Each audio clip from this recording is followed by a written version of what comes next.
Hello everyone, welcome to ZaranTech. In today's fast-paced digital world, businesses demand powerful solutions to manage vast amounts of data efficiently. Let's dive into SAP HANA 2.0. SAP HANA 2.0 is a revolutionary in-memory database platform that enables businesses to process massive volumes of data in real time, empowering them with unparalleled speed and agility.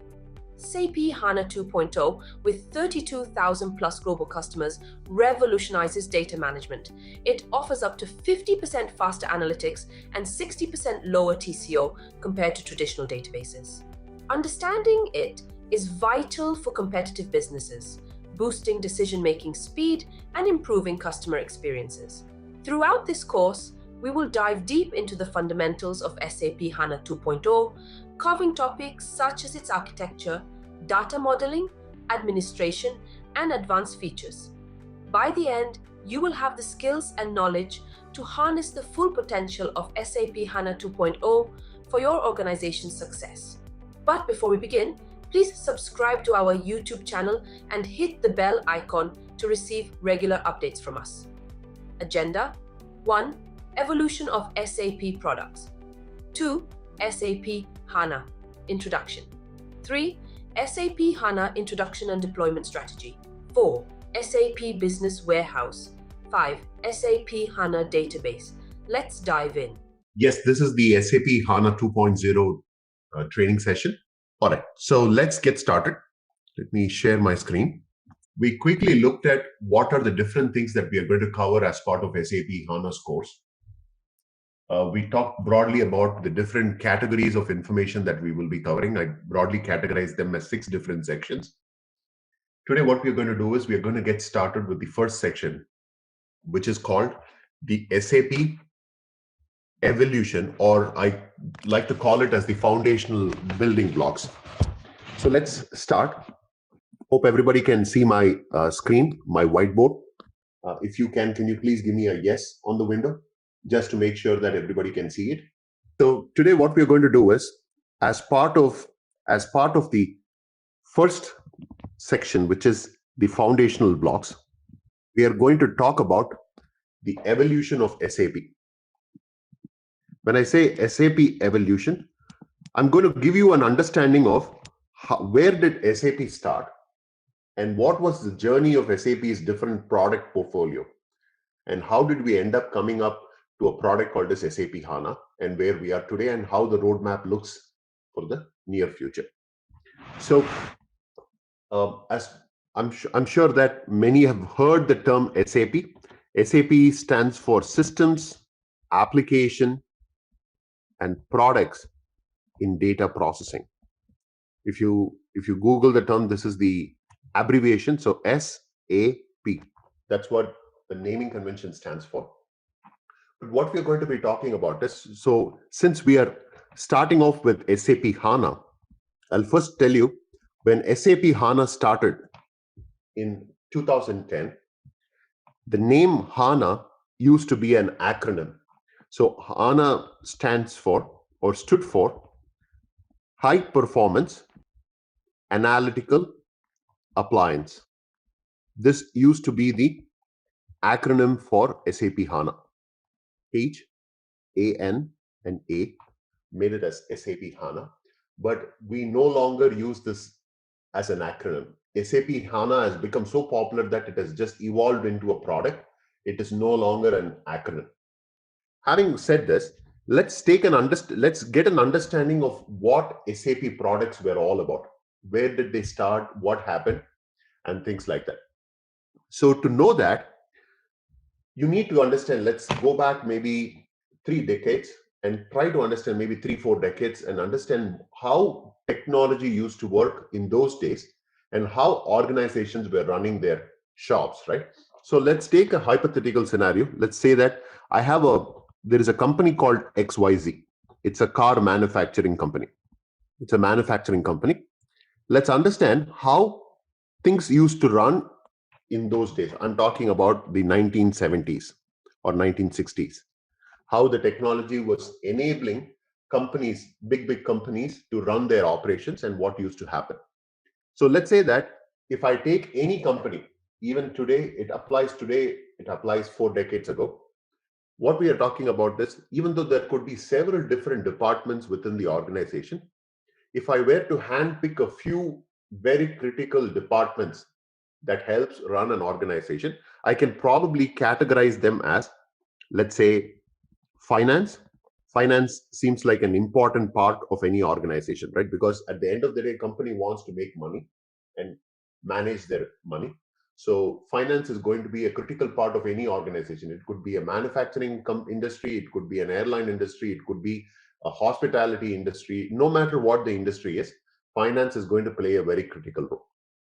Now that we are talking about a manufacturing company, I'm probably thinking that manufacturing is also going to play a significant role.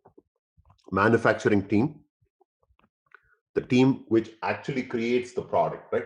They take the raw material and they convert it into a finished product. If there is going to be manufacturing, I am definitely going to have some kind of a sales team to help sell whatever has been manufactured by the company. So I'll say that there is also a sales department in the organization. And if I have finance team, if I have manufacturing team, and if I have sales team, I'm going to be employing people in all of these different departments. Then I probably need to manage the people also. So what's going to happen? I'm probably going to have a human resources department as well, because I have to make sure that the payroll is running, everybody is getting paid, and so on and so forth. So let's assume that these are probably some of the most critical departments an organization is going to have. Now let's take a quick scenario and understand what happens with this company on a day-to-day basis. Let's assume that this particular company has tied up with a vendor. There is some vendor who is providing some raw materials, because you need, for your manufacturing to start, you need some kind of raw material.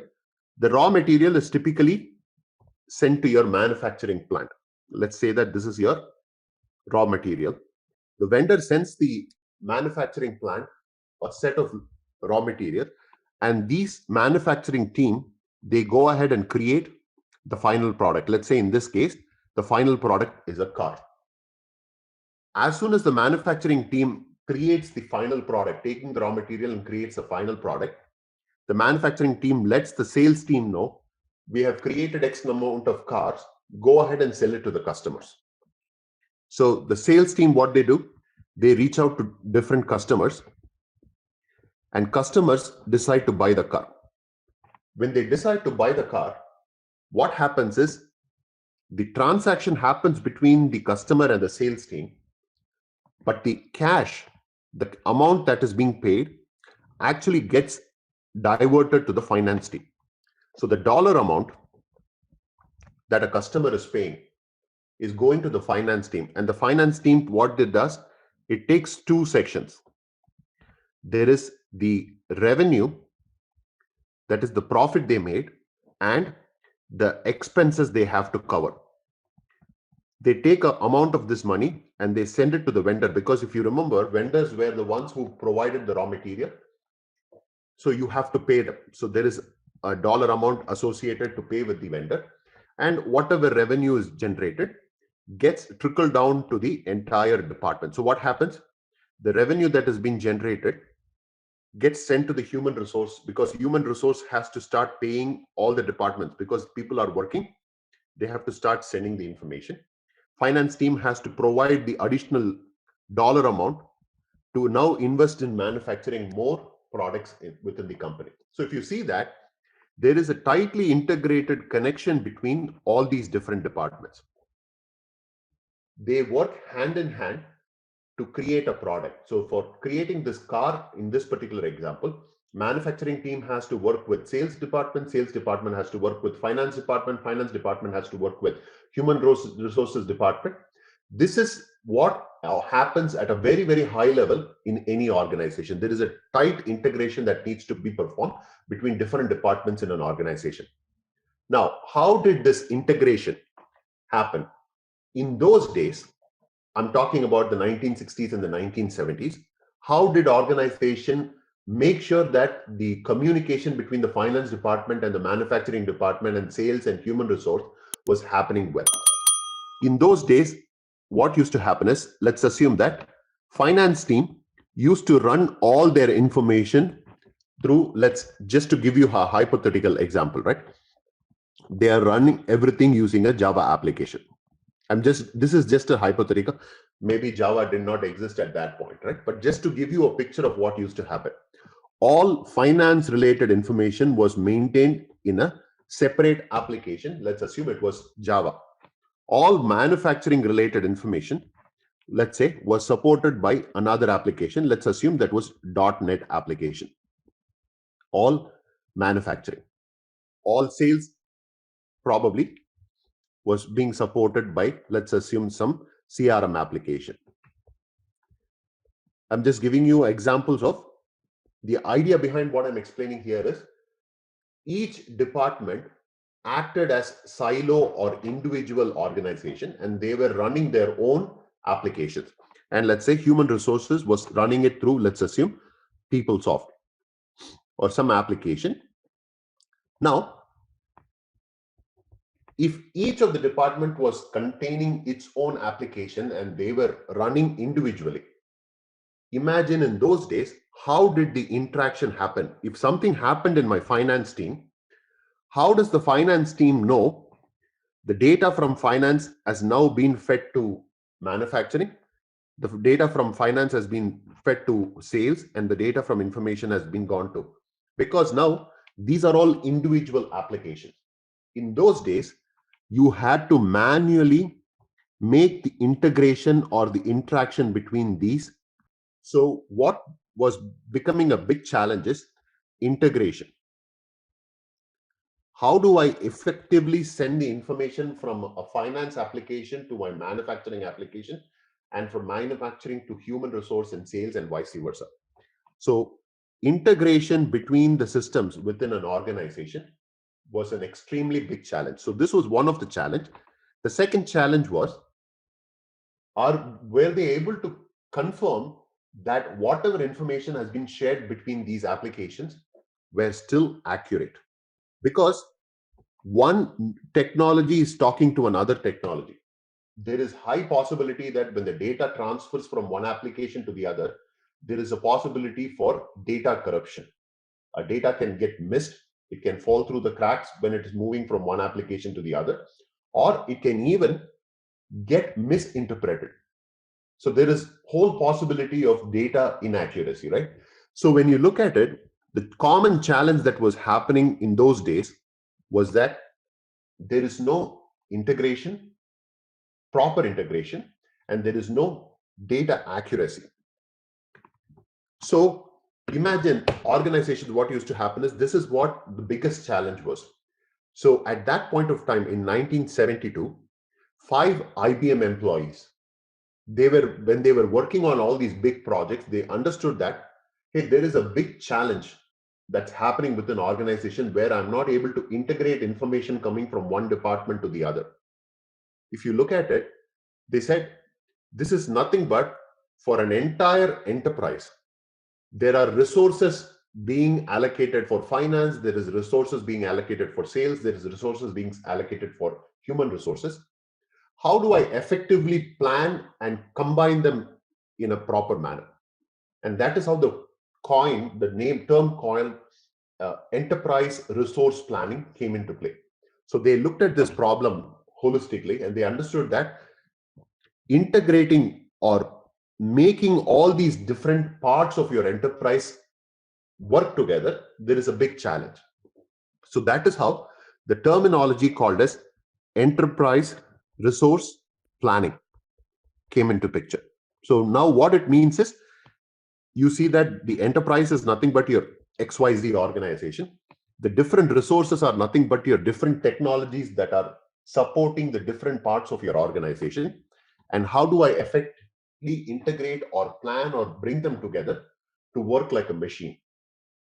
So that is how this term called as ERP, Enterprise Resource Planning.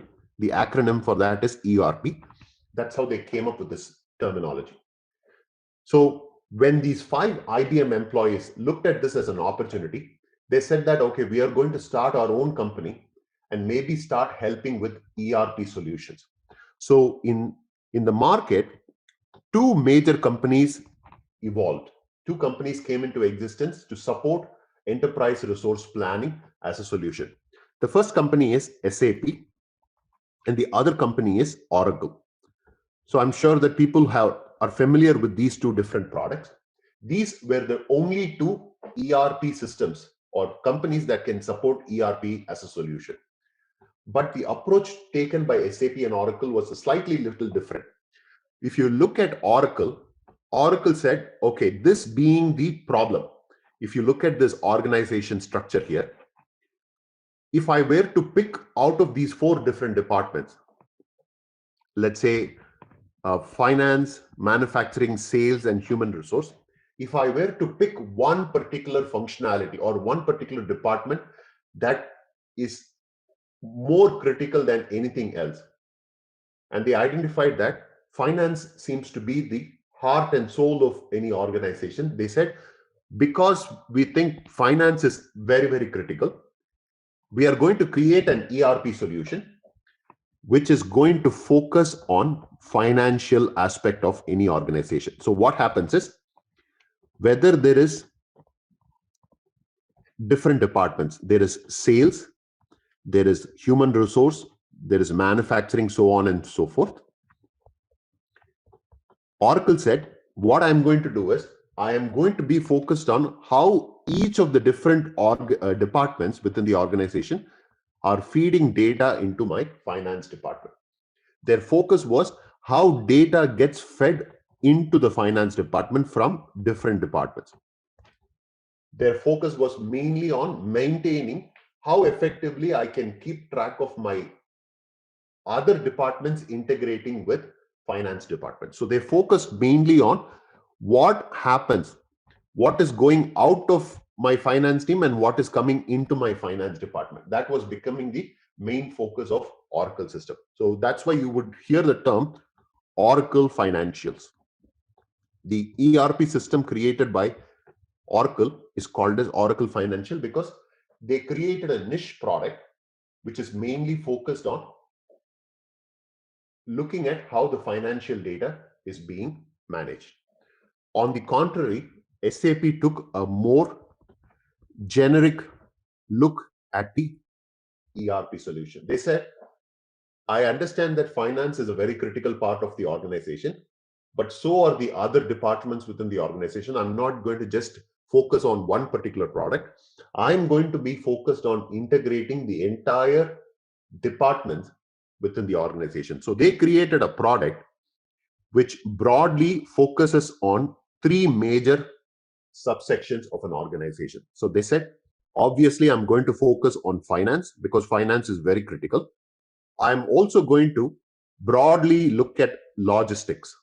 So if I say finance, finance can contain accounts payable, accounts receivable, general ledger, investment management, so on and so forth, that could contain many sub-information about finance. Logistics on the same way can have sales and distribution, can have material management, can have production planning, can have plant maintenance. And then finally, they have human resources.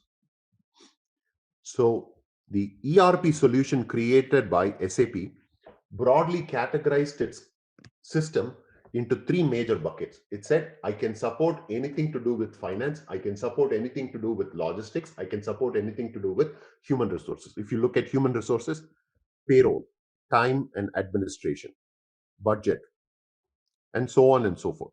So what SAP did is they went and created a product which is much more broader in perspective, and it can be applied to any organization. Oracle Financials, on the other end, though it is a very good product, it started only focusing on finance as an option. They said, I'm not going to care about what is happening internally within sales. I'm not going to focus on what's going to happen internally within your human resources. I don't care about your how you hire people, how you fire people, how you plan for your next hires for the next year, and so on and so forth. As long as there is a financial aspect associated with it, and it's going to make a difference in your finance department, I'm going to only focus on that aspect of your organization. So when you look at these two broad categories of ERP solution, naturally you can see that the reach of SAP is much significant than where Oracle would be, right? If you look at the market share, SAP now typically has about 70 to 70% of the world market when it comes to ERP solution. And it used to be 70-30, but this 30 is now being shared by many other companies. There are now many other softwares, ERP softwares that are available that are competing. But you can see that SAP is still the market leader when it comes to providing enterprise resource planning solution. So I'll take a quick pause here. Does this information make sense? The reason I'm talking about this is you need to understand where did SAP even start and what was the reasoning for it to start, right? You hope everybody can appreciate where it all originated. All right. So perfect. So with this information being available, now let's look at the product evolution of SAP. So now we can understand that SAP as a company started in 1972 by 5 ex-IBM employees. They started this company called SAP, and they started, what was the first product they brought into the market? It's called SAP ERP. See, the term ERP became only lately available. It was not when they brought this company made this company called SAP. They did not have this naming convention called as enterprise resource planning. Even though that is what the concept is, they did not know to call it ERP at that point. So the product that they've developed, the very first product that SAP company came or brought into the market to solve this enterprise resource planning issue is called SAP R1. That was the very first product from about 1972 to 1978 or so. This is the product that was being sold in the market by these 5 employees, ex-employees of IBM, who started this company called as SAP. So what is this naming convention? What R1 stands for? So one of the challenges when we looked at, what are the 2 challenges that we looked at when having to run any enterprise resource planning in an organization? One is integration and data accuracy, right?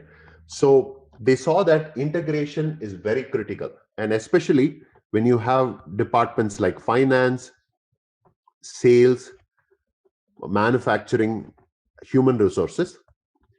One is you have to make sure the integration between these departments is intact, and preferably it is live or real time, which means that if something happens in the finance department, it doesn't make sense for the sales department to know it 3 days later. You need to know it almost right away so that sales can make an information, a sound decision based on that information, right? Would everybody agree? So not only integration and accuracy is important, that real-time integration is critical for the organization to be able to provide value add both to the company itself and to its customer. So the naming convention R1, R stands for real-time integration.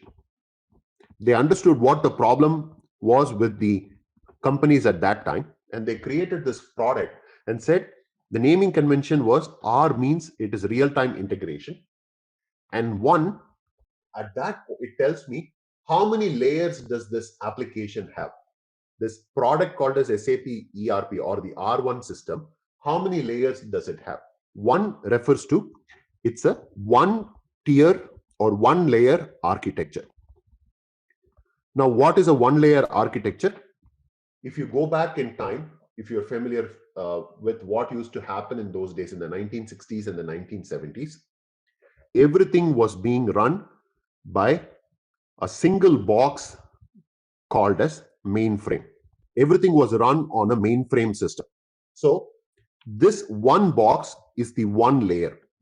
Your SAP system or application was run inside a 1 layer box called as mainframe. Because it was supported inside a 1 layer system called mainframe, the term was referred to as 1 tier architecture. So it is being supported by 1 tier called as mainframe. Inside that mainframe box is where the SAP application used to run in those days. And in those days, mainframe was very popular. That was the only possible solution available. So everybody went with this particular route. But slowly, people started realizing that mainframe was becoming more and more obsolete, and they wanted to get rid of that technology. And people wanted to move with more updated and latest and greatest versions of SAP system. So what happened? SAP also started evolving. By around 1978 till about 1990 or so, they moved into the next generation ERP system, which is called R2. Again, R stands for real time. Now the two here means that it's a two-tier or two-layer architecture. So what were the two layers that was supporting this is, we got rid of the mainframe and we went into a server architecture, server-based system. So now what happened is, one of the layer was, they created a separate layer for storing your database. All the data will reside inside this database, and you will have an application layer where this is where the software is going to, software which is nothing but your SAP software is going to reside. Now they moved from a mainframe system to a server-based architecture. Layer 1 is your database layer. Layer 2 is your application layer. So that's why it is called it was called a two-tier architecture. But the problem here is, even though it is better than your mainframe, you moved from an older technology to a newer technology. The issue is, just looking at this picture, if you look at it, even though my application and my database are two separate objects, if my server goes down, it's shut down, or there is a power outage or something happens to the server, can either one of the application or the database survive? Can they still be up and running? If you see, if you think about it, right? If the server itself is down, can the underlying application and database be supported at that time? No, right? Because if the main box itself is switched off, the application and the database also will get switched off along with that option. So that was the disadvantage with this particular approach. Even though two-tier architecture is better than the old obsolete mainframe technology, there was still opportunity for SAP to grow and evolve its product. So in the 1990s and going forward, SAP went with the next evolution of technology, which is R3. R again for real-time integration. 3 is the three-tier architecture. The 3 tiers of the architectures were, or it's still applicable now, they created a separate box for a database independent of itself. This is where all your data is stored in tables. You have a separate box which contains an application layer. This is where your software, your SAP software, is going to be residing. And you have a client to access the system. So they can integrate with each other, but they are individual boxes, which means that if something goes wrong with my database layer, the application is still running. The only problem is it cannot probably store data inside your database, but people can still, if they are going to be doing reporting on this system, they can continue to do it, and vice versa. So this is the first layer, this is the second layer, and this is the third layer. The third layer, this is called client server architecture. Client, in our current world, if you want to relate this to some information, think of this as your, let's say you want to access your Gmail email account, right? Gmail is a software. So imagine that your Gmail is residing in the application layer. Whatever emails that you have within your Gmail software are data. So they are going to be, the emails are going to be stored in a database that is in a separate database system. But to access your Gmail account, do you go to, let's assume that this particular server, the application and the database for the Google Gmail product is probably in some part of California, let's assume. Every time to access your Gmail, are you going to go take a flight to California, go look at the server and understand what my emails are? Or do you simply use a web browser and get connected to this system. This system can exist anywhere in the world. It doesn't matter. As long as you have a web browser and you have internet connection, you just connect to that application and you're able to access your email. Does that make sense for everybody? So this is what the client server architecture is, and this is the current architecture that SAP uses.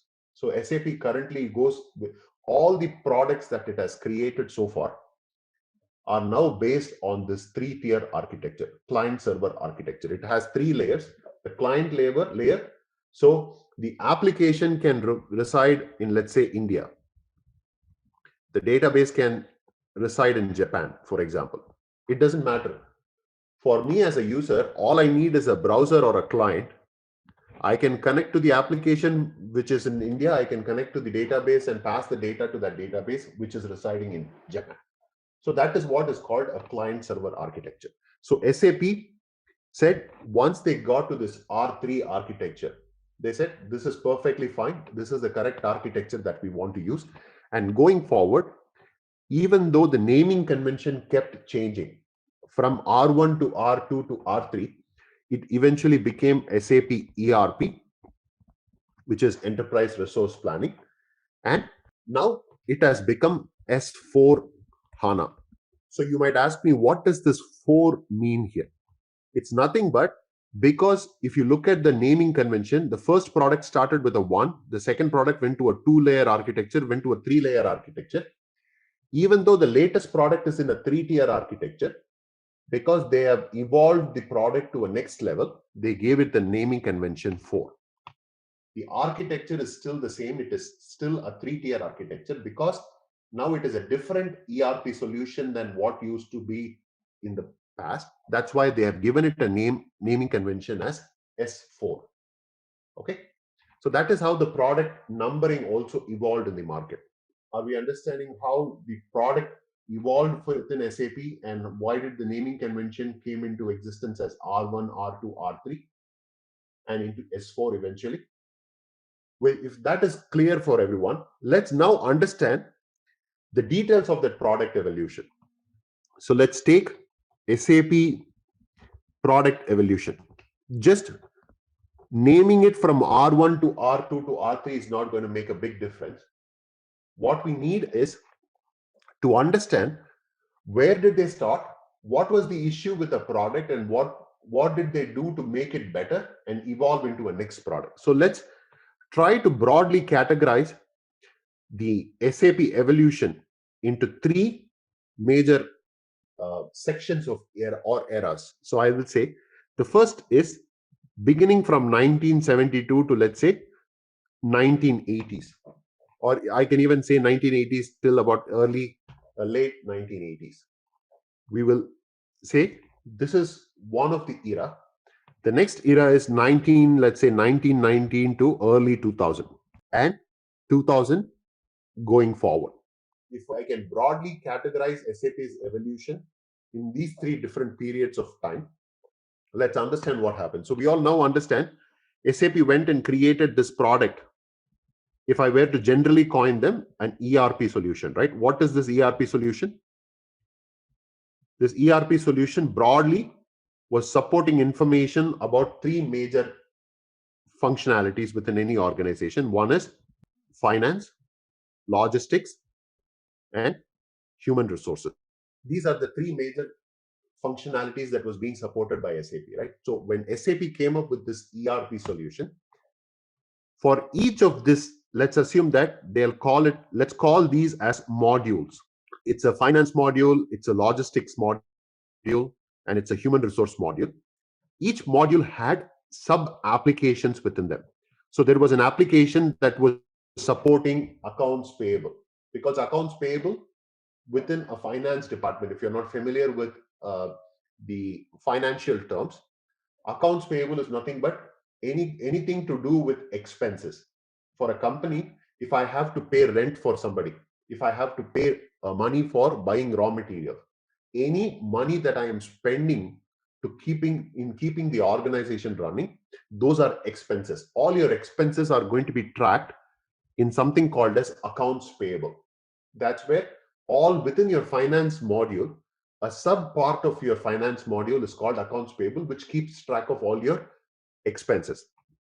Then you have accounts receivable, all revenue related information, all the profits I make, all the uh, uh, benefits I am making, anything that is to do with profit and revenue is going to be tracked with your accounts receivable.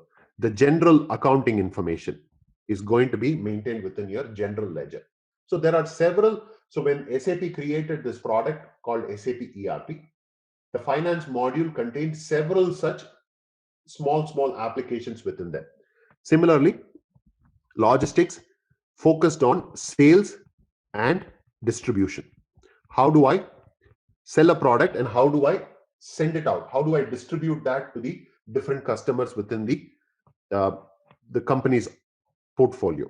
And that they came up with material management. How do I take raw material and convert it into a final product? The complete life cycle of a material management, from raw material, how does it go to a finished product?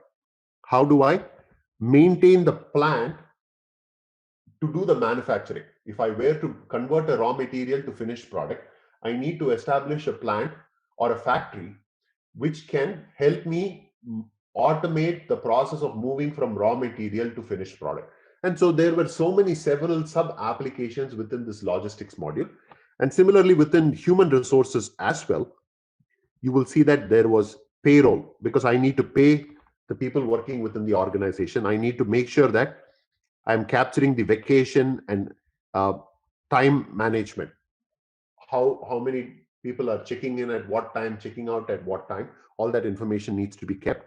And budget, I need to plan for next year's expenses also. So if you look at it, when the SAP ERP solution was created, these were some of the different applications that was being supported by the organization. Now, think about it very simply. In those days, what was the main reason to maintain this particular system? Would it be fair to say, I want to know, as an organization, at any point, I want to know what is happening within the finance team, what is happening within the logistics team, and what is happening within my human resources team? So if I were to oversimplify, at the end of the day, what was the benefit of having an ERP solution for an organization is for me to know day-to-day reporting. Would everybody agree with me? So what I'm saying about day-to-day reporting is, today I want to know how much money did I have at the start of the day. After selling how many products, how much money do I have left, so that I can plan for my tomorrow. If you look at it, this can also be considered as operational reporting. Nothing fancy about this reporting. I want to know how much money did I start with, how much money did I end up at the end of the day. Do I have enough money to run tomorrow or maybe day after tomorrow as well? The focus in those time, 1970s to 1980s, was mainly focused on how can I run my day-to-day operation. In order to run my day-to-day operation, what information would I need from my finance team? What information would I need from my logistics team and from my human resources team? It was very narrow focused, and it was serving a purpose. Because if you also remember, we are talking of before pre-internet era. People, if I had a company called XYZ in, let's say, in Detroit, Michigan, my competitor probably is going to be another company in the same neighborhood, maybe within Detroit or maybe within Michigan for the most part of it, right? Most of my competition is going to be my neighbors. I'm going to compete with them. So in order to compete with an organization, all I need is to know basic information about my day-to-day operations. That was sufficient enough at that point to run a healthy company. If I knew how much capital I had for tomorrow, I can probably beat my neighboring company and know how to get the market allocation in a better way. That was the main focus then. So what was not available at that point, if I were to, let's say, no analytical reporting concept was available. What I mean by analytical reporting is there was no focus on, can I plan for the next 6 months? Can I plan for the next year? Can I do forecasting? Can I do trend analysis? These concepts were not available at that point of time. The idea of doing more than a day-to-day operational informational reporting, there was no need for me to go over and beyond and look at information beyond that. But that started slowly changing when we moved on to the next era, which is 1990s. What happened? We moved into something called as the globalization era. We are talking now, internet had started. Companies were not just competing with their next door neighbors. Now the competition became much more worldwide. A company in US could be competing with a company in China or with a company in India. And now it became even more difficult for you to do competition. So in order to now survive in this internet era, it was not just sufficient for you to know your basic operational reporting. Please understand, it was still critical for you to know the day-to-day reporting. How to run your organization on a day-to-day basis is still critical. But what I'm just mentioning is, because now the competition or the market competition has become worldwide, if you cannot survive just with your operational reporting, you needed to know much more analytical and advanced capabilities about this reporting. So this particular ERP system is only able to provide you this day-to-day operation. So the question is, SAP said, I understand SAP ERP has its specific focus. It is helping me with operational reporting, but for me to compete in this new market, which is the globalization market, what additional softwares can I start bringing to complement my current operational reporting system, which is the ERP system? So in those terms, SAP said that one thing that is missing is a capability to do advanced reporting. I want to be able to go look at the data much more detail and start doing some forecasting, doing some predicting and all those things, so I can be better prepared to compete with my next door neighbors plus my neighbors from across the world.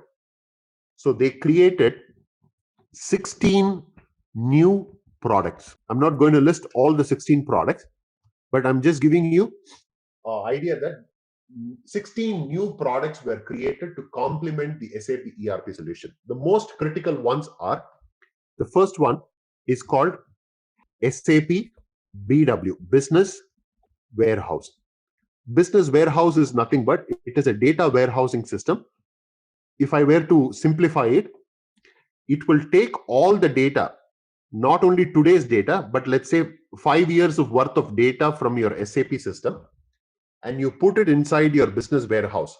So think of it as a large scale database. It takes all the data from your SAP ERP system and holds historical information. Now imagine if I have 5 years worth of information sitting in this business warehouse. Can I say, I'm going to take one particular example. I will say, I'm going to look at the last five summer season, and understand what was happening within the organization for that last 5 years summer. What kind of product was being sold?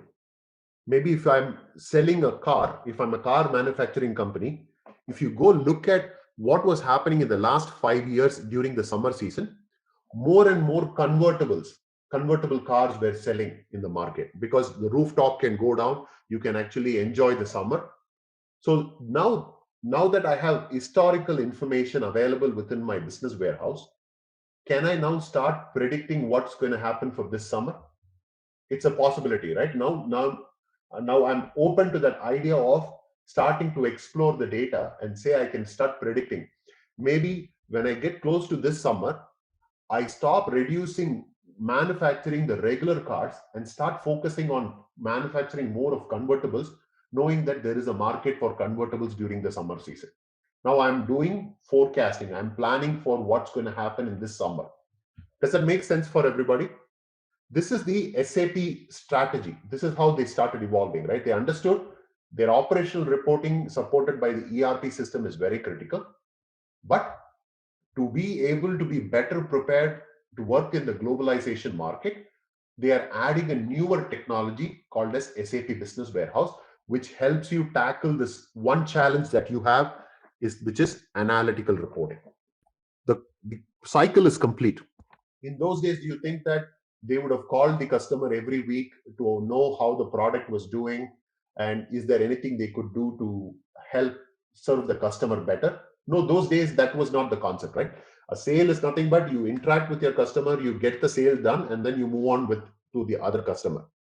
That was okay in the 1970s and 1980s. But with the globalization era, with the market being so fierce and the competition being so fierce, if you did not have continuous interaction with your customer, so essentially basically talking about customer service, it became very difficult to retain a customer. A customer would jump from one organization to other if they come to know that there is better service being provided by another organization. So what happened when the logistics in the 1970s and 1980s was focused only on sales and distribution? The sales and distribution now got further divided into three main categories. One is selling was not so simple as just picking up a phone and calling a few customers within Michigan in this case, and calling them and saying, hey, you know what, I have a great product, I want to sell it to you. You have to, the sales cycle itself got broadly categorized into three subdivisions. One is called pre-sales, that is marketing. You have to first market your product. How can you become competitive and better than your competitors who are not just your neighbors but across the globe? Once you do pre-sales, which is marketing, you do the actual sales. So actual sales is very similar to what you used to do in the previous era. But once you have completed your sales, your job doesn't stop there.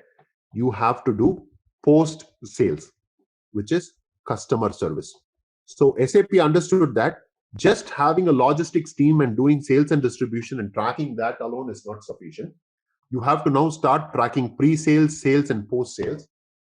So in order to perform these three operations, SAP came up with one of the 16 new products was called SAP CRM, which is Customer Relationship Management.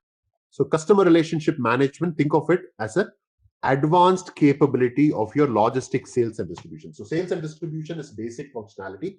You're complementing it with additional capabilities called customer relationship management, which takes care of pre-sales and post-sales capability. All right.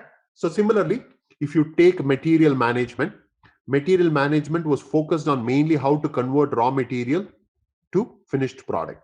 It did not worry about how you are dealing with your vendors. How can I get competitive vendors? Because in those days, you were only focused on, if you knew a vendor, you probably stayed with that vendor forever. Even though the cost price was extremely exorbitant, because you had that relationship, you would have continued to work with that vendor for a long time. But in the competition, in the new globalization market, you are now open to vendors from across the world. So you could actually, your supplier or your vendor, you could effectively manage that. You can go to the best bidder, you can go to the best provider, and you can pick them and choose them to improve your profit gap. So old era, it was focused on just material management. The advanced capability of that was called as SAP SRM, Supplier Relationship Management. So just like this, so many other products for plant maintenance, there was an additional product called as complementing product called as APO was created, called Advanced Planning Optimizer. How do I efficiently manage my plant maintenance? So this is how several of the 16 products got created. I just highlighted a couple of them: Business Warehouse, BW, CRM, Customer Relationship Management, SRM, Supplier Relationship Management, APO, Advanced Planning Optimizer. Some of these advanced tools came into the market to complement and supplement the current operating reporting solution, which is your ERP system. Having looked at this, though we identified a challenge from the old era, we created several new products to support and complement it so that you could eliminate some of the challenges that were presented in the 1970s and 1980s. But with the new technologies evolving every day, SAP started feeling the pinch that there were some challenges even in the globalization era. So here, what happened is, one of the challenges that they saw was, they realized, okay, now I'm capable of supporting my ERP to an advanced level because I have a business warehouse system, I have a CRM system, I have an SRM system and an APO system. I'm well placed within the market. But even though the problem of analytical reporting was solved by creating a new product called business warehouse, it's okay to store all these 5 years of data in a powerful data warehouse. But at this point, SAP by itself did not have a set of reporting tools that can present this information in a better way. The type of tools that SAP was dependent on was like Excel based and things like that. Very rudimentary, or it had to go to another company's reporting tool. It had to rely on, so if an organization bought SAP products, for the reporting, they still needed to go out of SAP and go to a third-party reporting tool and get those reporting tools to run the reports. So the reporting or the visualization capability was lagging within SAP platform. So if you were to come out of this globalization era and figure out what was the one big challenge that SAP had, SAP did not have a reporting tool platform within the SAP portfolio. So that is how they evolved and started moving into this 2000s. In the 2000s, one of the challenge was SAP said, I think we are well placed to support both ERP and the advanced components that they had created. But one big challenge they had was they did not have a reporting platform within SAP. So at this point, SAP and IBM were out in the market. I'm talking in the 2005-2006 timeframe. They were out in the market trying to acquire their own reporting companies. So there were two big reporting products or companies that were in the market. One is called Business Objects, a very popular reporting tool. And there is also another called Cognos. These were two reporting platforms or companies that were widely being used across many organizations, no matter whether they used an SAP ERP solution or an Oracle ERP solution. At the end of the day, the reporting information was visualized either using a business objects reporting tool or a Cognos reporting tool. So SAP and IBM were in the market to acquire a reporting company. SAP went ahead and acquired business objects. IBM went and acquired Cognos. So in 2006, SAP acquired business object and it became called as SAP business object. So by acquiring SAP business objects, SAP was able to add a portfolio of reporting tools. To name a few: Web Intelligence, Designer, which is no longer used. There are many tools: Designer Studio, analysis for Office, for OLAP. There were several products that were available within the business objects list of reporting tools. All these reporting tools were acquired by SAP. So now all this information, whether it is operational reporting or whether it is analytical reporting, all those could be visualized using one of these tools. Now, so they were looking at challenges that were available in their current platform, and they started building additional components to complement it, right? Similarly, if you look at it, as we talked about the SAP ERP system, what was the architecture it was built on? Can anybody help me? Was it an R1, R2, or R3 architecture they finally landed with? Can anybody help me out? What was the final architecture on which SAP landed? It was R3, right? Perfect. So there is a client, there is an application. Here is where your SAP application resides, right? It could be an ERP application, It could be your business warehouse application, it could be your CRM application, it could be your SRM application, or your APO. Any software stays in this layer. And then you have your database layer. For a very long time, now you can see that SAP has now added many portfolio to the application layer. Would you everybody agree? They have brought so many different components, right? There is ERP system now, there is business warehouse, there is customer relationship management, supplier relationship management, all these. They have added a list of application to their existing portfolio. But when it came to the database layer in your 3-tier architecture, SAP had no presence when it came to a database. So no matter what, SAP could, when it goes to an organization, it could give you a list of applications. But when the organization had to support it with an underlying database, SAP did not have any database of its own. So they always had to be supported by a SQL Server or by an Oracle or by a Teradata system or an IBM DB2. Companies always had to go for a third-party database to support your SAP application.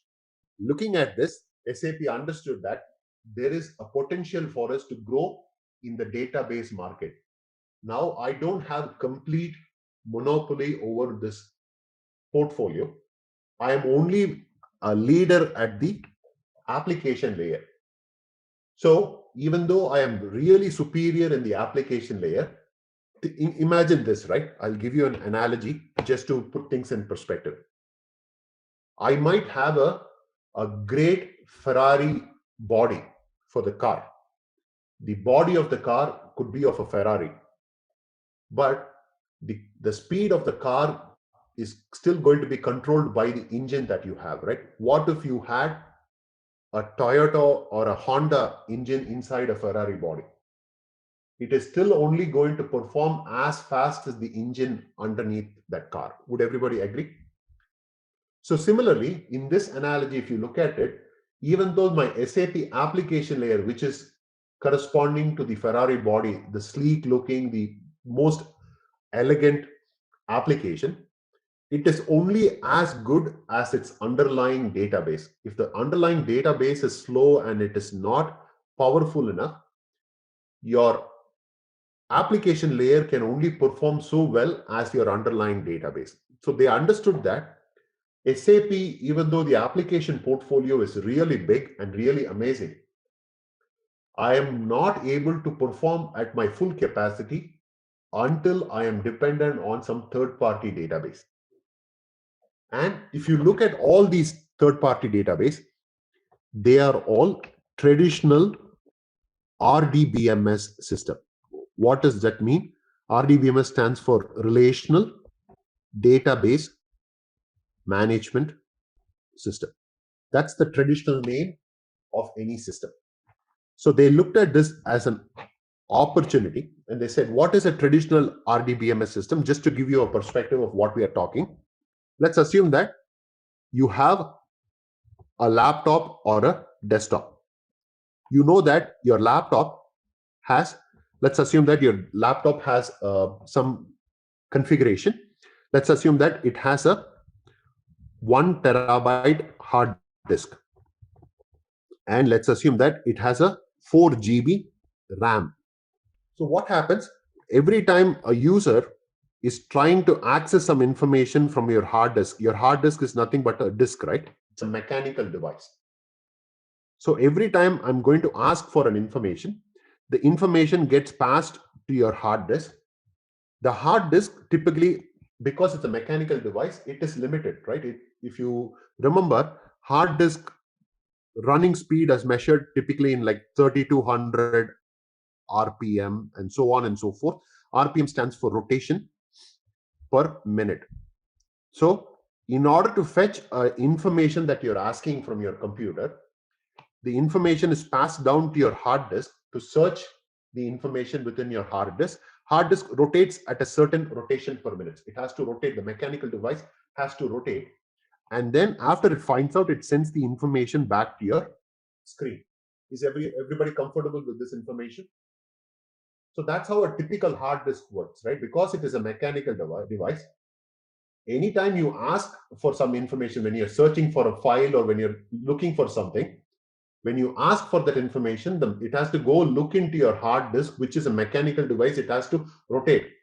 It has to churn. It has to figure out where the data is, and then it brings back your information. Once you have brought back your information, if it is something that is very commonly searched by you, your computer also has something called as a main memory. What happens is, in your browser, you have something called as a cache, right? Most commonly searched things are cached in your browser. Similarly, if you're looking for a file very, very often, what happens is the computer also has something called as a main memory, which is a small section, but it's all memory. It's not a hard device. It's not a mechanical device. It's a memory, just like your flash drive, your pen drive, which contains your information. So to retrieve information from your flash drive or from your pen drive is much faster, if you all understand it. So anything that is cached is going to be staying in your main memory, and the next time you search for that, it will take it from the main memory and give it to you right away, rather than asking your hard disk to churn and figure out that information. So this is how a typical computer works. Now, SAP looked at this as an opportunity and said, all traditional databases like your SQL Server, your Oracle, your IBM DB2 runs their databases like a traditional hard disk. So think that SQL Server, Oracle, and IBM DB2 are running on mechanical devices. When you send data, let's say I have an SAP application, let's say SAP ERP, it is sending data to one of these traditional databases. To store the information, it has to churn and store the data. To retrieve the information that I'm asking from the ERP system, it has to churn the data and send it back. So can you see the analogy that there is definite limitation with SAP system application being supported by a traditional database? Can everybody give me a yes or no if you can understand the potential limitation that a traditional database had to support with your SAP application? So you can understand it, right? You are limited by that mechanical capability of your database. Correct. So when I say product, I'm talking about the software, the ERP, the application layer, the business warehouse, and so on and so forth. Okay. So SAP looked at this and said, I am being limited by my traditional database. If you look at it, there is this small area where it's called the main memory or your RAM. Whatever data was stored in my memory, I was able to retrieve it extremely fast. Why not have a database that is completely running on a main memory rather than a traditional disk-based database? Imagine if this entire 1 terabyte database, instead of sitting in a disk, if it was sitting, all of it was sitting in main memory. Imagine your entire organization's data was being cached in a memory. Then how quick would you be able to retrieve that information? Would it be much, much faster than your traditional databases, or would it be the same? What would you think? If the entire organization's data could now be possibly located in your main memory or in your memory, then the data retrieval becomes extremely faster. So the software can be now well supported by a main memory database. Much faster, right? So they identified the challenges that was available in the market, and they came up, one of the biggest accomplishments they had in the 2000 era was, after acquiring the reporting tools, they looked at the possibility or opportunity to come up with a database solution, and they came up with a product called as SAP HANA. HANA is a in-memory database. Now, can everybody understand and appreciate why a HANA system is called an in-memory database? There is no traditional mechanical device that is storing your SAP system, SAP data, the entire database. So what happened?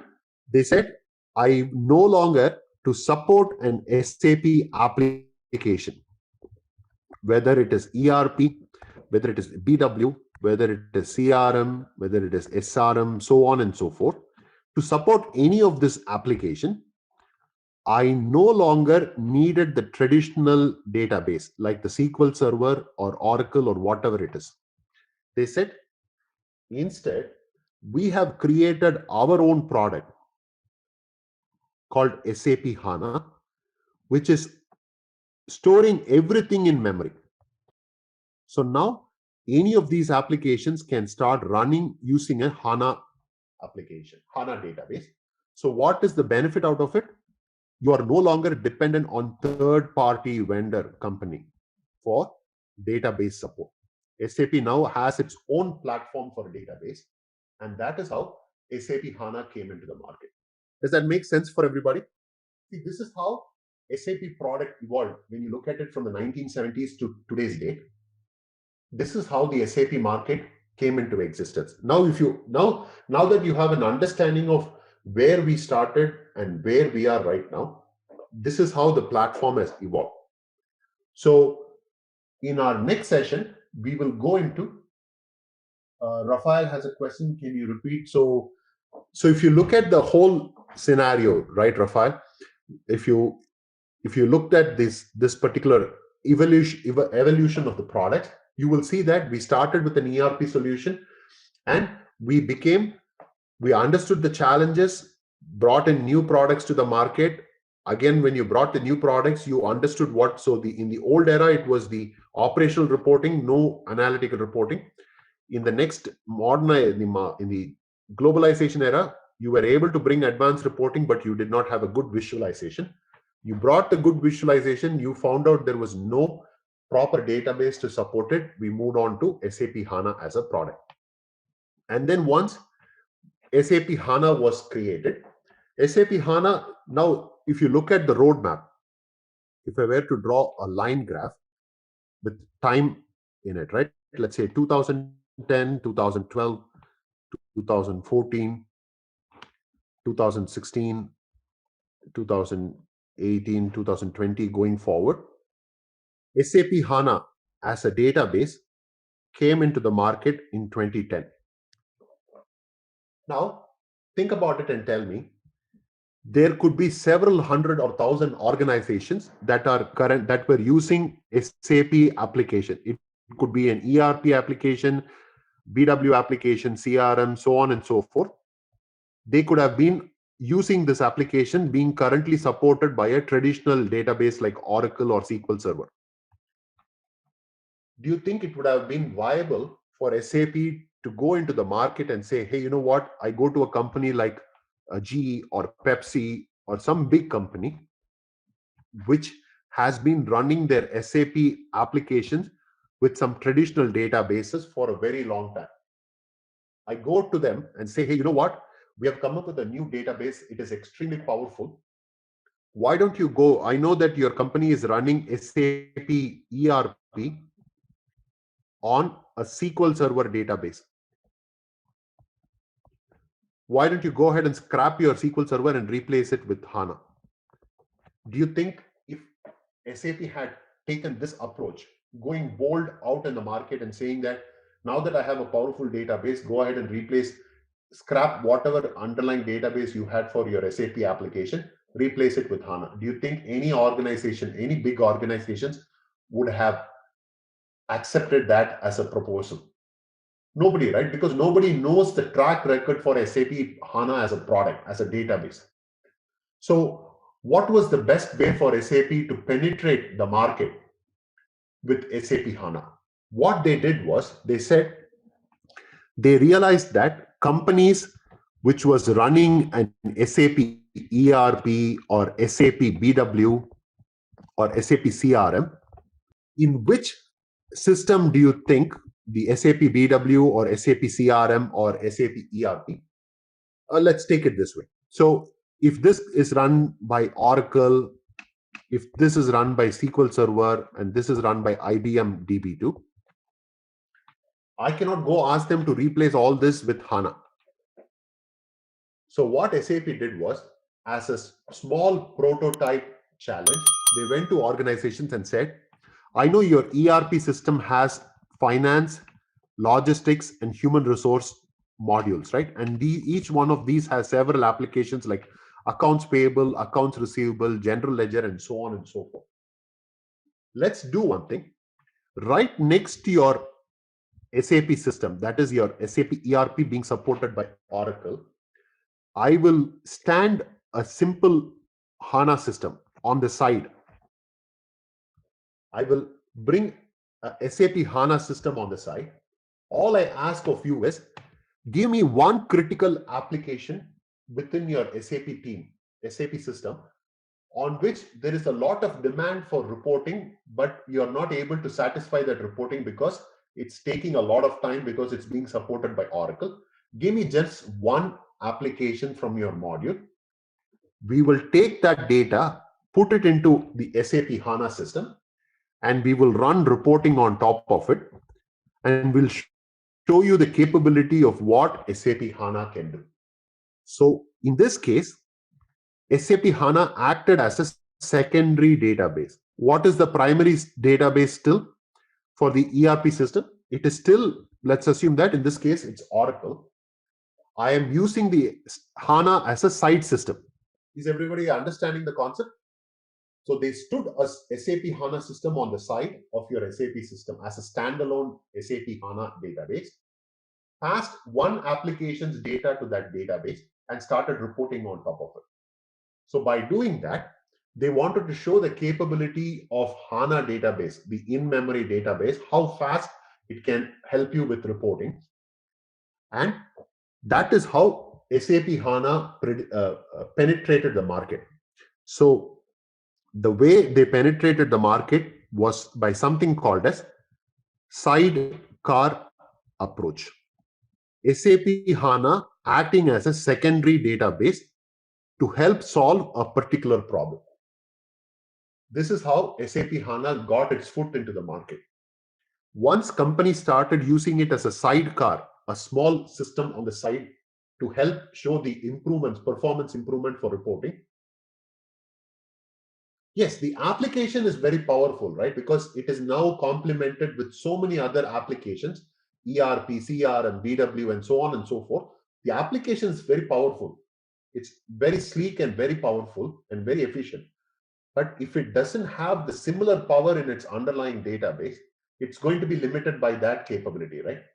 That was the main problem. Now, by sending the application data, the ERP data into the app, let's say accounts payable data into HANA, and by showing that I can run the report much, much powerful. Imagine in the 1990s, it was okay for me to run a report, and the report will run overnight for like several hours. And by the morning time, when I wake up, when I go to the office, the report data will be ready. That was an acceptable option. In the current market, can I ask a user, a business user, to run a report and wait for 5 minutes to get the result? Nobody is going to accept that, right? If you look at the current technology, the state of art of technology, if I ask my users to run a report and wait for half an hour or 5 minutes or even a minute, it's too much to ask. Everybody wants the data instantaneously. So imagine, even though my SAP ERP system is capable of generating reports at a lightning speed, but it can only bring data from an underlying database that is traditional in nature, I'm limited. My report cannot run faster. But imagine if all my data was sitting inside an in-memory system, the time taken to generate the report is going to be lightning speed. So that is how SAP HANA came into the market. To show its worth, it started off using a sidecar approach. Once the sidecar approach became popular, SAP said, the organization started realizing the worth of SAP HANA, but they were still hesitant because there were not many organizations which had said, I'm now so comfortable with HANA, go ahead and replace ERP system is the crux of your organization, right? That's where every information about your organization is stored. You don't want to jump the gun and replace it with an HANA system. HANA, even though it has showed promises, companies were not ready to make that plunge and say, okay, I'm going to replace my database that is supporting the most primary critical application, which is ERP, and replace it with a HANA system. So what happened? Between 2010 and 2012, companies started saying that there is this BW system. BW system is more of an advanced reporting system. It's not the main ERP system, right? Whatever data is there in the ERP is taken into BW for more of advanced reporting. It's not the source of truth. That's not where your transactions are being stored. It's only an additional system that is helping you with advanced reporting. They said BW is less critical in nature when it compared to ERP. I am comfortable with the sidecar approach. Why don't we take HANA to the next level? Company said we will go into SAP BW and run it on HANA. So companies started looking at SAP BW, which is being run by another database, and they said we are comfortable, we will go ahead and start migrating all our BW systems which are running on a traditional database into HANA.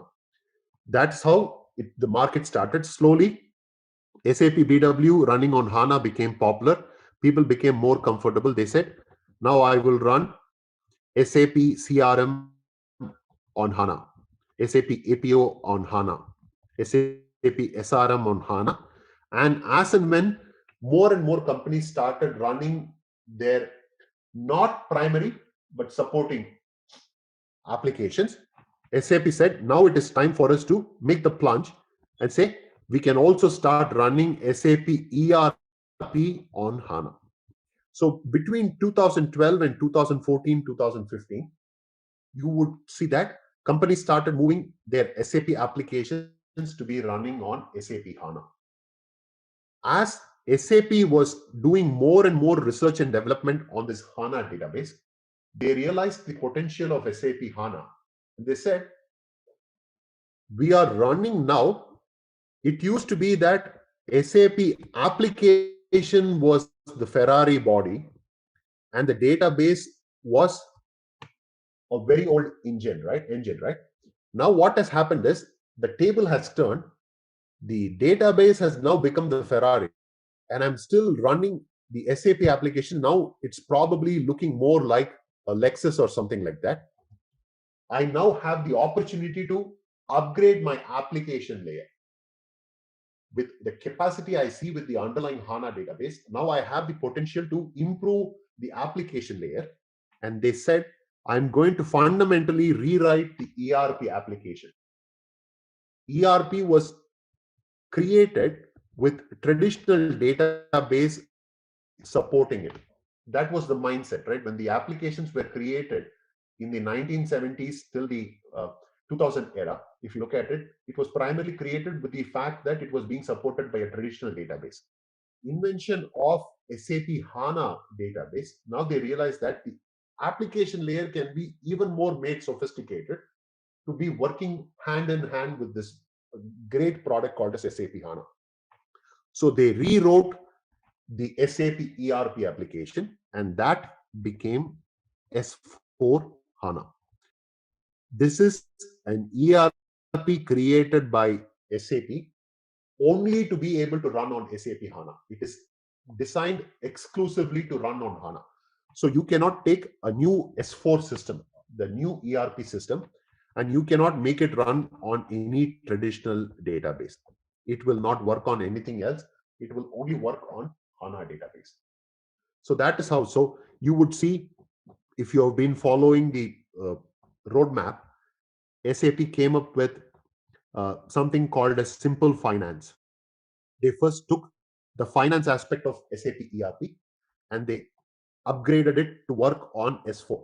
They saw the potential, people started accepting it. Then they moved into S4 HANA. Since, let's say, 2015, SAP has been, S4 HANA has been creating new releases. And now we are at S4 HANA. So that's where S4 or the HANA portfolio is going toward. Does that make sense for everybody? By a quick show of yes or no.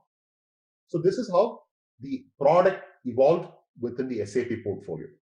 How ERP as a concept evolved, and then how did SAP take the opportunity of solving this ERP problem, and how did they come up with a company? How did they start off with an ERP solution? How did they evolve? And then we looked at the three major time period, the 1970s to 1980s, and then the 1990s to 2000 and 2000 going forward. We saw how the product evolved, what were the capabilities, and then what were the challenges, how to solve those challenges, did they come up with new products, and then what were the new challenges they faced, and we saw how things evolved. All right, let's test your knowledge. Here's a question for you. Which of the following is a key feature of SAP HANA 2.0? Option A, in-memory computing. Option B, columnar database. Option C, predictive analytics.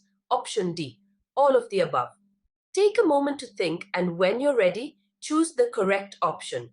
Remember, each choice holds a key to unlocking the answer. Good luck! Type the correct answer in the comment section. Hey there, ready to master SAP HANA 2.0? Our course is here for you. Learn at your own pace, all on our platform. In this course, you will dive into SAP HANA 2.0. Think of it as your go-to toolkit for managing supplies, ensuring we have what we need, where we need it. From the basics to advanced tips, we cover it all. Crafted by experts, you are in good hands. Your instructors, seasoned pros with heaps of experience. They are here to guide you and tackle any queries you might have. And guess what? Our students love it too. Just like you, they have found our course incredibly useful. And the best part? It's budget friendly. Learning doesn't have to cost a fortune. Ready to become a SAP HANA 2.0 whiz? Sign up today. For more details, head to ZaranTech's website. We're going to be talking about Introduction to HANA. It's a continuation of what we discussed last time. If everybody remembers what we did, we talked about the evolution of SAP as a product and as a portfolio. Can anybody tell me, we talked about what was this ERP system, Enterprise Resource Planning, and we said in 1972, 5 ex-IBM employees combined together and started this company called SAP. What was the first product that SAP created? Can anybody on the chat window type in the answer for me? What was the first product called as? So the first product that was brought out by SAP company was, if you remember, SAP R1, right? R1 stands for, R stands for real-time integration, and 1 refers to one-tier architecture. And does anybody remember what was that one tier in which SAP was installed? We are talking about 1970s time frame. So what could have been that? Perfect. Thanks, Kofi. So the one main, it was built, it was installed on top of a mainframe system, and that's how the systems were created. Then we know that we went on to R2, 2 being the two-tier architecture, application and database, both sitting within one server. And then we went into R3 as a product. The 3-tier architecture here stands for a client, application server, and database server, all living independently of each other. So we looked at all this information, and then we went through the evolution. Hope everybody remembers. We went through 3 different periods. I'm not going to talk about each one of them individually.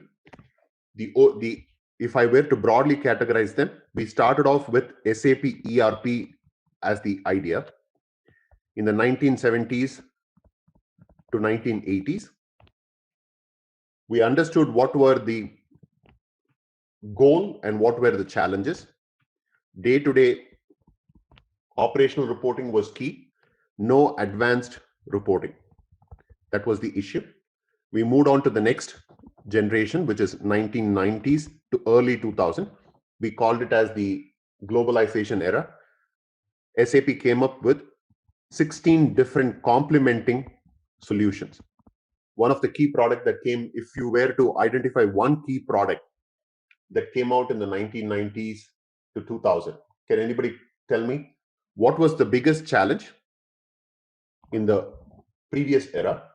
And in order to solve that, what was the key object that was created during the 1990s to 2000 time frame? SAP BW, right? Business Warehouse was created so that it could help and directly answer this question of advanced reporting. We understood what were the opportunities because it was now able to provide reporting, advanced reporting. But what was the challenges? I think Mike already answered the next question. Perfect. Thanks, Mike. The challenges that we faced is we did not have a good reporting tool. It's very critical that we not only have the capability, but we should be able to present that information in a nice manner, right? The rendition is also very important. So in the next generation, which is from the 2000 going forward, one of the key things that SAP did was they went and purchased a company called Business Objects to get a set of reporting tools. We looked at that, and we also saw that the subsequent invention or new products that were brought into the market, one of the key things is SAP HANA. And we looked at the reasoning as to why we maybe at the surface level, we touched upon why we brought SAP, why SAP company brought this new product called SAP HANA. We said that at that point, SAP did not have its own database. This was the reasoning I had provided to you in the last session, but that's not the entire truth. I was slowly bringing into the concept of why SAP HANA came into the product portfolio within SAP. But there is a little more information that needs to be provided to you to be completely understanding why SAP HANA came into the market. Is everybody good with the information so far? By a quick yes or no, please, so that we can move on to today's session. Perfect. Thank you. So that being said, today what we are going to focus on is we are going to try and answer a little more in depth the question of why. Why SAP HANA? We touched upon the surface and said that SAP did not have a database of its own. So it came up with a product called as SAP HANA. Did that happen overnight? Did they just go to sleep and the next day morning they came up with a product SAP HANA as a database? No. There is a little bit of background behind it. Let's try to answer that question of why and what today. If time permits, we will go into the next level of detail, which is the how question. Let's take the traditional SAP product. What is our traditional SAP product? We know that there is an SAP software. The software can be SAP ERP. Let's assume. The initial problem was that it was being supported by a traditional database, like let's say Oracle or SQL Server. This is how a traditional system looked like. So what was the intention of an ERP system? Let's take a simple example just for us to understand what's going on. If I go to a Walmart, or if I go to a Kroger, or if I go to any grocery store, what you do, you go and purchase an item, and you will see that there is a person sitting in front of a computer or a register, or it's called the point of sale system. You go and make the transaction with them. You say that I am buying 2 shirts and 1 trouser and so on and so forth. And they enter that information onto this point of sale computer. All we are doing is you are establishing a transaction. When you establish a transaction, when there is a transaction between the company Walmart and the customer, that information about what the customer is, it will essentially look something like this. Customer, let's say customer name is ABC. Product, it will say shirt, quantity, to price, let's say $20 or whatever it is, right? This is the kind of information that is being captured when there is a transaction happening between a customer and the company. So this information, this record about that transaction needs to be passed on to the database. There are small tables sitting here inside this database, and that information is getting stored inside this particular individual tables. So if you look at the transactional system, the name of this transactional system is also called OLTP. OLTP stands for Online Transaction Processing System. OLTP, Online Transactional Processing System. So what is the key intention of an OLTP system is, anytime a transaction is hitting the system, its primary job is to take that data and store it in respective tables.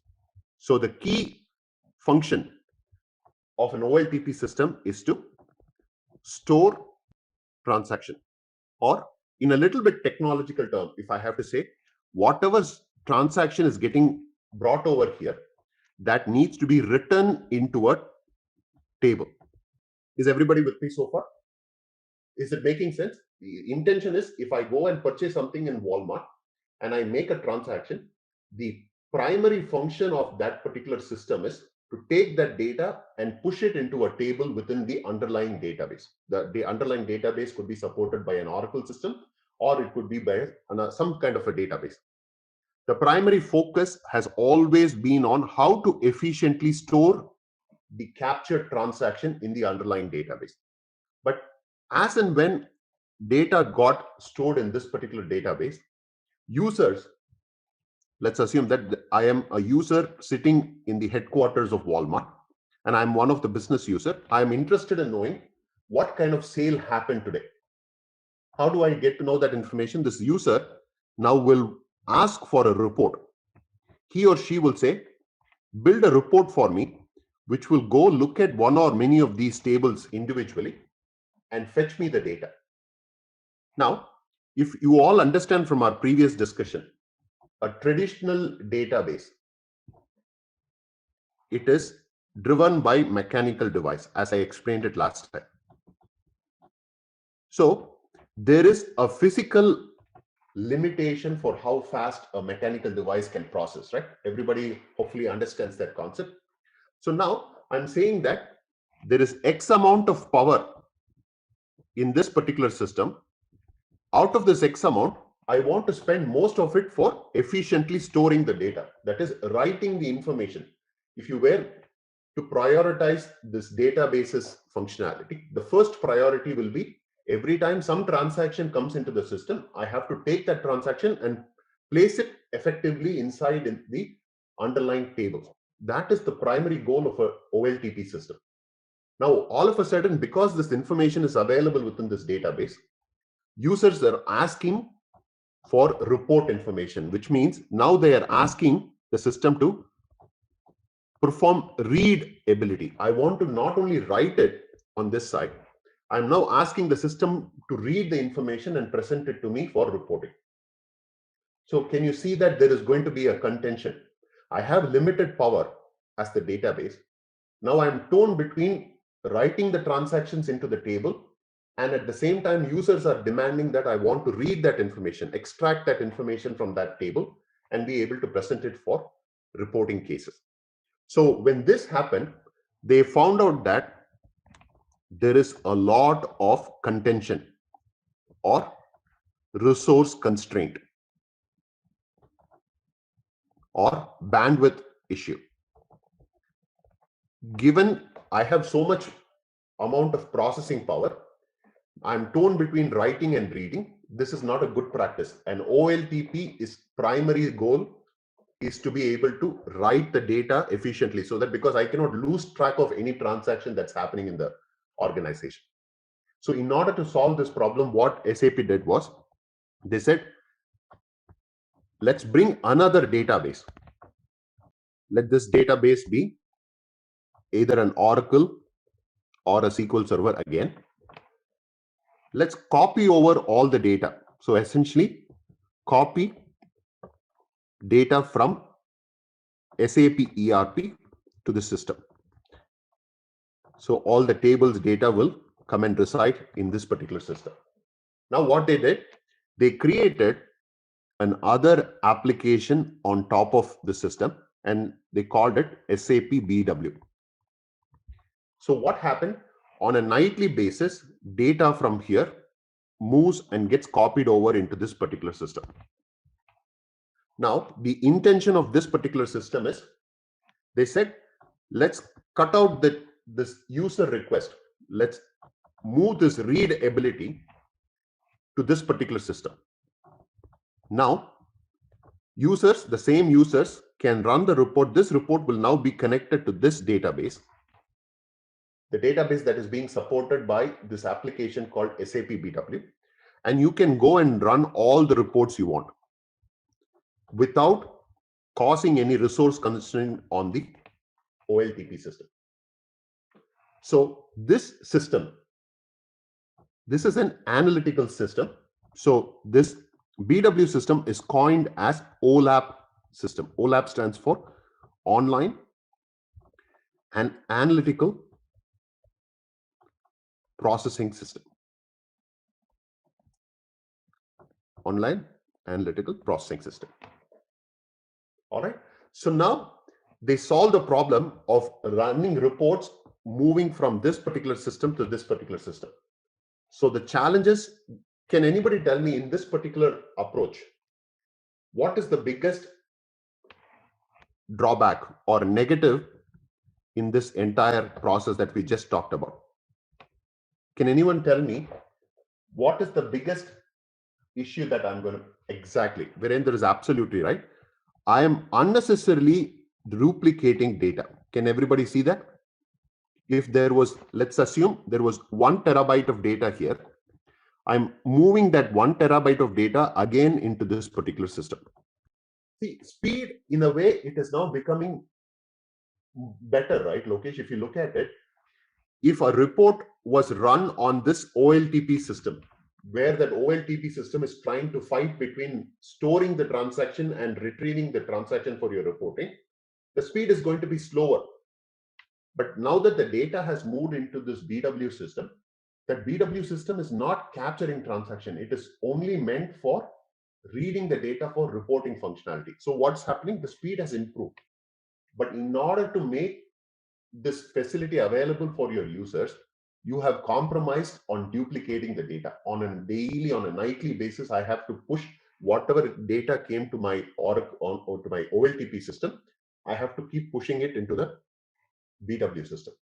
So the negative is I am duplicating the data. The advantage is now I have better reporting. Would everybody agree? So one problem solved. I'm able to provide better reporting without causing any resource contention on my OLTP system. But on the contrary, I am compromising on another system holding duplicate amount of data, which means that I have to constantly maintain it, right? Every night I have to start pushing data from the OLTP system onto my OLAP system. But this kept growing. The BW system became the go-to reporting system for everybody in the organization. So what happened? Naturally, as and when you keep pushing data into the system, what's going to happen to the volume of data that gets stored? Naturally, the volume of data that gets stored in the BW system is going to increase significantly, right? Today, you have 1 day's data. As years goes by, the BW system keeps track of all your historical data. So now you are having multi-year data worth of data sitting in this system. So the volume kept increasing. When the volume gets increased, let's say I had 1 million record initially, but now I have like billions of records. I have billions of records to be processed for reporting. What's going to happen to my reporting performance when I continue to hit this system? The reporting performance is going to take a hit. Would everybody agree? With the increase in the volume of data in the historical SAP BW system, the warehousing system, the performance of the system is going to come down. So some of the things that a traditional SAP BW world did was they said, okay, I will look at this particular table. If this particular table contains let's say 2015, 2016, 2017, 2018, and 2019. Let's assume that 5 years of data is still sitting in this particular table. And looks like the users, when they run a report on a daily basis, they're currently only looking at 2019 data. So they came up with some technologies within the database, like indexing, partitioning, to help. They tried to partition this table into, let's assume that 5 different tables. One table containing 2019 data, one table containing 2018 data, so on and so forth.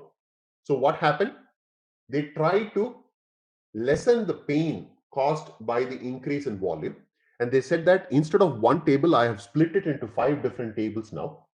Knowing that the user is commonly asking for 2019 data, I will push them to the 2019 table and they can retrieve the data relatively faster instead of going through all the 5 years worth of data.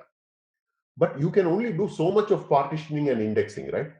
To make one thing better, you're now adding a lot more maintenance in your system.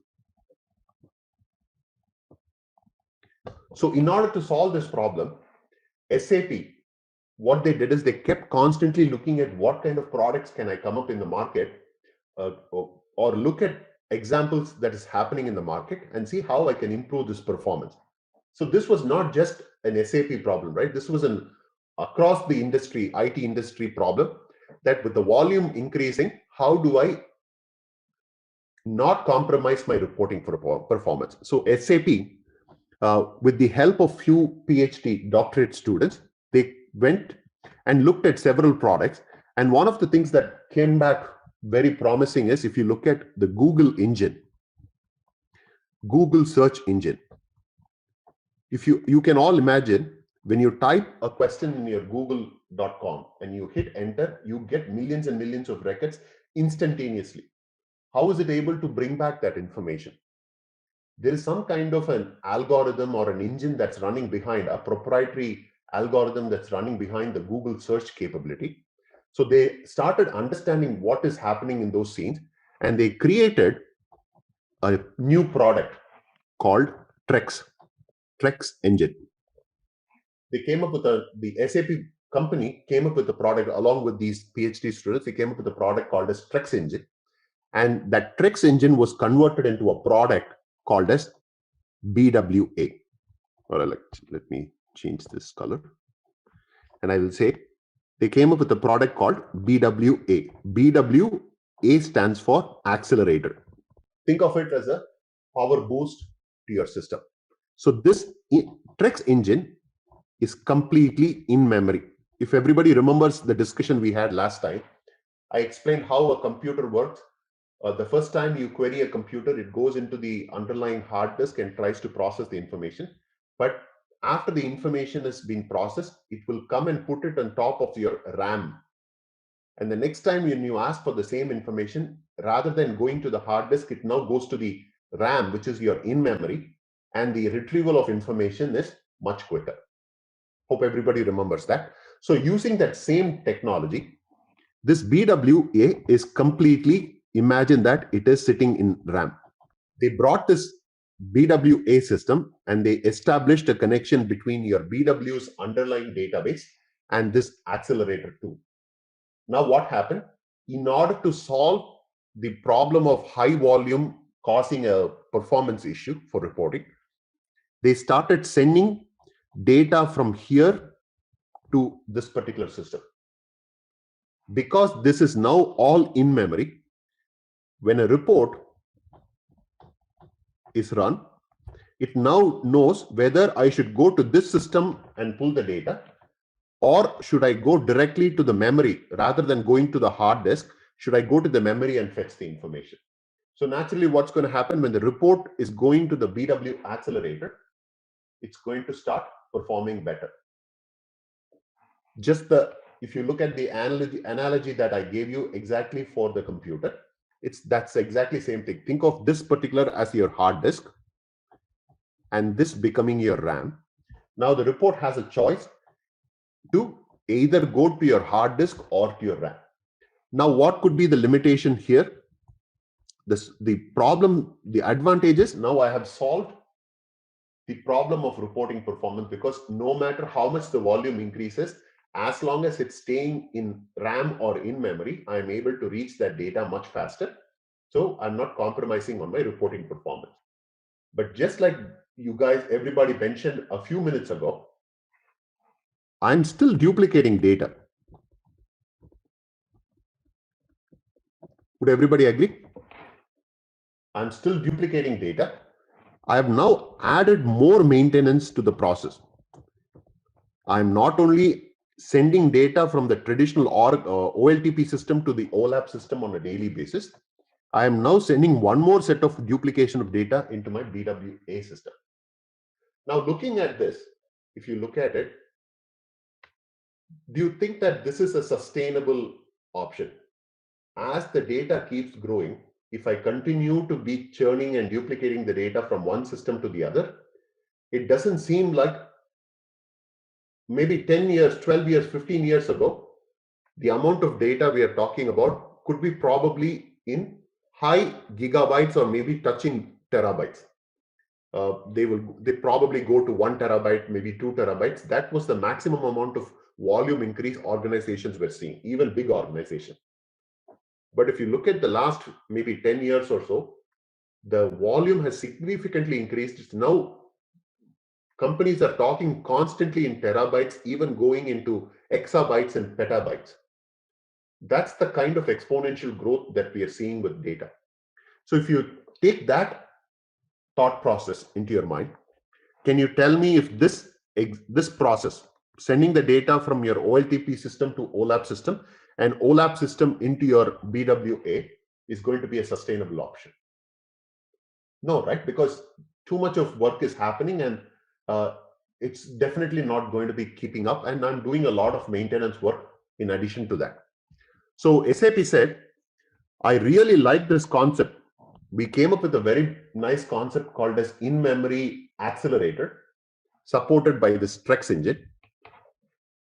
But by keeping it as a sidekick to my SAP BW system, I'm not gaining much out of it.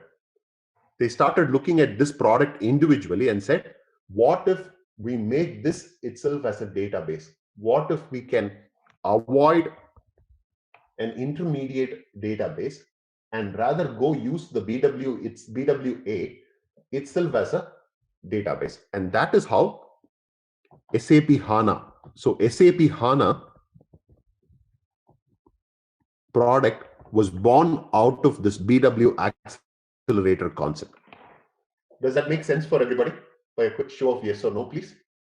This is very critical to understand, because this now goes into details of why SAP HANA came into the market.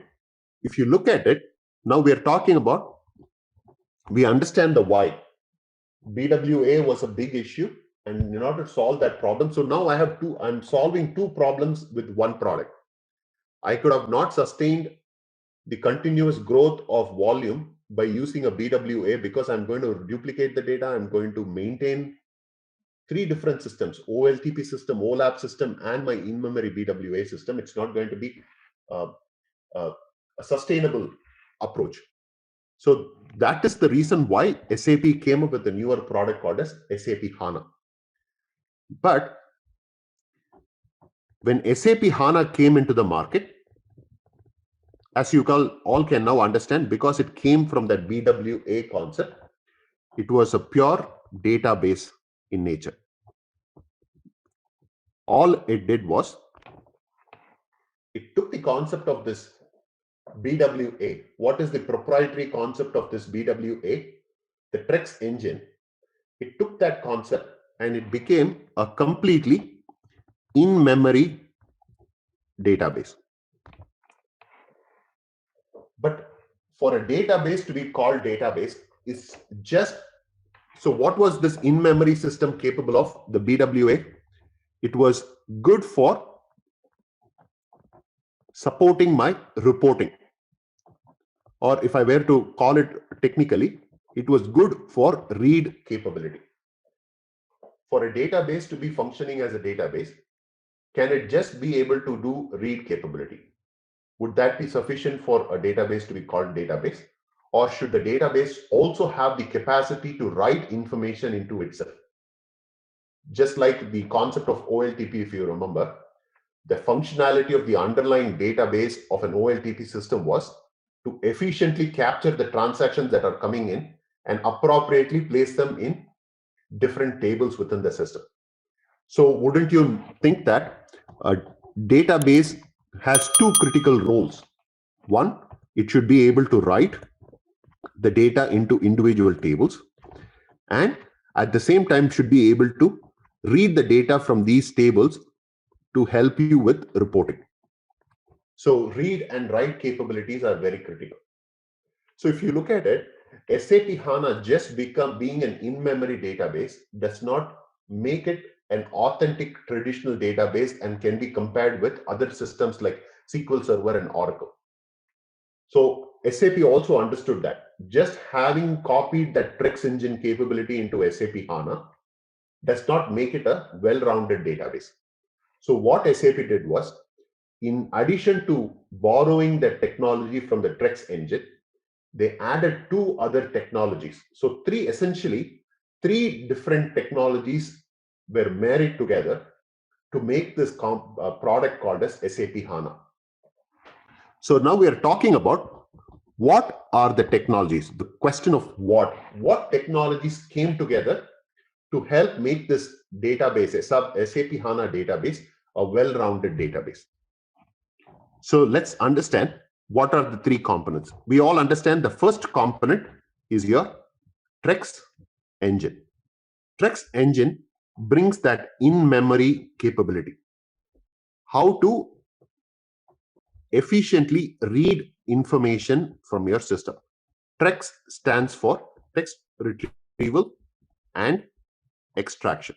T-R-E-X. Trex engine stands for text retrieval and extraction algorithm. And that algorithm is mainly focused on giving the read ability to your SAP HANA. Now let's take the comparison of a SQL Server or an Oracle. If you remember, that correct naming terminology for these databases are called RDBMS, Relational Database Management System. For a database to be able to be called RDBMS or a traditional database, it should have the write capability. Just the read capability alone is not efficient. How do I get a transaction and how do I push it into a table in a correct format? Now at this point, SAP HANA only has this Trex engine capability, right? So what is lagging is, in order to make this SAP HANA a true RDBMS, to be able to compete with other RDBMS in the world, what was lagging behind is the write capability. Now, in order to get the write capability, there are so many other databases that are available in the market. So SAP, instead of starting everything from scratch, what they could do is they could probably have gone to one of these companies, acquired them, and took the technology of an RDBMS and plugged it into this HANA database to make it wholesome. But what happens is, imagine, you know that you have a Ferrari and you know that it's going to run really, really fast because of its Trex engine capability. But just because you need a steering wheel to drive this car, you don't want to put a heavy steering wheel inside your car, because in order to keep your Ferrari fast and sleek, you want to keep the artifacts or the objects inside that car to be extremely sleek and lightweight. You don't want to overload it with heavy objects, then defeating the purpose of having that performance, right? So what SAP was cognizant about is, they said, I want to go and look for a company which has a database which is truly RDBMS in nature, but I don't want a heavyweight database. It's like they could have chosen to go to a SQL Server or an Oracle and probably struck a deal with them and said, I'm going to buy your company and I'm going to bring your SQL Server database or your Oracle database capability into this HANA, then what is going to happen? I'm going to slow down the capability of this in-memory system by overloading it with a heavy relational database management system. So that was not going to happen. So as they were looking at different products, they came up with a online company called P Start Time. A P Start Time is a extremely lightweight relational database that gives you that apt information of how to efficiently write information into the system. So this brings the right capability of the RDBMS. So they said, they looked at this particular system, they said it has all the right capabilities, but it doesn't come with a heavy burden. So they went and acquired this company called P Start Time, and this supports that right capability of the SAP HANA system. Now I have taken care of my read capability, I have taken care of my write capability. But can anybody think of, I said there are 3 different technologies that came into, they were brought in, blended together to make this final product called SAP HANA. Can anybody tell me what is missing? Just looking at this particular system, what potentially is missing that is going to be solved by a third piece of technology? Can anybody think about what happens? Let's see if there is an answer. So Fred is saying reporting. See, I can now answer reporting with this particular capability. Would you agree, Fred? Because I have the Trex engine part of SAP HANA, it helps me with reading, which is nothing but reporting. So it is capable of now reporting the information that is already stored in the SAP HANA system. Somebody is saying parallel processing. The Trex engine will provide that parallel processing capability. I will talk about it right away in a few minutes, Aditya, so you will understand what we are talking about. So Kofi is saying storing data. Storing data is now capable because of the P Start Time, Kofi. That gives you the ability to store the data, write the data into the database. So storing and reporting is perfect. Fred, I think, got the answer. Fred is saying backup. Now let's think about it logically, right? If you take your pen drive or your flash drive, which is in memory, which is a RAM kind of situation, what happens if it gets corrupted? Let's say a lightning struck when you were using your flash drive, or something happened. What happens to let's assume that the flash drive had 1 terabyte of data stored in it. What happens to that particular RAM object or the in-memory object? It gets fried, right? The data gets completely lost. So imagine now I have a very powerful system called SAP HANA. The entire data of the system, 2 terabytes or 10 terabytes of data, is all now sitting inside this in-memory tool. What if a natural disaster happens or a power outage happens or something goes wrong and my database is shut down? Everything is volatile. Anything that sits inside a memory is volatile in nature. So when I reboot the system, all the data inside the system is gone. Do you think that any organization would buy this product if I say that, okay, as long as your company is capable of keeping it running all the time, you're safe. If at the time when there is a power outage, your data is all completely wiped out. That's not an acceptable scenario, right? So the third piece of technology that is critical to this particular database is, how can I back up this information? Everything that is sitting in the memory needs to be backed up only for situations where there is a power outage or some kind of a disaster happens to the system. When I reboot the system, I should be able to bring back this backed up data back into my in-memory. So SAP had explored creating a database long time back. They had created a product which was not successful, which is a traditional database. When I say traditional database, they created a product called SAP Max database, MaxDB. This is a traditional database. Why I call that a traditional database is it is driven by a mechanical device. Data is stored in a mechanical device, just like your SQL Server and your Oracle. Unlike your SAP HANA, there is nothing concept as called as in-memory. It's a true database where information is stored. So what they did is, we already have a technology called MaxDB. Let's bring that MaxDB here with the sole purpose of backing up my data. Now what happens is, every time a transaction or an entry comes into this system, into my SAP HANA, the data is stored in the in-memory capability. So everything is now stored in the in-memory. But consistently, that data is copied over into MaxDB.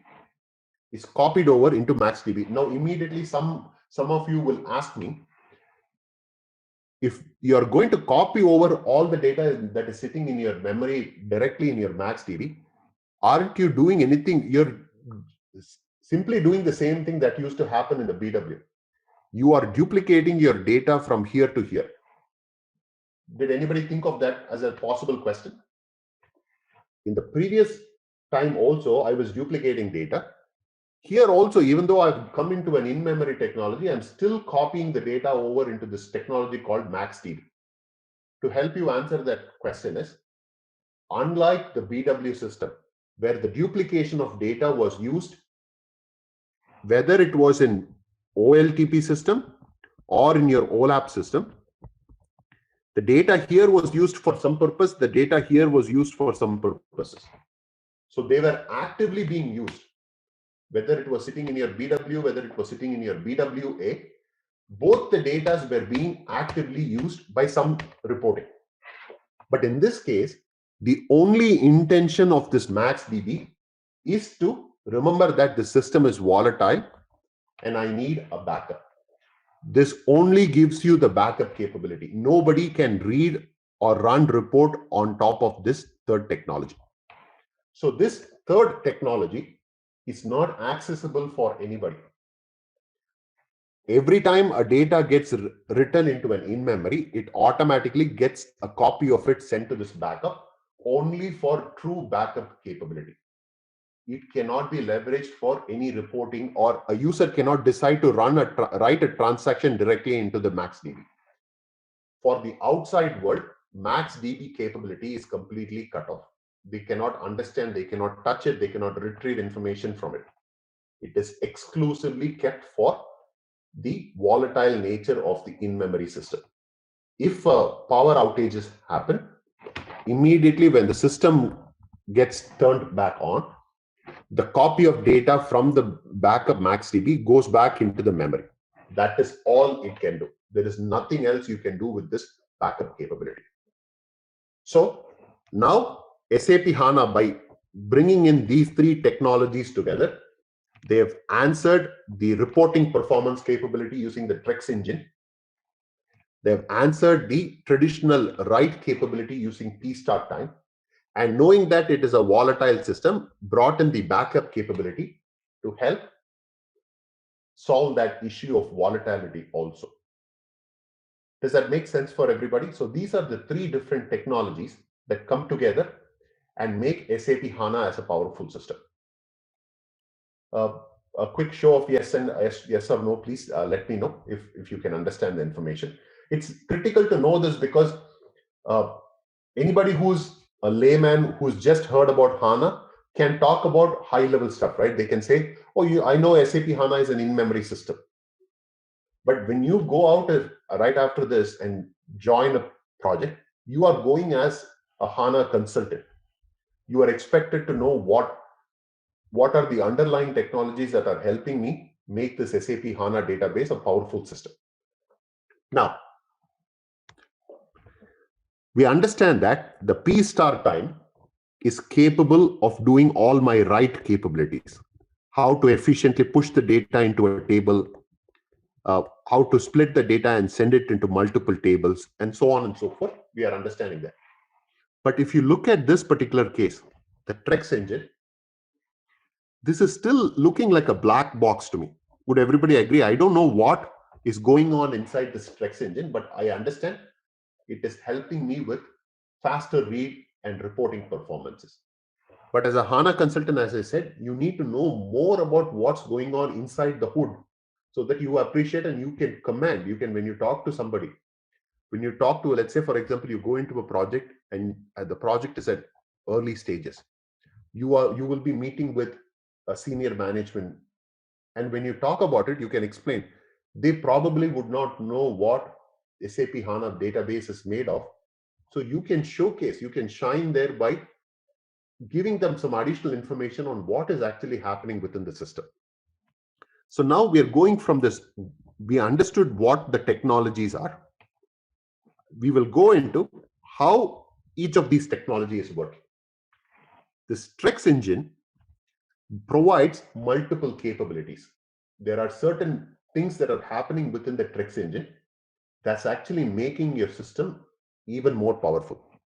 If I were to broadly categorize them, the advantages or what is going on inside my Trex engine is there are three broader categories of information. One is there is a traditional shift from row versus column storage.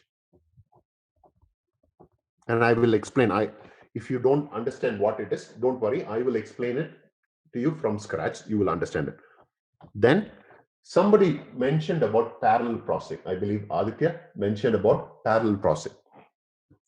We are not just talking about parallel processing. We are talking about massive parallel processing happening within the Trex engine. In short, it's called MPP. And finally, something called as a push-down mechanism. These three broader categories of information is what is making your Trex engine so powerful. So we will go into each one of this and understand what these capabilities are. And then you will be able to appreciate and now say that, okay, I know in depth how this in-memory tool is working. What are the differences from a traditional database to this HANA database? All right. So let's take the first concept, row versus column storage. If you take a traditional database, let's say SQL Server or Oracle, whatever may be the case, we are saying that data, when the data comes into the database into an individual table, we have a high level information of how the data gets stored, right? Let's say I have a table which contains customer information. There is a customer table. This table contains customer ID, customer name, let's assume customer age, customer address, and customer phone number, so on and so forth. I'm just giving you an example. Let's give it a number 1, maybe Tom, 25, ABC, and then phone number is 1234. Let's assume this is how a data would look like if you were looking at a table. Wouldn't you agree that this is how some information will be stored? Each column contains an associated row. This is the data. So let's take a simple example. In the same database, let's assume that there is a sales table. There is, let's say, year, country, product, and let's say there is an amount. Just assume that there is a table in this traditional database where you have a table called sales table, and it contains basically this 4 information. Let's say 2021, country United States. Let's call product as A and amount is $100.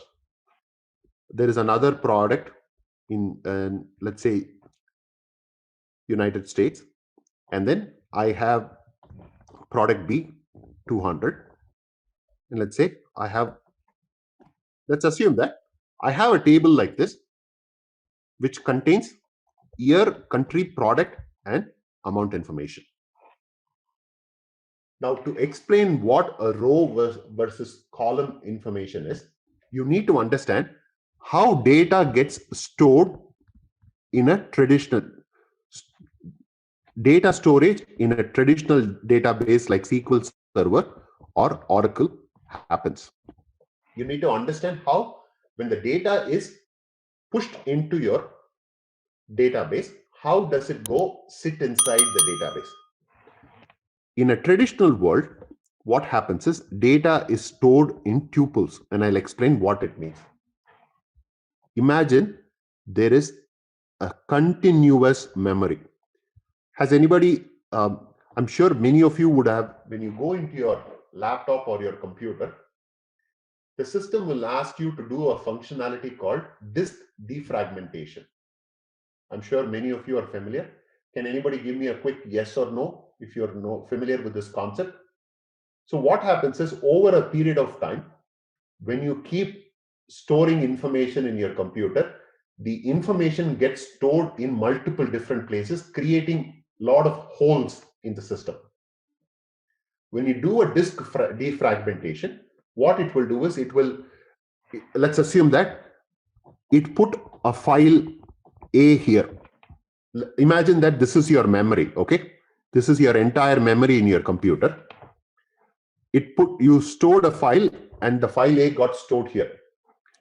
And then you put another file later, and that file got stored, let's assume file B here and file C here. Now, there is a huge hole in your memory. This is how traditionally any computer is going to store your information. It is not going to store file B right next to file A and file C right next to file B. It's not going to do that. It will individually place it in some place within your memory. When you do the disk defragmentation, it will go check all these empty spaces. And then what it will do is, it will remove this empty space and align. It will bring your file B next to file A, bring your file C next to file B. So bringing together all the files and storing them one next to other, so that at the end of this disk defragmentation, what your memory would look like is, it will say file A, file B, file C, and then whatever free space is available, that is available to you. So basically, it's a cleanup act done by your system. Now, the reason I talk about that is, now let's take this concept. Imagine that your database has this memory, and you are now asking it to store the data from this sales table. I'm pushing this data into this underlying database. Let's assume how the system would go about saving it in the traditional database. So think of it as memory chunks. Okay, there are memory chunks that are available in the system, in your database. In a traditional database, it will start from row 1. It will take the value for year, so it will plug it in the first memory chunk. Then it will move on. It will take the next value US, move on to the next A, move on to this one, and 100. It has completed the first row. It will move on to the second row, 2021 US B 200, 2021 India C, and 50. Can everybody understand what I'm doing here? It is, think of this as contiguous memory or continuous memory. Memory chunks that are inside your database. In a traditional system database, it will take each value and place it in its own memory chunk as it goes through every record. Does it, by a quick show of yes or no, can you understand what we have done so far? In a traditional Oracle or SQL database, it takes your data from the table, and this is how the memory is storing it. Now, by storing it, so there is, Mike is saying no. So imagine that you have a big suitcase, Mike. I'm giving you 10 different objects to store inside that suitcase. So a traditional database, what it will do is, it will take the first object, place it in the first position within the suitcase. take the second object, place it right next to it. So it will take contiguous space. You will arrange it, objects, take one at a time as it is arranged outside. You take it and you place it within the suitcase, one after the other. That is exactly what a traditional database is doing. It will store information read from the table. When it is stored in the memory, this is how it will store it. It will go sequentially, read one record after the other, and place it inside your memory. Now I'm talking about behind the scenes, how the table stores its data in the memory. Okay. Mike has a question. What happens when data is deleted? We'll get to that in a minute, right, Mike? Let me first explain as to, so if a data gets deleted, there will be a void, just like your defragmentation. That particular section will become empty. It will not be reused until a cleanup happens.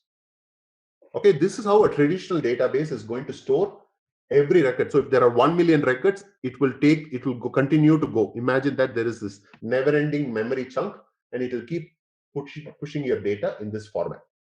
Now, this is called, if you see, how is it reading the data? It's going row by row. Would you everybody agree? This is called row storage.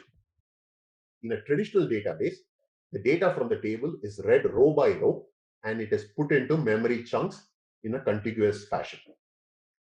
Now, you might ask me, okay, what is so big about this, or what is so fancy about knowing this way memory is allocated, right? I'll explain it to you so that you will understand it.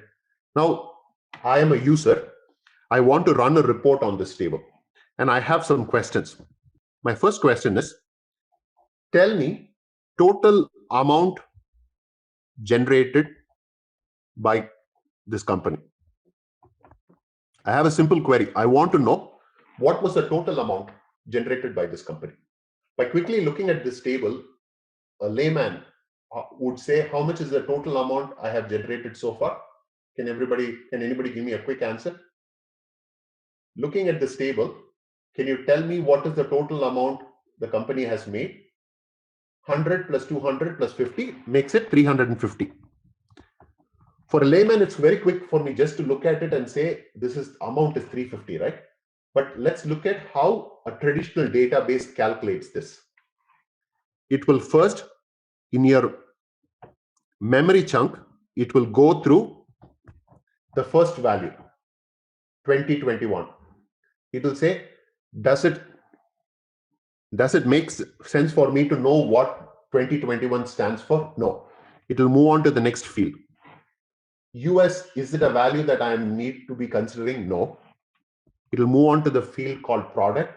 It will now say, okay, does it matter what the product is? For the question that is asked, I want to know the total amount generated by the company. The year, the country, the product did not matter to me. But what is happening? Because the data is stored in a row format, the system will anyway process that information. Even though there is no value add to looking at 2021 or US or A as a value, it will still process that. And then it will go to this amount field called as 100. It will say, I think this looks like a information that I need to contain. So it will retain that information called 100. It will move on to the next row, 2021, it doesn't matter. US doesn't matter, B doesn't matter. It will come to the value called 200. It will say, okay, now I need to capture that information also. And then it will continue to do the same thing until it goes to the last one. Then it will calculate the value as 350. Is it helping understand why I'm going through this exercise? To show you how inefficient it is to store the data in the way that is presented now. If I wanted to get a summarized information, I'm interested in knowing what was the total amount generated by the company. All I needed to know was the amount information. But because I have stored the information in a row format, it had to go through every value and capture that information, no matter whether it has relevance or not, to find this answer called as 350. Let's assume that this probably took me 5 seconds to process the information. Next question, let's assume that I want to know which product. Let's keep it simple, right? So now that I've expressed a question, and to answer that question, I had to go through all the three records to figure out what the answer was. It took me some time. This is how the data is stored in a traditional SQL Server or Oracle database. Now let's take the same example and understand how data is stored in a HANA database. Why HANA database is different. If you take the same information, what it will do is the memory, again memory chunk, but you will see that the memory is stored in a different way. Instead of going row by row and figuring out the information, when a HANA is presented with data in a table, how it will store the information is it will go column by column.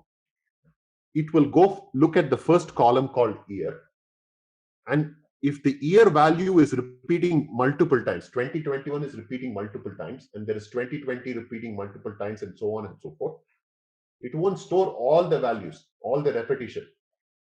It will look at your column and it will identify the unique entries that are available in this column called year. It will say, in this particular table, there is only 2021, and it will store one time 2021.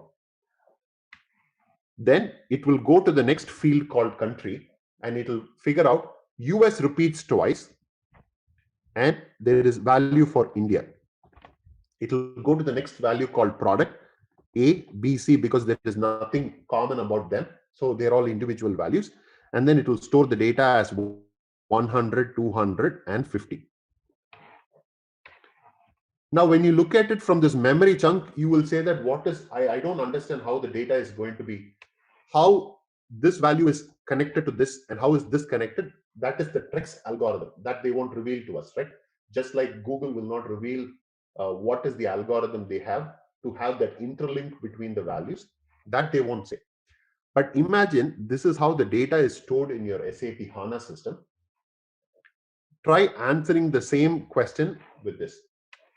In this case, the system is, because it is storing data in a column fashion, what it will know? It will know that column year, column country, and column product are not necessary for me to calculate. It will directly read the column called as amount. The answer is 350. Because the data is stored now like this, it will have data is stored. There is a year, there is a country, there is a product, and there is a amount. Here it will store only one value for year because there is no repetition, there is no new unique values. Here US repeats twice, and there is India. There is product A, product B, and product C, 100, 250. This is how the memory would be storing in a column format. To answer your question about how much was the total amount generated, it will directly hit this column and say the answer is 350. This will probably take a second to fetch the information. So at a high level, can you see the difference in storing the data in a row format versus a column format? By a quick show of yes or no, can you let me know? Are you seeing the differences? A traditional row format, you have to process the information, even the unnecessary information, to get to the answer. But in a column format, you can directly hit a specific column and get your information. So just to elaborate on this a little more, when the question or the query that you have is summarized in nature, when I say the data, the type of the query that you're asking is asking for a summary type of question. Let me go back to the table here. If I say, if I had this particular table, let me repeat this table here so that I can explain the concept. So you have year, country, product, and amount. 2021, country US A 100, 2021 US B, year, product, year, country, product, and amount. 2021 US A100, 2021 US B200. Let's say there is 2020 India C50. I'm just giving you a variation of what we have. Let's assume that this is the table we have in the system. When I'm asking what is the total amount generated, it is summary in nature. Would everybody agree? I'm not interested in knowing individual records value. I'm just interested in knowing a summarized information. All right, let's test your knowledge. Here's a question for you. What type of database does SAP HANA 2.0 use? Option A, relational database. Option B, NoSQL database. Option C, object-oriented database. Option D, hybrid database. Take a moment to think, and when you're ready, choose the correct option. Remember, each choice holds a key to unlocking the answer. Good luck. Type the correct answer in the comment section. Let's assume that there was another field called quantity, 20, 30, and 40. So tell me what was the total quantity ordered. Would everybody agree this is also a summary question? Perfect, right? So the answer is 90, but what we are asking for is, this again is a summary nature. In order to know that the value is 90, is there any relevance in knowing which year it came from, or which country it came from, or which product gave me that value? No, right? I'm not interested in any of those details. I'm just looking at overall high number. Tell me what is the total quantity generated. Whenever your question is summarized in nature, you will see that storing the data in a column format helps me retrieve the information much faster. Again, if I were to ask you a question, which country generated the most amount? Is that a summary question? I only need to look at 2 columns out of these 4 columns, 5 columns, right? In order to answer this question, which country generated the most revenue? In order to answer this question, I need to know the column called country. It is in a way still summarized, Vijayata, and I'm quickly explaining that, right? Because if you look at it, I did not want to know which year it belonged to or which product it belonged to, or I'm not interested in knowing the quantity. All I'm interested in knowing is, of this detailed table, if I go to these 2 columns alone, I can answer your question, right? So it is still summarized in nature. I don't need all the details of the table to answer my question. That's where I'm heading to, right? So as long as the questions are summarized in nature, and if you look at your analytical reporting, right, invariably your analytical reporting is going to always start with summarized question. Tell me what was the sales for this quarter. Tell me what was the sales for this summer. You always start at a very, very high level information. And if you want further details, that is when you will go from a high level information to the details, right? That's how analytical reports always work. So imagine now, for me to run the report, would you choose to store it in a row format traditional database, or would you choose to store it in a column storage to retrieve faster detail when the question is summarized in nature? The choice seems very obvious, right? If I go to a HANA database which stores the data traditionally in a column format, data retrieval is much faster in the column format. But you might even ask me the same if I were to probe this question a little more. But there are cases where people will ask me detailed question. Now I want to know, tell me everything about the transaction that happened in India. Now I want to know everything about the transaction that happened in India. Exactly. Vijayata is absolutely right. So when your question is summarized in nature, columnar storage beats row storage any day. It's extremely powerful when it is, because you can understand, right? Because it can directly go to the necessary columns only and fetch the information rather than processing every unnecessary record that is stored in the system. It can directly go to necessary columns and fetch the data. But now, on the contrary, if I had a detailed question, I need to know everything about the purchase transaction that happened for country US. I need the information about the year. I need the information about the country. I need the information about the product. I need the information about my amount and my quantity. I need value from every column. If I'm going to read the entire row, storing it in a row format might be better suited. The reason is, it goes to this table in a row format. It will check if the country is India. No, right? It will skip this record. It's not going to process this information unnecessarily. Is the country India? No, it won't process this. Is the country India? Yes. So it will go row by value, and it will fetch this information. In this case, let's say it brings back the data in 3 seconds. I'm just giving you a hypothetical number, right? Just for you to put things in perspective. If the same question were to be answered by your column storage, there is no direct advantage of exploring the column format, because in this case, you have to anyway read all the individual columns. You have to go to this year column and fetch the corresponding value 2020. You have to go to the country and fetch the value for India. You have to go to product, fetch C, fetch 50 and 40.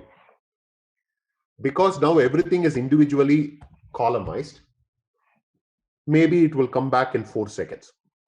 So when the question is detailed in nature, even though you can get the answer from column format, in this particular case, row format might have a slight advantage over column format. But just because you want to get detailed question, you cannot go to a traditional database, right? So you can say, anytime you want to fetch reporting data, whether it is summarized in nature or it is detailed in nature, you can blindly go to your column format, which is your HANA system.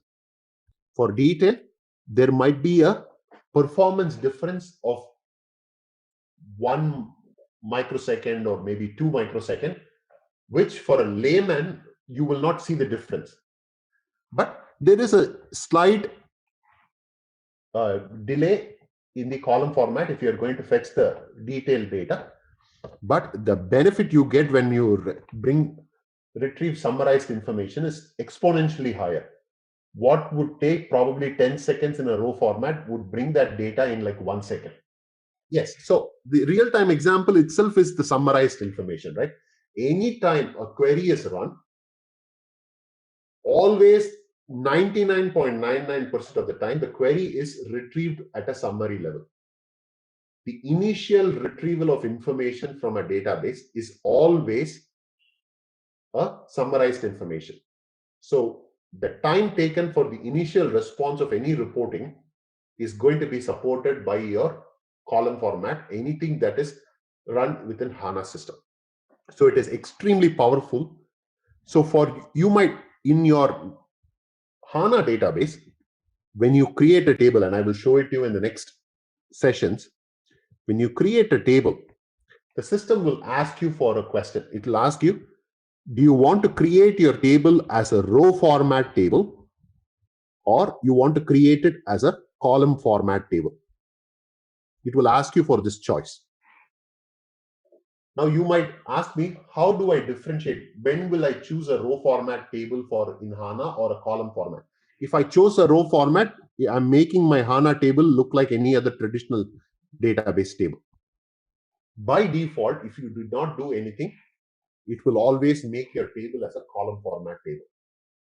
If you look at the HANA database, typically system administration table, where every record has some configuration details, that is what will be typically a row format table. When in doubt, always create your table. Let the system create your table as a column format. Even if you're going to be reading detailed information from that table, you will not see any significant difference from a row format to a column format. Column format by default is superior in nature when compared to your row format. This is the direct visible change that we see going from a row format to a column format. Is everybody following me so far? By a quick show of yes or no. We can see that just by going into a column format, I am seeing a significant benefit in faster response time. It will, but again, it is not visible to a layman eye. It is so insignificant that you're essentially joining a summarized information on the column table to a detailed table, right? So it won't be humongous difference. You won't see it as significant when you're working on it. Define default.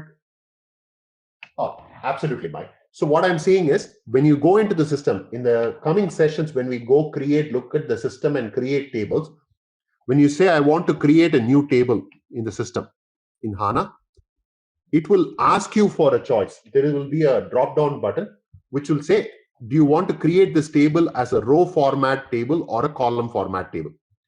If you forgot to choose this option, it will by default always choose column table for you, because HANA is built to handle column storage capability. So by default, it will always go and choose the column format, knowing that even if that table was to be bombarded with detailed question, a column format table can still handle that. Though there might be a very, very, very small difference in the processing speed, it won't be as significant as you would imagine. Like if you had asked that row, if that table was stored as row format and you asked a detailed question, it won't come back in 1 second. And the same question was asked to a table which is now column format, it wouldn't come back in 50 seconds. You won't see that kind of difference using a column format. If that was 2 seconds, this probably would have been like 2.5 seconds, something like that.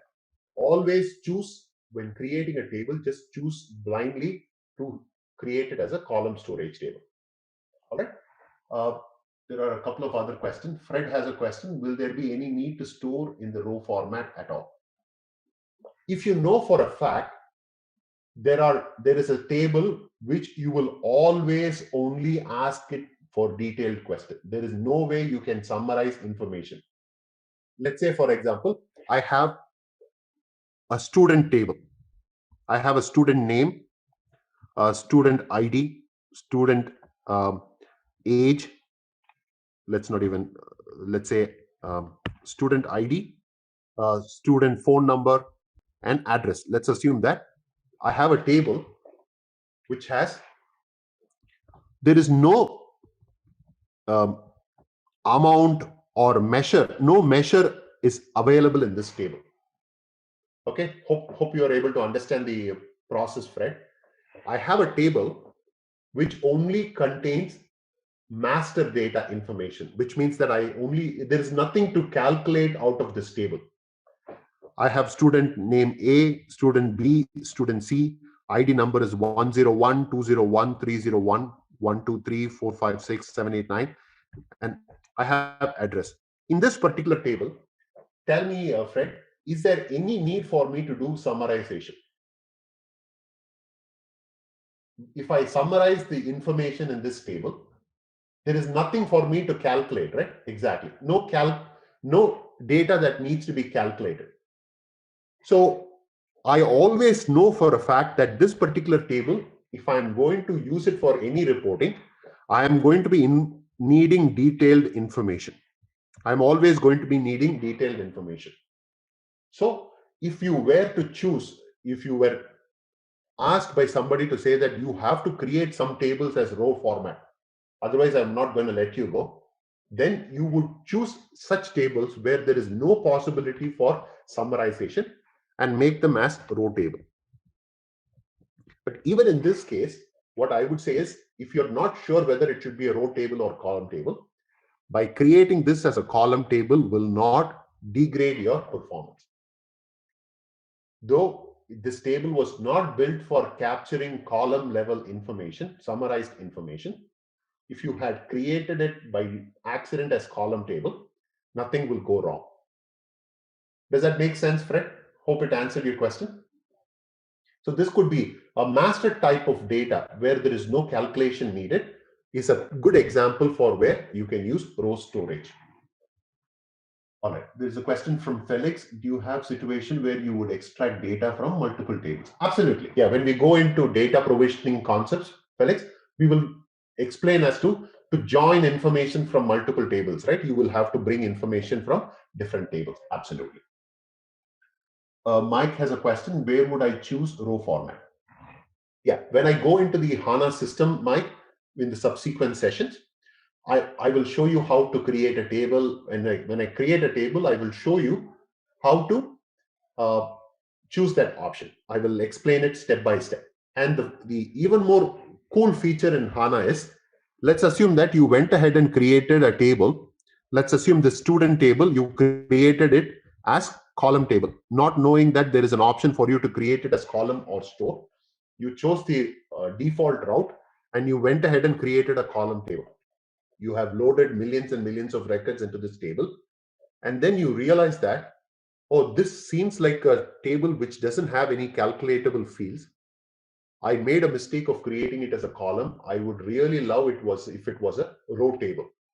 Even after having loaded the table into this column storage table, there are capabilities to convert this table from row to column and vice versa anytime. I will also show you how to, if you think that you have made a mistake and you want to switch it over, you can absolutely do it. And I will also, when I create the table, I will show you how you would convert a table from a row column to a column table, or to a column from column to row, vice versa. This shouldn't be an issue. Again, if you were to adjust the table structure to add or delete columns, it would still function the same way. There won't be any negative performance issue when you're doing it, because the internal algorithm, which is proprietary and that has not been shared, will be able to handle that adjustment of table structure. Vijayata has a question. Can we switch column table to row table? Perfect. I think I just answered that, Vijayata. There's a question from John. From what you're saying, it looks like column table is ideal for retrieving data. Do you also determine whether to use row or column for pushing data to? So the system internally, once you have defined a table, John, once you have defined it to be a column table or a row table, how HANA processes the data inside the table is going to be determined by the choice you make. If you chose the table to be created as a column table, it will behave in its default function. It knows, it's like fish swimming in water, right? It knows exactly how to process that data, sending into the column table. If you send the data into the table defined as row table, the Trex engine will not activate. If you remember, there is that second technology, the P star time technology. If you remember that discussion we had, that brings that right capability of a traditional database. So that will activate and say, I'm going to take over and send this data into a row table format. Does that make sense, John? That's how the system is going to differentiate. Okay, so that's why you don't want to confuse the system by making Trex get activated sometimes and P star time get activated sometimes. If you by default set it up as a column table, the maximum efficiency is brought by the Trex engine capability. Kofi has a question. With the speed capabilities of HANA, considering P star time, why emphasis on column over row? Is because the retrieval, right? It becomes critical when I'm running a report. Maybe 10 years ago, Kofi, it was okay for a report to run over the night and make the report ready for the user next day morning. It was okay for the user to wait for hours together to run a report. Now, if you go to any organization and you tell the report user to run a report, and if it takes more than, let's say, a couple of seconds, they are not going to be happy about it. They want data instantaneously. Now, the data retrieval, if it has to be instantaneous, what would you choose, Kofi? Given the choice of a row format and a column format, which would you use to retrieve the data? In this case, it makes sense to go for the column approach, correct? Because I have to retrieve the information faster. That's why I will choose always the column storage. All right. Sure, Virender, I understand. No worries. I'll see you in the next session. John has a follow-up question. Would you have to adjust the schema or index at any point in time? Perfect. I think you beautifully gave me the segue to the next topic that I need to discuss. I'm going to be talking about indexing and partitioning concepts right now. Mike has a question. This is for data retrieval. Yes. So to retrieve the data from the table, in the HANA table, if the data was stored in a column format, the retrieval becomes exponentially faster when compared to your traditional row storage format. But explaining the concept of row storage and column storage does not just stop at data reading or retrieval, right? Would everybody agree? So now we understand that by explaining the concept, we just understood column storage gives me the data reading capability. The data retrieval capability is significantly superior by going into a column storage capability. Would everybody agree at this point? We have understood that by keeping the data in a column storage, which is not usual in a traditional database, which is only possible in this HANA database, I am making data reading extremely faster, which means that I'm making my reporting much faster. But there are some underlying hidden advantage by going into this column storage. Let's take that same table. Bear with me, I have to write it again. I'll quickly write it. Country, product, and amount, just to explain the concept, subsequent concepts.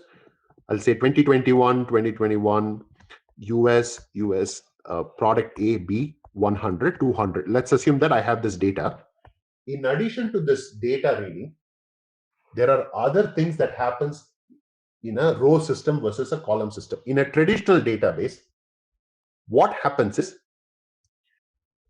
in a traditional row storage system, like SQL Server or Oracle, what's going to happen is, this table can contain millions and millions of records. Would everybody agree?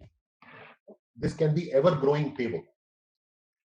A traditional row storage, if I send a query to this, if I ask a question to this particular table, by now you understand that if the data is stored in a row storage format, let's assume that there are millions of records in this particular table. And the question I'm asking is having the answer stored in, let's say, 999,998 record. Just short of my million records.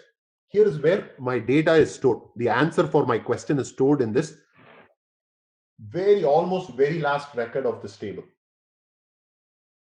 A row format, to fetch this information, what is it going to do? It will continue to read the entire record by record by record by record all the way until it goes to the almost a millionth record. Saying itself is too difficult for me to say that number. So I'm going to just say almost 1 million record, right? Can you see that the time taken to fetch that information from your table, it has to scan your full table. The concept of a traditional row storage table to retrieve a result for a query goes through a full table scan. Imagine if it took 10 seconds for this traditional database to fetch this almost 1 millionth record. Imagine if this table was 10 billion records and your result were somewhere stored in the 900 million section. How much time is it going to take? It probably is going to take multiple hours to fetch through this, because always a traditional database will go through a full table scan. It will go record by record because that's how the memory is stored.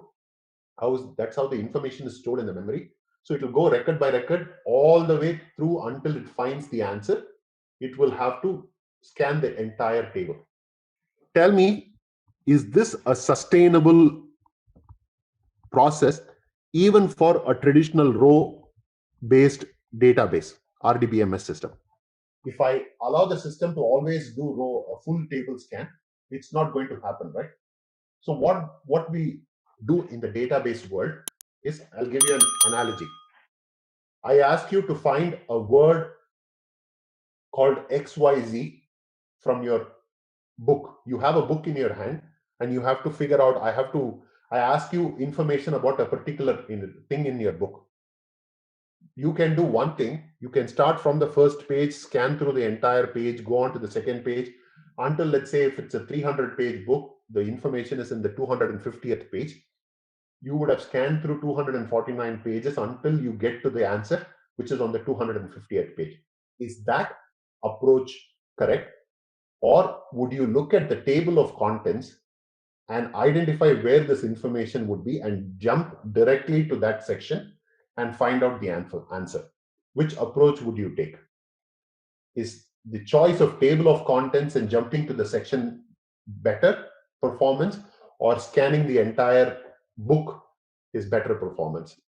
The analogy of scanning the entire book is like your full table scan, and using a table of contents and identifying where you have to find this information and jumping directly there is a better performance, right? So taking that same analogy, database has this concept. In order to accommodate ever-growing needs of a table will always be supported with a concept called as indexing or index. So what will happen is, for a table, you will, as a developer, will have to go and create another object called as index. What this index will do is, it will have a pointer. Let's say in this particular table, I am going to have pointers on my year and my country field. Then what I'm saying is, I will say year, I have index 1, which is going to be based on the column year. It will say 2021 value, and it will have a pointer field. It will say it's available in row 1, 2, 3, 200, 500, 700, 900, and so on and so forth. It will keep a track of 2020, and 2020 will say it's in column row 4, 7, 9, 11, 15, 21, 2000, and so on and so forth. Now imagine that it is just like your table of contents. A report needs to be run, and the report is asking, I want information about year 2020.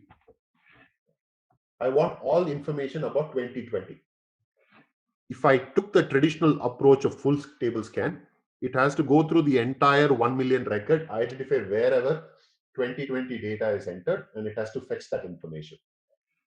Rather, if you had an index maintained on top of this table, it will go here, it will say, okay, now it knows these are the list of records where 2020 is available.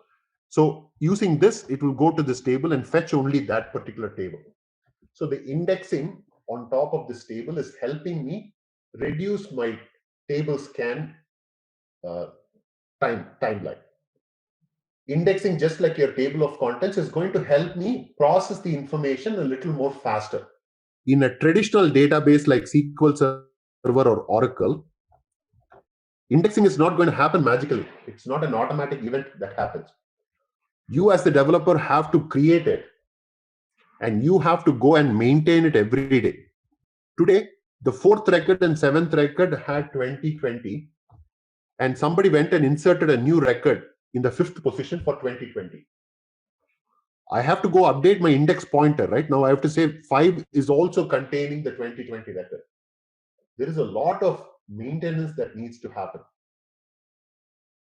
Is everybody understanding what we are heading? In a traditional row storage system like SQL Server and Oracle, you have to do this additional indexing work on top of maintaining your table. On the contrary, because column storage in HANA treats individual columns as objects of itself. I have country, I have product. This is how the information is stored in the column storage, right? Every column is individual on its own. I have 2021, I have 2020. I have country US, I have country India. I have product A, product B, product C, 100, 200, and 50. Every column automatically behaves as an index by itself. You don't need to do anything special. So what you would have traditionally done in a SQL Server or Oracle is you would have had to do the manual step of creating an index and maintaining it. But in a HANA system where the system itself is maintaining the data as column by column, each column behaves as an index on its own. You don't need to create any indexes separately. Does that make sense? So that again is an unknown hidden advantage that you're getting, right? In addition to doing the data reading, now there is no need for index. You're not spending additional time maintaining and creating an index on top of a HANA column table.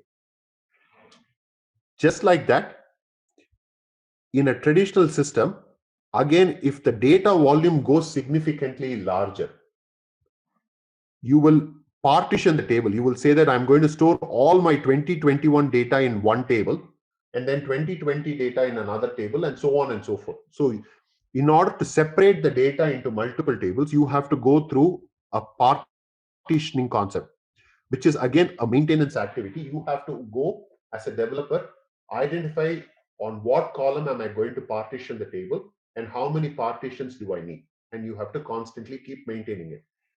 Again, in your SAP HANA, because your data is separated by individual columns, they are automatically partitioned. The system automatically, when it hits a 2 billion record, when a table in HANA, which is columnar in nature, hits a threshold of 2 billion records, until then it doesn't need to do any kind of partitioning because the table volume itself, the individual columns itself are indexed and partitioned automatically. You don't have to do anything. But the system also has an overwriting threshold, which says for no matter if your table crosses the threshold of 2 billion records, it will individually automatically go and create a partition and maintain it on your behalf. You don't have to do anything for maintaining that. So the advantages you're getting just by moving into a column storage is no indexing, no partitioning, and of course your main concern is extreme high reporting performance. Now, the final hidden advantage you get by going into this column table is, so I'll just quickly recap here, advantages of column storage. Read performance, no indexing, no partitioning. There are a couple of questions. Let me quickly read them. John has a question. Does it mean the column table already has a built-in? Yes, it has a, because it treats each column. If I were to put it in a very simpler terms, right, John? Think of a column table, takes each column in your HANA table as individual tables. It will treat each column as an individual table, and it has inbuilt indexing capability on each of those columns. So we don't have to do anything about indexing or partitioning with a table which is created in HANA. Mike has a question. Why would you need to partition a column? You don't need to. So the concept of partitioning will not be pertinent to a column. What it is thinking is, even when the data is stored, let's say, for example, each column in a table will have a lot of repetition value. Would you agree, Mike? In the case of the column called year, 2021 can repeat in several million records, 2020 can repeat several. But how the data is stored inside the table, it only stores the unique values within that column. Would you agree? So as you asked, it's a valid question. In this case, that column is not going to potentially have large volumes of information. If I'm going to store 5 years worth of data in this table, I will have 5 entries in this field, in this column called as year. But the reason why at a 2 billion record threshold, it automatically goes and creates a partition is, there could be some columns in your table. I can have an ID column or an invoice ID column. You will see that invariably all the values are unique. An invoice ID number will not repeat in every record, right? That possibly can have 2 billion individual entries, unique entries sitting inside that particular column. So what happens is, if you let a columnar table with an individual column having too many unique entries, you are starting to hit the degradation capability of the underlying proprietary algorithm. So they don't want to compromise the performance of the internal algorithm. So what they will do is, if assuming that you have a column in your table that can potentially have so many unique entries that can try to degrade the performance, they, out of abundance of caution, they will go ahead and create a partition on the table automatically. That's all it does.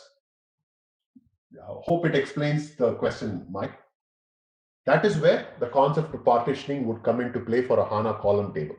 Is the 2 billion fixed? Yes. You can, on top of it, you can be, you can say that I don't agree with HANA's concept. I want to do it at 1 billion itself. You can override that. The default nature is 2 billion. If you did nothing about a table, which is what you would normally do, automatically when it hits the 2 billion threshold, it will go ahead and partition the data. So now we have seen that these 3 advantages are there. I will explain. There is one more unknown hidden advantage for storing your data in a HANA system with column storage than a traditional row storage database. If I have, let's say, 10 million records in a table, and it's a large table, let's say there is column 1, column 2, column 3, and assume there is like 10 columns in this table, and I have a 10 million records stored in this particular table. When this data is stored in a row storage traditional database, can anybody guess and tell me how much space am I going to occupy in my, if I were to, so this is my SQL Server database, let's assume. This is my SQL Server database. I have this 10 million record table with 10 columns. I have to store this data. Would it be fair to say that it could be like a 50 GB table, if I were to throw a number? Because I am storing every row's data in contiguous memory, so I can potentially occupy, let's say, 50 gigabytes of information. If the same table was stored in a HANA column storage table, where the system, how it does, it will take each column separately and it will only store unique entries into these columns. 2021 repeats 5 million times and 2020 repeats 5 million times in this table. The value of 2020 and 2021 will be stored in your database 10 million times. But in your HANA storage, it would be stored 2 times. Can anybody think of what's happening by going from row storage to column storage for a space perspective, from a space perspective? Would you agree that HANA will tend to store less amount of data for the same table? Exactly, right? So storage is compressed. Would everybody agree? If it took 50 GB to store this data in a traditional database, the same data, when it is stored in a columnar table, it will probably end up being like a 2 GB, because it is removing any redundant information from the table storage. Does that make sense? So that is another compression plays another significant advantage when you store your data in the HANA column storage format. So the capability of read performance, the capability of not needing to have an index, the capability of not needing to maintain a partition, and the advantage of inherent compression. These are all the advantages that is brought over by a Trex engine. So Trex engines row versus column difference. If I'm just talking, if you remember when I started this discussion about Trex engine, if I could go back a little bit quickly, let me just quickly go back here. If you remember, I said when talking about Trex engine, there are three major things that we need to talk about.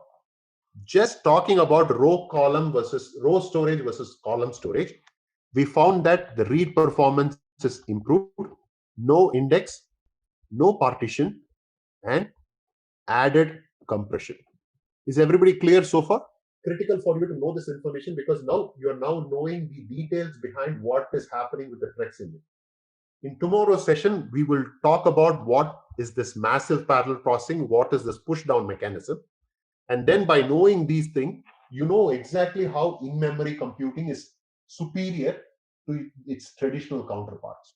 Please try to recap all this information before our tomorrow session so that you will have a better understanding when we go into the next topic of massive parallel processing and what is push down mechanism. By knowing these three concepts, what row versus column storage means, what kind of advantage it's bringing, what massive parallel processing is bringing to HANA's plate, and what push down mechanism is doing. If you understand these three concepts, then you know how that technology is working. Now you understand what are the three technologies that comes together to make your SAP HANA system, your Trex engine, your T-star time, and your MaxDB. Now we are getting into this question of how. By knowing these three concepts of row storage versus column storage, massive parallel processing, and push down mechanism, you will have a complete good understanding of why SAP HANA database in memory is powerful than your other capabilities or other traditional databases. All right, let's test your knowledge. Here's a question for you. Which of the following is a benefit of using SAP HANA 2.0? Option A, faster data processing. Option B, improved data security. Option C, easier data integration. Option D, all of the above. Take a moment to think, and when you're ready, choose the correct option. Remember, each choice holds a key to unlocking the answer. Good luck. Type the correct answer in the comment section. Hey there, ready to master SAP HANA 2.0? Our course is here for you. Learn at your own pace, all on our platform. In this course, you will dive into SAP HANA 2.0. Think of it as your go-to toolkit for managing supplies, ensuring we have what we need, where we need it. From the basics to advanced tips, we cover it all. Crafted by experts, you are in good hands. Your instructors, seasoned pros with heaps of experience. They are here to guide you and tackle any queries you might have. And guess what? Our students love it too. Just like you, they have found our course incredibly useful. And the best part?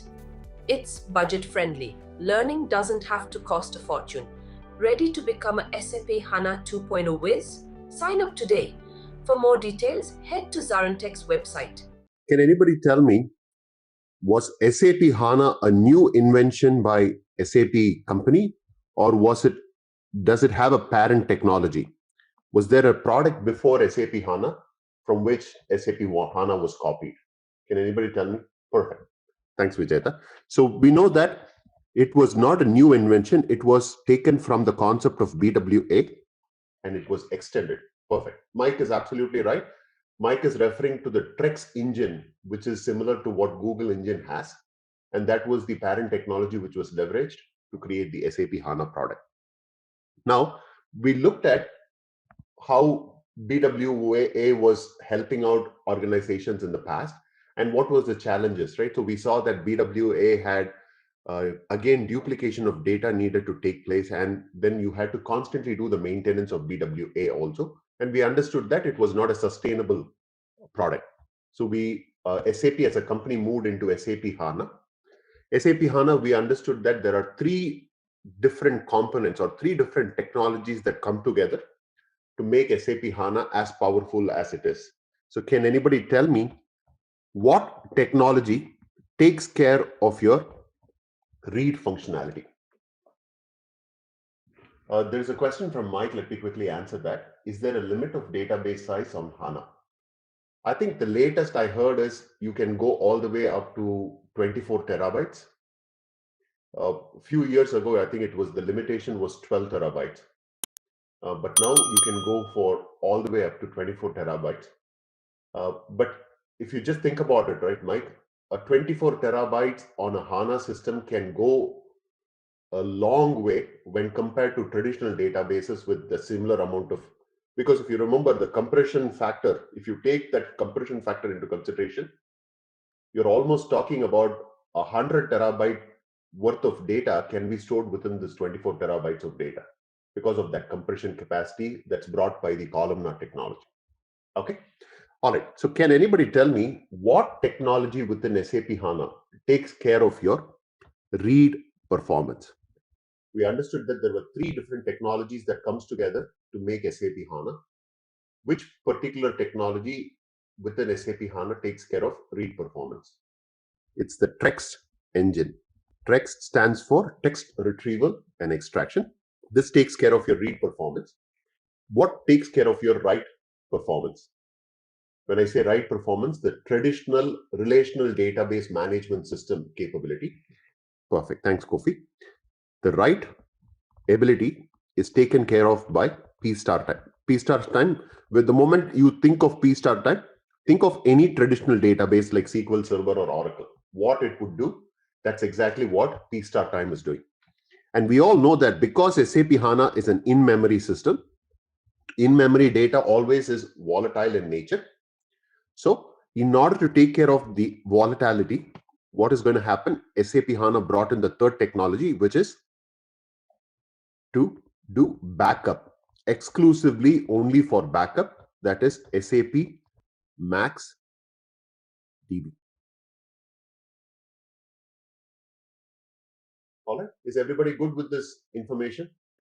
We saw that the TREX engine, because traditional databases, we all understand that when it gets a transaction, it has to store that data into a table. That's what the P star type does. And backup is simply every time a data is stored inside the database. Let's say this is your memory. Some data is stored inside your memory. That memory data gets copied over automatically into your MaxDB database. That's all it is doing. There is no additional functionality. But what is a black box, or what is new to us, or what we don't understand completely is the TREX engine's capability. We saw that TREX engine's capability can be broadly categorized or broadly classified into three different sections. One is, we understood that it brings that difference between the row versus column storage. When we talk about row versus column storage, hopefully everybody is understanding what the differences are. Some of the high-level things that we did is, we understood that by storing information in column format rather than row format, you get increased performance, read performance. Because each individual column is treated as a table of its own, there is no need for special indexing in the system. No partition is required because the system itself will partition. Can anybody tell me what is the threshold? At what point does the system automatically do a partition of a table? Perfect. It's actually, everybody is giving it to me in gigabytes. I think you probably understood it, but you just quickly typed it. The answer is, Felix is right. It's 2 billion records, right? 2 billion records. But I understand that everybody went for the 2 billion. All right. And so these are the primary. And what was the other important capability that we got by going into a column storage? I was just referring to that a minute ago. Going back to Mike's question, how much storage what is the database size for a HANA system? Can you tell me what additional advantage. We talked about improved read performance. There is no need for you to do indexing. There is no need for you to do special partitioning. There is one inherent advantage that the columnar storage would provide you, which you would not get typically in a row format, which is compression. Why is it compression? Because if a column has the value for years stored, exactly. So if I have a column called year and it is storing unique entries of 2021, 2020, 2019, and things like that, if the data is repeating, the same data is repeating for millions and millions of records, in a traditional row-based system, it will store that value redundantly, hence occupying more space. But in a columnar technology like HANA, it will always only store the unique entries. So in this case, if there are 3 years of data, there will only be 3 entries in that particular table, in that particular column, hence getting a significant storage reduction. All right. So the next thing that we are going to be talking about is massive parallel processing. See, just talking about the row versus column storage itself should have given you a significant heads up as to HANA is a powerful system when compared to its competitors, right? Just by the fact that we are shifting from a row storage to a column storage, you can see that HANA can beat a traditional database like SQL Server or Oracle, which is in the market. But if that was not proof enough to show that SAP HANA is powerful, we will next be talking about the next two things, which is massive parallel processing, MPP, and push down mechanism. Let's talk about the massive parallel processing, MPP. Now, when we say that SAP HANA is a very powerful tool, its power is primarily got from its advanced technology. We said it has the TREX capability, it has the P star time capability, and it has the MaxDB capability. These are, if I were to say, the software advantages or advancements. Would you agree? Because this is some kind of an algorithm, right? The TREX engine is a software. It's an algorithm that is helping the system run as it is running. P star time is also a software which is making the traditional relational database system type of functionalities capable. And the MaxDB software is helping you capture the data from the memory and store it as backup. So would everybody agree that this is the software advancement we are talking about? On the contrary, just the software advancement alone is not going to make SAP HANA the most powerful tool or the most powerful platform. What they have done is they have also created hardware advancements. Hardware advancements. What do I mean by hardware advancements? Is the infrastructure that goes with your SAP HANA software also plays a very key important aspect. So when I say hardware, for people who are not familiar what I'm talking about, the other way to talk about is infrastructure. And I will oversimplify that also. Broadly, if I were to divide infrastructure into 3 major buckets: storage, database, and network. In order for a system to run, you will need certain infrastructure, right? What do I mean by in storage is the CPU, processing speed, and things like that. Database, we understand, is the in-memory database, HANA database. And the network, when I talk about network, I'm talking about fiber optics, switches, routers, and so on and so forth.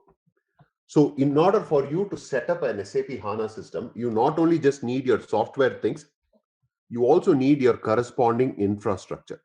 Now, what is so big about this infrastructure? Why are we talking about this hardware? Is there is a key advancement when it comes to the storage infrastructure of your SAP HANA. What do I mean by that?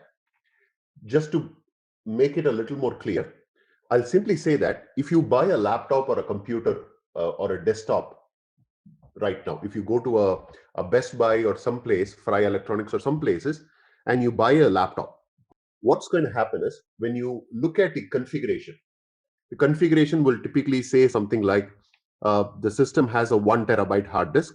I'm just coming up with some numbers, okay? The system has a 1 terabyte hard disk. It has, let's say, 32 GB RAM, which is nothing but your memory, in memory.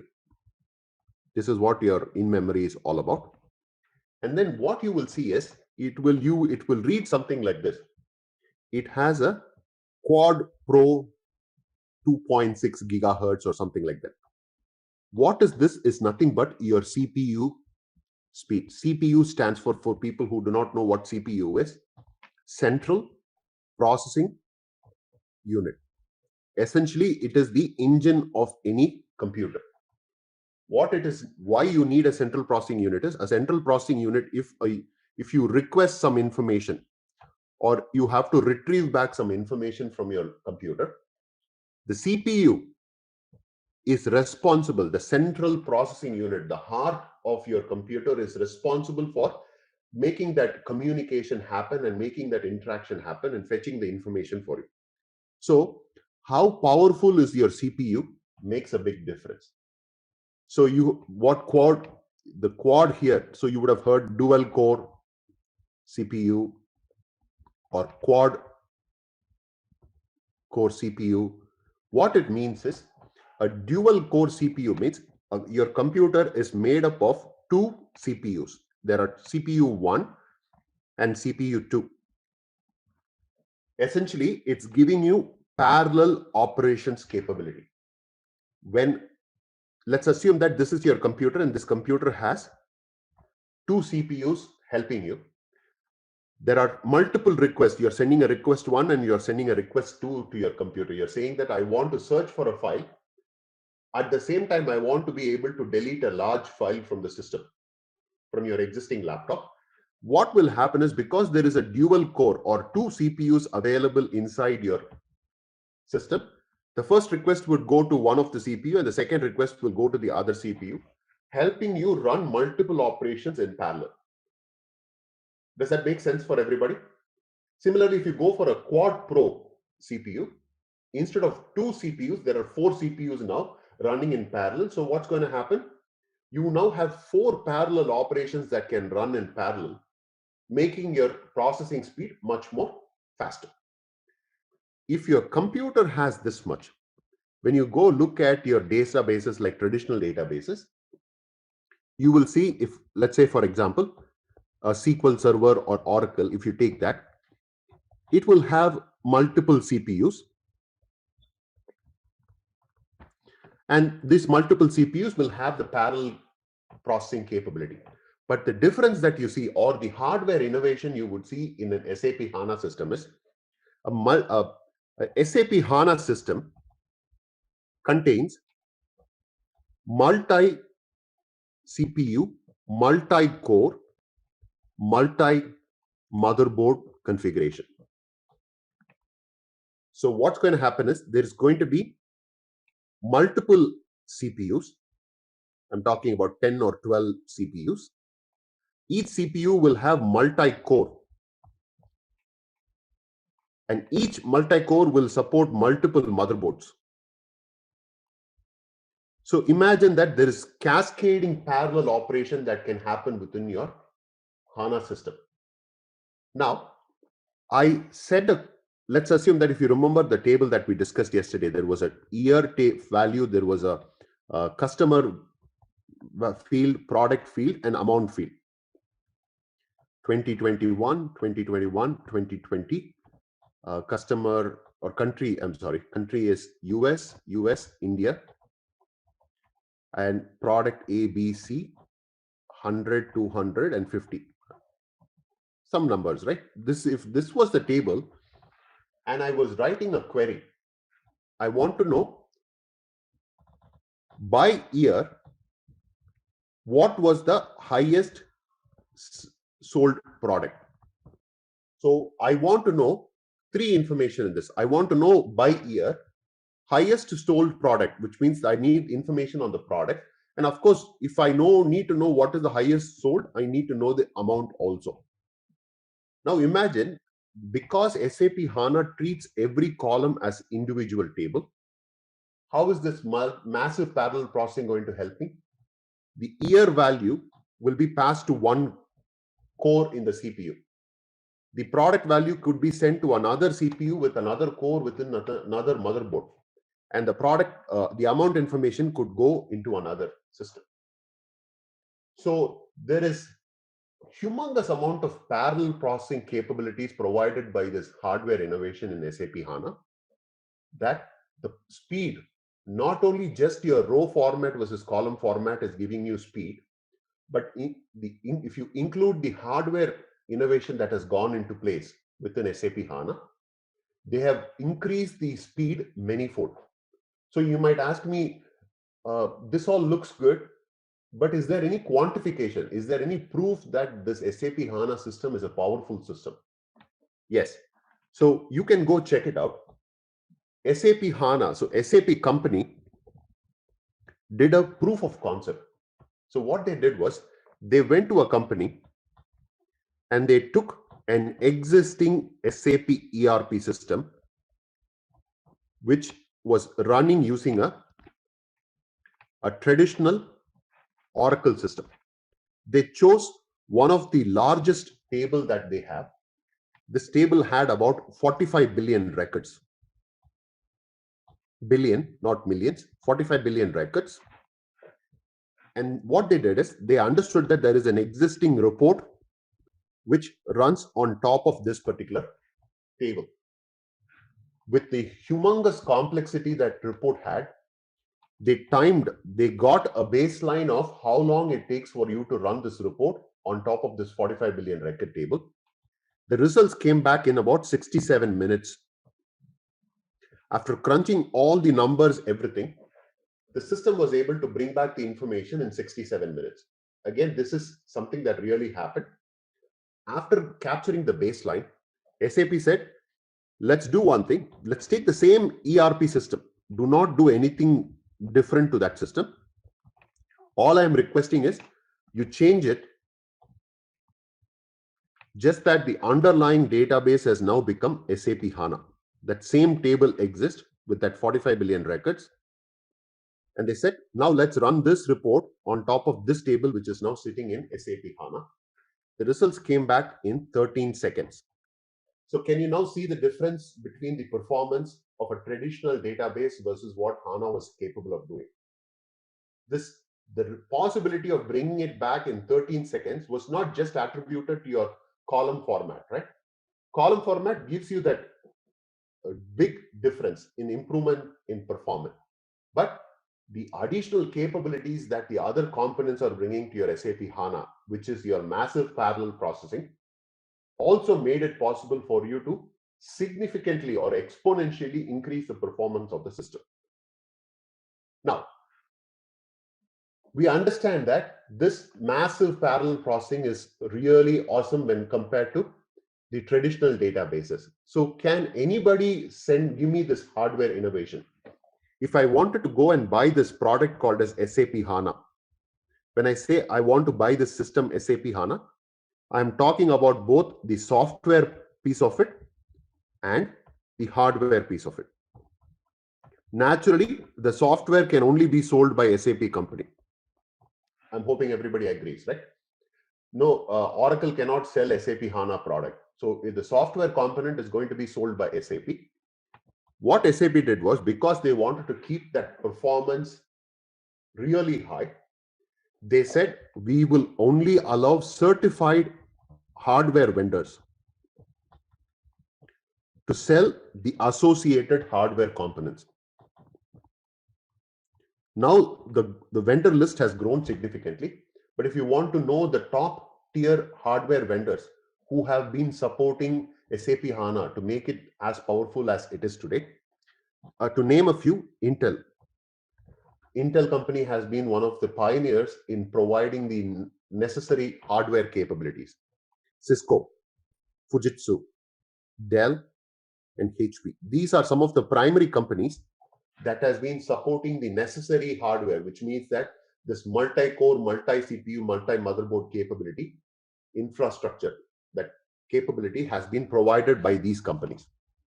So when you buy a product like SAP HANA, you have to make sure that the hardware is only purchased from a certified vendor. Otherwise, SAP, when they come and do a check to make sure you have installed it correctly, they will not approve the system. So it has to be bought only from a certified vendor. So is the concept of massive parallel processing making sense for everybody? How it is giving a boost to the already advanced technology that you have because of moving into columnar storage.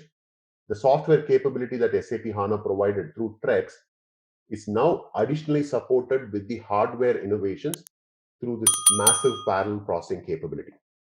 So now we have two information. We understand the row versus column storage advancements. We understand. Mike has a question.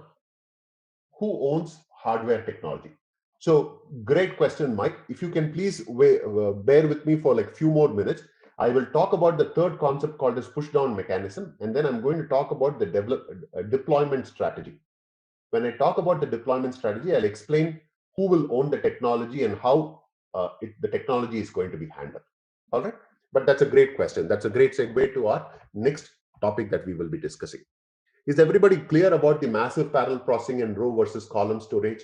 All right. So that being said, now we go to this another major advancement. Even now, if you are not convinced that SAP HANA has the capability to perform at a exponentially higher capability, I will give you one other complementing advancement that SAP HANA has that not many other traditional databases have. So let's understand, if I have an SAP ERP system, and let's assume that that particular system is being supported by a traditional database. Let's give it either a SQL or an Oracle database. Let's understand that this is how the current system is. And let's assume that I have a table in this particular system, and let's call that a sales table, just to give you an understanding of what we are talking about. I'll say invoice number, country, product, quantity, and amount. I'll quickly give a couple of rows so that invoice ID is 101, country is US, product is, let's say, A, quantity is 10, amount is $1,000, 102, US, B, 20, $2,000, 103, let's say India, C, 50, it's equivalent to, let's say, $400, something like that. I have a table here. Now, I have a report. The report, when it is seeking information about the sales table, it wants some additional calculation to be performed on the report. Let's say I want to know, for every transaction I have made, I want to know the respective tax percentage. How much tax am I going to be paying on this particular sale that I have paid? Okay, as a company, I want to know what is going to be the tax information. So the reason why you would not store a tax information in your table is, can anybody tell me why you would not store a tax calculation inside your sales table? Exactly. Mike is absolutely right. A tax is more of a dynamic value, right? Today, the tax could be 5%. Tomorrow, it can go to 10%. And between countries, the tax percentages could be different. So there are multiple combinations that can happen with tax. So what happens is, typically such calculations like tax and all that would always be done at the reporting level. When the report is asking for that information, it will calculate it on the fly. There's a concept of on the fly, which means that at the time the report is being run, the system will try to calculate the tax information and then send it out. Now, somebody has to make this calculation, right? Who is going to do that calculation? In a traditional world like SQL Server and Oracle, let's understand what's going to happen if this report is asking for this additional calculation. The moment report says that I need, when you're bringing me the sales information, calculate the tax and tell me what it is. Inherently, The databases are not created for doing calculation. No calculating abilities are given to a traditional database. So what is going to happen is the moment the report says, I want this information, and it passes the information to the SAP ERP system, this entire table's data is pushed up all the way to the application layer. Does everybody agree that this is the application layer? This is where the software resides. And this is your database layer. Would everybody agree? The database layer cannot understand or cannot do this calculation for you in the traditional world. So what it will do, it will push, if there are 100 million records in this table, it will push all those 100 million records to the application layer. Now tell me, is an application layer created to do calculation, or is it created to just present the information to you? Is it more of a presentation tool, or is it a heavy computing tool? How would you think of an application layer? Simply by the term itself, just the term application layer and things like that, you would hope that it is mainly used for just presentation, lightweight information to be presented to you in a nicer fashion. That's what you would expect. But what these traditional databases used to do is, because they could not calculate, they could not do heavyweight computation, they used to send the data back. Now imagine I am sending 100 million records into an application layer, which is supposed to be just doing presentation. I am making all the calculations happen at the application layer. Now, an application layer is bombarded with things that it's not supposed to be doing normally, and that calculation is sent out to the report. Once this information is provided to the report and the report is closed, all these calculations are done.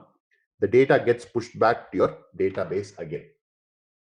Now, can anybody tell me what is the inherent disadvantage in this process? Application layer processing is not correct. You should not be doing heavy processing in an application layer. But because the database is not capable of doing that functionality, the entire data is moved exactly. Mike is absolutely right. You're moving your data back and forth. Imagine moving 100 million records and billions of records up and down the system. That is a bottleneck, right? It's going to take a lot of processing power to be doing that. In addition to just the movement of data, you're now making a presentation layer do heavy computation and send the information to the report. So this is how a traditional database always works. But SAP HANA, what they did was, they said, because it is an extremely powerful tool with all these capabilities of my tricks engine, the P-star time and all that, and the hardware innovation capabilities I have using this massive parallel processing, it doesn't make sense for me to be pushing the data back and forth from SAP HANA to the application layer and vice versa.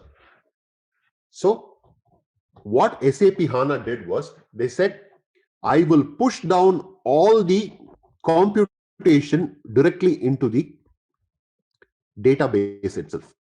The database is built because of its software and hardware innovation capability.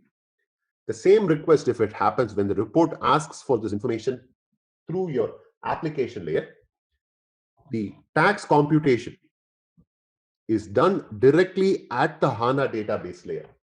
So you're avoiding that back and forth. This is avoided completely. All the calculation is done here, and just the result of the information alone is passed back to the application layer for your presentation purposes. Can everybody see how much processing and time is reduced by pushing down the mechanism of calculation down to the database layer itself? So this again is an additional complementing capability of SAP HANA that makes that powerful, the system, how powerful it is today. So any calculation that needs to be done will be directly done here inside your HANA database?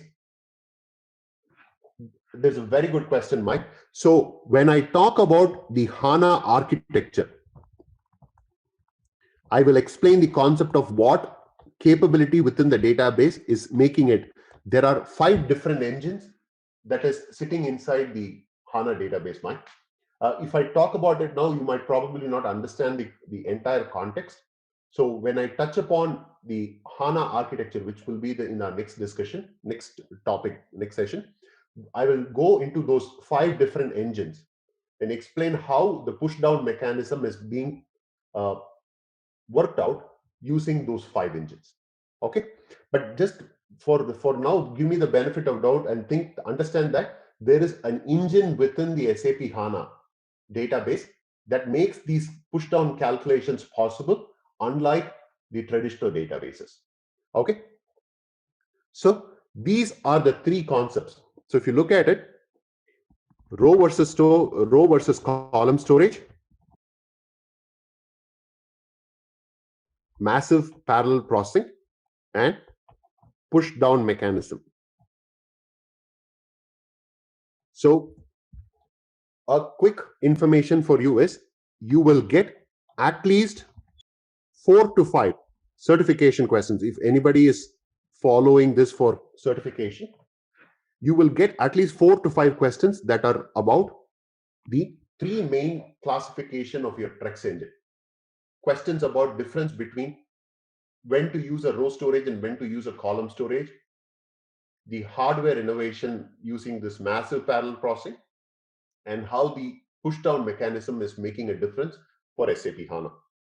All right, so just a note for people who are following this information for certification also, just keep a track of that information. Is everybody clear as to what row versus column storage is doing, what massive parallel processing is doing, and what push down mechanism is doing? Can you give me a yes or no, please, before we move on to the next topic? All right, so now what we have done is, if you look at it, we started off with the SAP evolution, and then the SAP evolution kind of led the way for us to understand why SAP HANA. Multiple reasons. They didn't have any database of its own. They could not sustain BWA as a solution.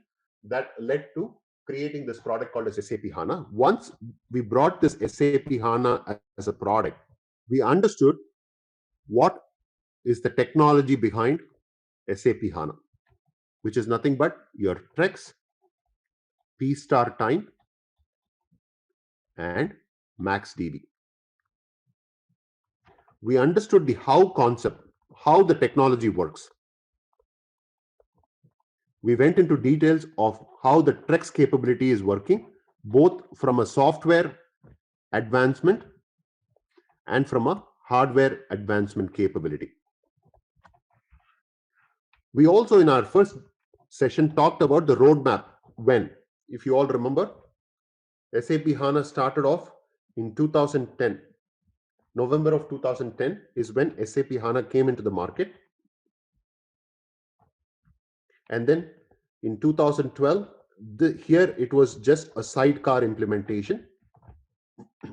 Then it went on to support products like SAP BW on HANA.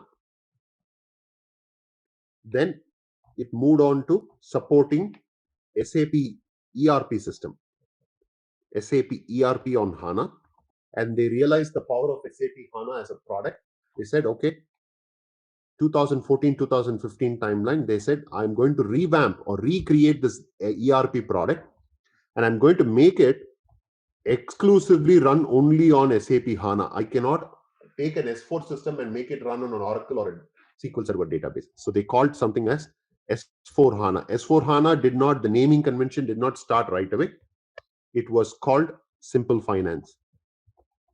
They started off with finance piece of the ERP, and they created this with HANA. And 2015-2016 timeframe, from then on, everything has been on HANA. So S4 HANA, the old BW system is now called BW for HANA.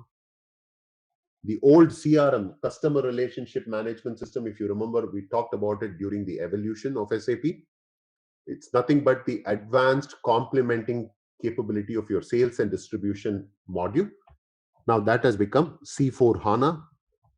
So everything running on HANA, and this is the evolving. So everything now, what has become is HANA has become the central core for any SAP product. Any SAP product that's coming into the market is only going to be supported by SAP HANA. All right. And that is the question about when, the roadmap. So we have seen this information. Now let's move on to the next topic, which is SAP HANA deployment strategy. At the initial level, it might sound like it's a very complex this thing that we are going to be discussing. If I were to put it in layman terms, where is this SAP HANA going to reside? The system called as SAP HANA, where is it going to reside? That's the question that we are trying to answer. Now, going forward, when I say SAP HANA system, in your mind as a SAP HANA person, as an SAP HANA consultant, I want you to start thinking of multiple objects. The moment I say SAP HANA system, or even when I say SAP HANA interchangeably, think that it is not just one piece. It has the software, which is nothing but your SAP HANA software, and it has your hardware. Always bundle them together and think of it. The moment I say SAP HANA going forward, think that there are two pieces to this box. It has software and hardware. When I say hardware, always the hardware is broadly categorized as storage, which is CPU and things like that. Your actual database, in-memory database, and your network. There are other things to it also, but I'm keeping it like the operating system and all that. So I'm just keeping it simple. Even less, if you want, we can also add the operating system. So the moment I say SAP HANA, please start thinking in this box approach. There is a hardware component and a software component to it. Now, the question of deployment strategy. I, as an organization, I have decided that I want to go by SAP HANA. Now, the question arises, again, this is a discussion that typically senior management is going to have when they are thinking of starting a project with SAP HANA. The senior leaders, like the senior directors and the vice presidents of the company, when they have to make decision on how to purchase this SAP HANA product and where to keep it, there are typically two approaches a company can take. The deployment strategy approach. This one is called on-premise. The second approach is called cloud. And I will explain what on-premise and cloud is, so you will have a better understanding. But if somebody is going, you're fortunate enough to start a project at an early stage where you are also part of this discussion. Here is where you can show your difference or your quality over the other candidates, because you now, as a HANA consultant, you can actually provide suggestions or strategy on how to deploy SAP HANA. By knowing this particular concept, deployment strategy, if you get to have this discussion with your senior management, you qualify yourself over the others, because not everybody would have an understanding of the deployment strategies and what to recommend. So what I'm going to teach now is the difference between an on-premise and cloud, and in what scenario would you choose on-premise and in what scenario you would use cloud. With this information, if you get to start a project where this discussion is happening, you will be in a position to contribute significant information. All right. So for those who don't even know what on-premise is all about, let me walk you through what it means. Let's assume that I'm a company. My company is called XYZ. Mike has a question. Is there a cost difference? Absolutely. There are multiple factors that we are going to consider in making a decision between on-premise and cloud option. So cost is absolutely one of the critical differentiating factor. All right. Let's assume that my company is called XYZ. It's based off in Houston, Texas. This is my headquarters. This is where my company is running. So the typical approach is the IT department of this company to run the multiple applications that we have. The IT company can have Oracle applications, can have SQL Server applications. It can have multiple. Just assume that there are so many different applications that are supporting this organization. So anytime I talk about a system has the software and the hardware aspect for it. Would everybody agree? Anytime we talk about a system or an application, there is going to be an application, a software component and a hardware component. Hardware is nothing but your infrastructure. So you need to have all your machines sitting in some place, that those machines have to be helping you to run these Oracle application and SQL Server app. In a traditional world, where would all the underlying infrastructure? So imagine you will need so many networking wires, so many different racks to support your Oracle application, your SQL Server application. This is going to occupy a lot of space, right, in your building. So what happens? Typically, an organization will stand up a building. They will build a building, and this building is where all your infrastructure objects will be stored. Your networks, your CPUs, your storage objects, everything will be stored in this particular building. And this building is referred to as data center. So typical approach by an organization is, an organization will have a data center building. When I say one data center, it need not be one building, but just understand the concept. A building where all your infrastructure needed to support your software applications in your organization are typically created and maintained in this building. When you have a building like data center supporting your infrastructure, imagine typically what happens is, if your organization is based off in Houston, typically your data center is going to be located somewhere in your Houston area itself. Let's assume that you have a big campus for the organization. Within the same campus, somewhere the data center is going to be located. That's why the name on premise. In the vicinity of your organization, the building will be raised to maintain your associated information technology infrastructure. So you might ask me, for people who are familiar with information technology, right, and who are familiar with the concept of data center and building, maintaining your infrastructure, you might ask me, wouldn't it be prudent to keep your data center in a different place than in the same on-premise, in the same location where your headquarters is? True. And the reason why the question arises is, let's say a natural disaster happens in Houston. Let's say, for example, a huge hurricane or some kind of earthquake or something, a natural disaster happens. Power or outage goes completely off in Houston area. If you have your data center building also in the same Houston area, this will also lose power, which means that nobody has access to any of your applications, because these applications are being supported by the infrastructure, right? If the underlying infrastructure is not available, if the database is not open for you, how will you access the data?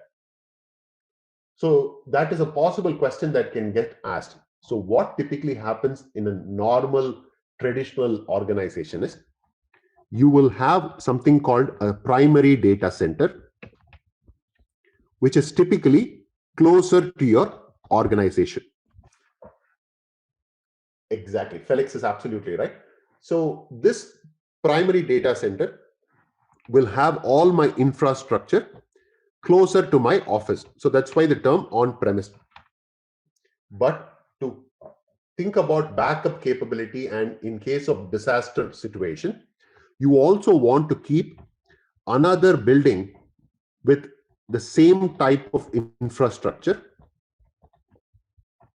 elsewhere, far away. Let's assume that you can either put it in Chicago, Illinois, or you can even go all the way. Let's say you want to go to India and you want to keep your secondary database, so secondary data center, in a completely different location, with the hope that any disaster that's happening in one part of the world typically will not happen in the other part of the world at the same time. So you're trying to cover your base and make sure that, so what happens if Houston, the primary data center, becomes unavailable, automatically you are routed to the second data center. So this becomes the primary now, and you can continue to get the data from this particular system. Is it making sense as to what an on-premise system is? By a quick show of yes or no, please.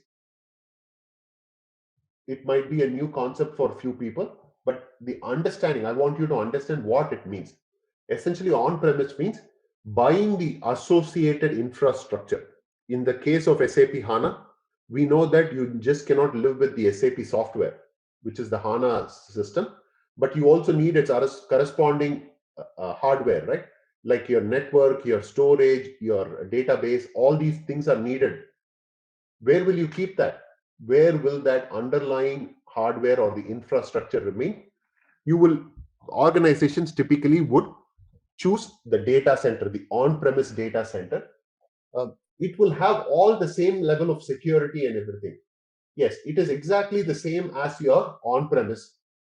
It is still considered on-premise because you control that data center. You still have the complete authority over that data center. What should happen within that building? When should the lights go on? When should the fans turn on? All that control within that building is still yours. Just that the on-premise is a little bit extended. It's now gone to India, but still it is your data center. When it is your data center, it is still considered as on-premise. Okay. Raphael has a question. So whatever becomes the source in times of natural disaster becomes the primary. Exactly. Correct. So what happens is, the moment you switch from the primary to the secondary data center, the secondary data center now becomes the primary, until the primary center, which went down, comes back online. Is this different from a backup? It is significantly different in the sense that a backup is a daily operation that you do, right, Mike? Let's say, for example, I have a database. In my case of SAP HANA, I know it is a volatile system. I have to back up that information into the MaxDB. Correct. So if you're referring to the disaster recovery system, DR system, that's exactly what this is. That's exactly what we are explaining. Disaster recovery system, DR systems, are nothing but switching from your primary data center to your secondary data center. Absolutely. Okay. So is it making sense for everybody as to what an on-premise system is all about? What is the purpose of a MaxDB inside SAP HANA if we have a secondary data center? See, the point is, even in the secondary data center, so what if I have a SAP HANA system inside my organization? We understand that the associated infrastructure will have a MaxDB box, and whatever is in the in-memory is going to be stored into this particular MaxDB. Are you with me so far, Kofi? That's the initial thought process, right? If I had a HANA system, there is going to be an infrastructure for my MaxDB, and the in-memory data, whatever in-memory data is being collected, it is pushed away into my MaxDB. This MaxDB is now sitting in the primary data center. Let's assume that this data center went away. You still need the secondary data center also to have a MaxDB to be holding your backup data, right? If you did not have that, when this went down, your entire SAP system is gone. You have no backup of information because it is volatile in nature. You have lost all your information. So MaxDB is the infrastructure component within your data center building that's going to be keeping track of your backup. Okay, but the duplication of that MaxDB in two different data centers is just to make sure that If your primary building goes down, you have another copy of the Max DB sitting in another data center which can be tapped into. Does that make sense, Kofi? Perfect. All right. So this is the concept of on-premise. Now, when I started the discussion about the deployment strategy, I said the question is, where does HANA reside? That's the question. Now we are saying that it can either reside in an on-premise data center, or it can go sit in a cloud environment. Now we are still talking about on-premise data center. There's a question from Rafael. Let me quickly read that. How many database centers could an organization have? Typically, 2. A primary data center and a secondary data center. Some companies try to live with one data center, hoping that that data center itself is in a different location, so that the chances of the disaster happening in 2 different locations is reduced, right? But the typical approach of organizations are they will have 2 data centers, one primary, one secondary. All right. So now the question is, now you understand what an on-premise is. The question is, how are you going to get the SAP HANA system? So let me try to give you an analogy. So you can buy SAP HANA as an appliance, or you can do something called as TDI. Again, these are all certification questions. So please, if you're looking at certification, TDI stands for Tailored Data Center Integration. Tailored Data Center Integration, TDI. There are 2 approaches by which a company can go purchase the SAP HANA product. So let me explain what is the difference between a HANA appliance and a tailored data center integration. Now you're still in the on-premise scenario. So imagine that this is your data center. You have your infrastructure supporting your Oracle applications. You have your infrastructure supporting your SQL. Let's say these are all the Oracle infrastructure supporting the Oracle application. These are the infrastructure that's supporting your SQL application. Now you have decided as an organization to go ahead and buy the SAP HANA product. They're saying you can, if you do not have the expertise, if your infrastructure team does not have any knowledge about how to create the network, how to create the switches, how to create the storage, how to keep the database correctly intact, if they don't know anything about it, you can go buy HANA as an appliance, like a bundle. So imagine, just to give you an analogy of what we are talking about, you can go to a place and you can buy a washing machine.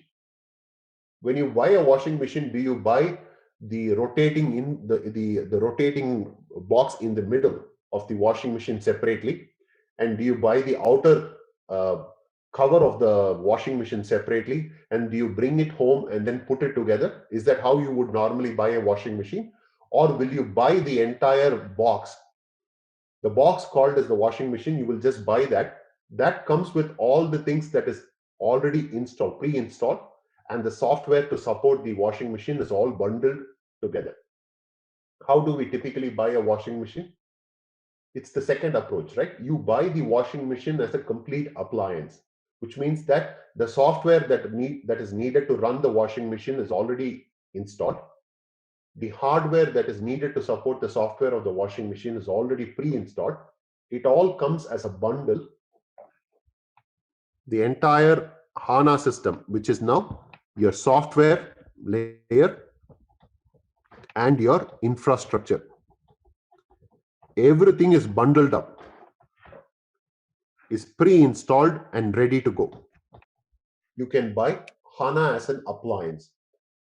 So all you will have to do is they will bring this appliance and find an empty space within your data center and plug it there. Now you have the required infrastructure for SAP HANA. Does it make sense? Can you let me know by a quick yes or no what HANA appliance means? You can buy it as a bundled object. Everything comes within that. You say that I want a HANA system that has 4 terabytes capability. When you say that, they will say how much software information is required, what is the necessary infrastructure like the network and the CPU and the storage space that is required for you. Everything is bundled together and given to you as one box. Yeah, software is also pre-installed in that, Mike. So what happens is when you say that I want SAP HANA, the software part of it is installed on it, and then they will say, okay, you need so much CPU processing speed. So they will give you so many racks of CPU objects, and then how much ever wires do you need, for the fiber optics, they will provide all that information. How many switches do you need? How much database space? How much max DB backup capability do you want to have for this 4 terabyte system? All that is already pre-manufactured for you, and they will just bring it and install it inside your data center. That is what is called a HANA appliance. All you have to do is turn on the switch and you are ready to go. You are ready to start your SAP HANA product within the organization. Now, having said this, can anybody quickly tell me what is the advantage of this option? Naturally, you will see that you as a company have to do very little. Exactly, right? You're not bringing your infrastructure team to do the design and how to create the product. You are saving a significant amount of time statement to be able to have your own product in full. Correct. So you do not waste your resources to create this bundle. Somebody is doing it for you and they are bringing it into your. So that is the biggest advantage you get when you go with a HANA as an appliance. But on the contrary, can you tell me what is going to be the limitation? Can anybody think of any limitations with a bundled approach? You are limited from a scalability standpoint. What do I mean by scalability? If you had purchased your appliance, keeping in mind that you wanted to start with the 4 terabyte space, they've already bundled everything together and they've shipped it to your data center. As you install it, when you start putting it into the building, you realize that all of a sudden another department within your organization came to know about SAP HANA's capability, and they say, I also want to join this bandwagon. I also want to start using this SAP HANA. Automatically, the requirement of your SAP HANA system increased. So now you calculate that instead of 4 terabytes, I want 6 terabytes of space. This appliance is already bundled together. Now what happens? You cannot just freely, you cannot change the system configuration and say, I want to add 4 terabytes to. Correct. So Mike has a question. Do they offer scalability? They offer limited scalability because they know this is where they can make money, right? Both the hardware and the software people, they will say, I'm going to give you a 4 terabyte system with the capability of expansion to another terabyte. They will only keep a space available for one more extra terabyte to be added. So if you wanted 2 terabytes and the system can only expand to 1 additional terabyte, they will make you buy one more new appliance to add to this existing appliance. They will make you buy one more bundle of object and send it to your organization, right? So what happens? The scalability is completely limited. So when the scalability is limited, the flexibility is also limited, right? I cannot freely increase or decrease the terabyte space. I cannot just keep adding more fiber optics to this bundle. It comes with whatever it comes. You cannot make too much modification to that appliance. It is good for people, for organizations who have not ventured too much into this product, who are very new to this product. They don't have skill set within the infrastructure team to support a tool like HANA. In such cases, it becomes an advantage. Relatively quick, right? Because somebody is making it all bundled together and they're just shipping it to your organization's data center. Does that make sense for everybody? what HANA Appliance is doing to you. The advantage is making this organization save time, and it is also relatively quick to install the product because it's already bundled together. You just need to connect the wires when it comes to your data center and turn on the switch on this particular system. But the negativity with the limitation with this product is you are controlled by what is given to you. You cannot explore it and you cannot modify the configuration of this bundle because it is limited in its configuration. There are a couple of questions. Mike has a question. Any idea how much money is involved here? Just an outside guess. In the multi-million dollar, it's typically multi-million dollar contracts, Mike. If you look at a terabyte of HANA system, I think it runs probably around $1.5 million or $2 million. Again, please don't quote me because SAP has a very weird licensing. Every company and every customer has a different value depending on how much products they have bought with the company and things like that. So please don't quote me on that number. But if you want a ballpark, typically every terabyte is about $1 million. Million and a half is what the typical approach is.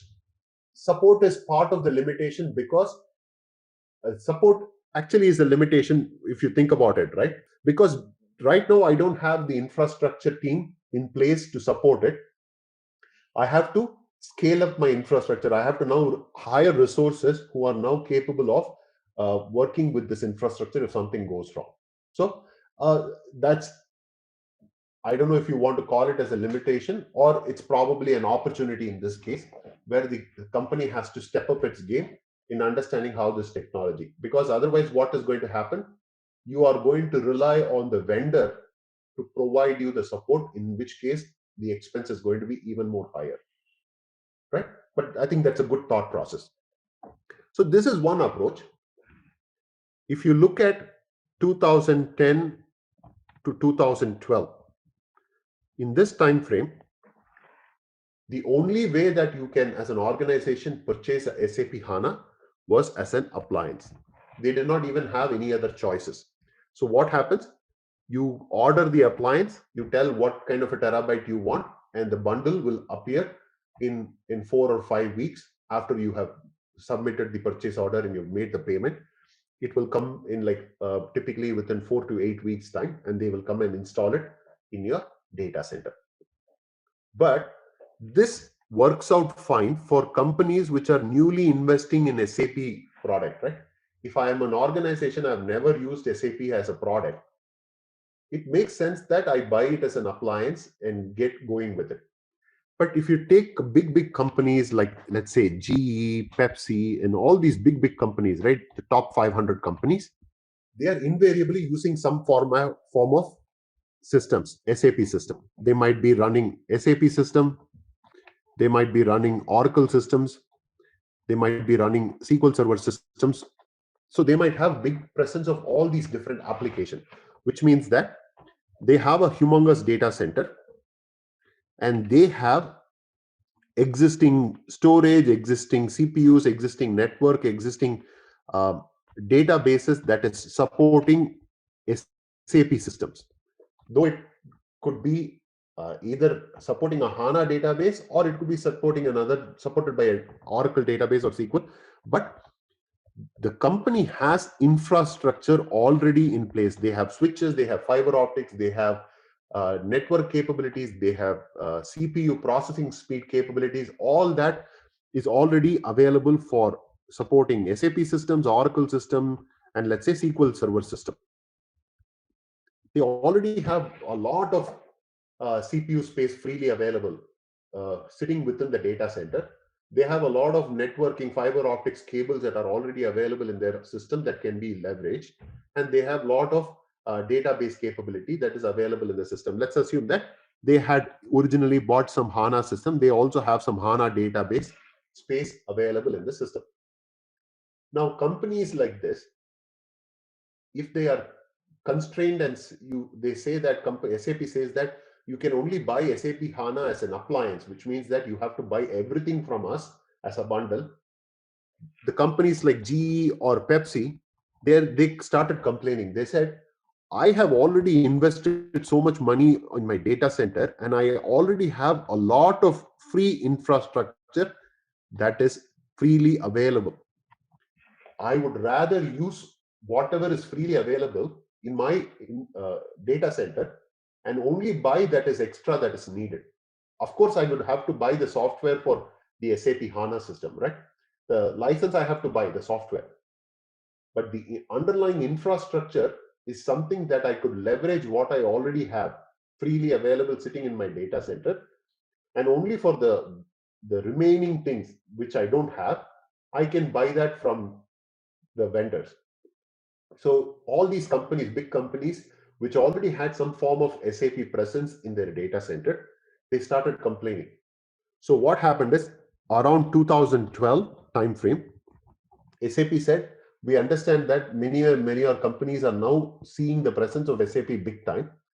We want to become a little more flexible. We want to now start giving you another option in addition to the HANA appliance, which still SAP was promoting big time because they could make more money by selling an appliance.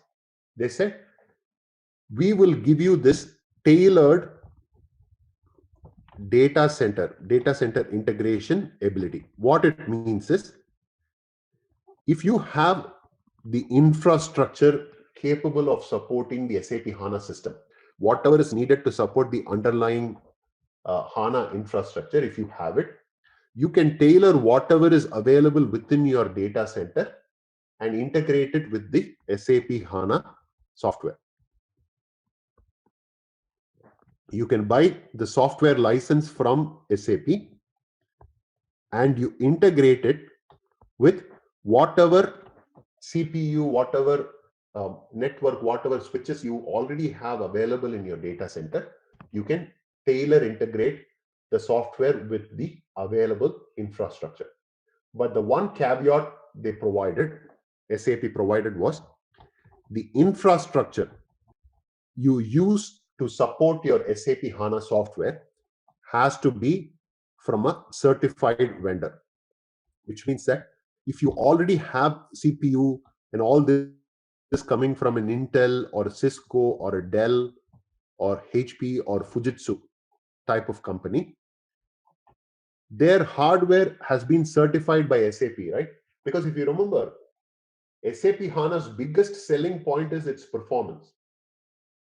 You don't want to take a high running software like SAP HANA and make it run on an engine which is extremely slow or a hardware which is extremely slow.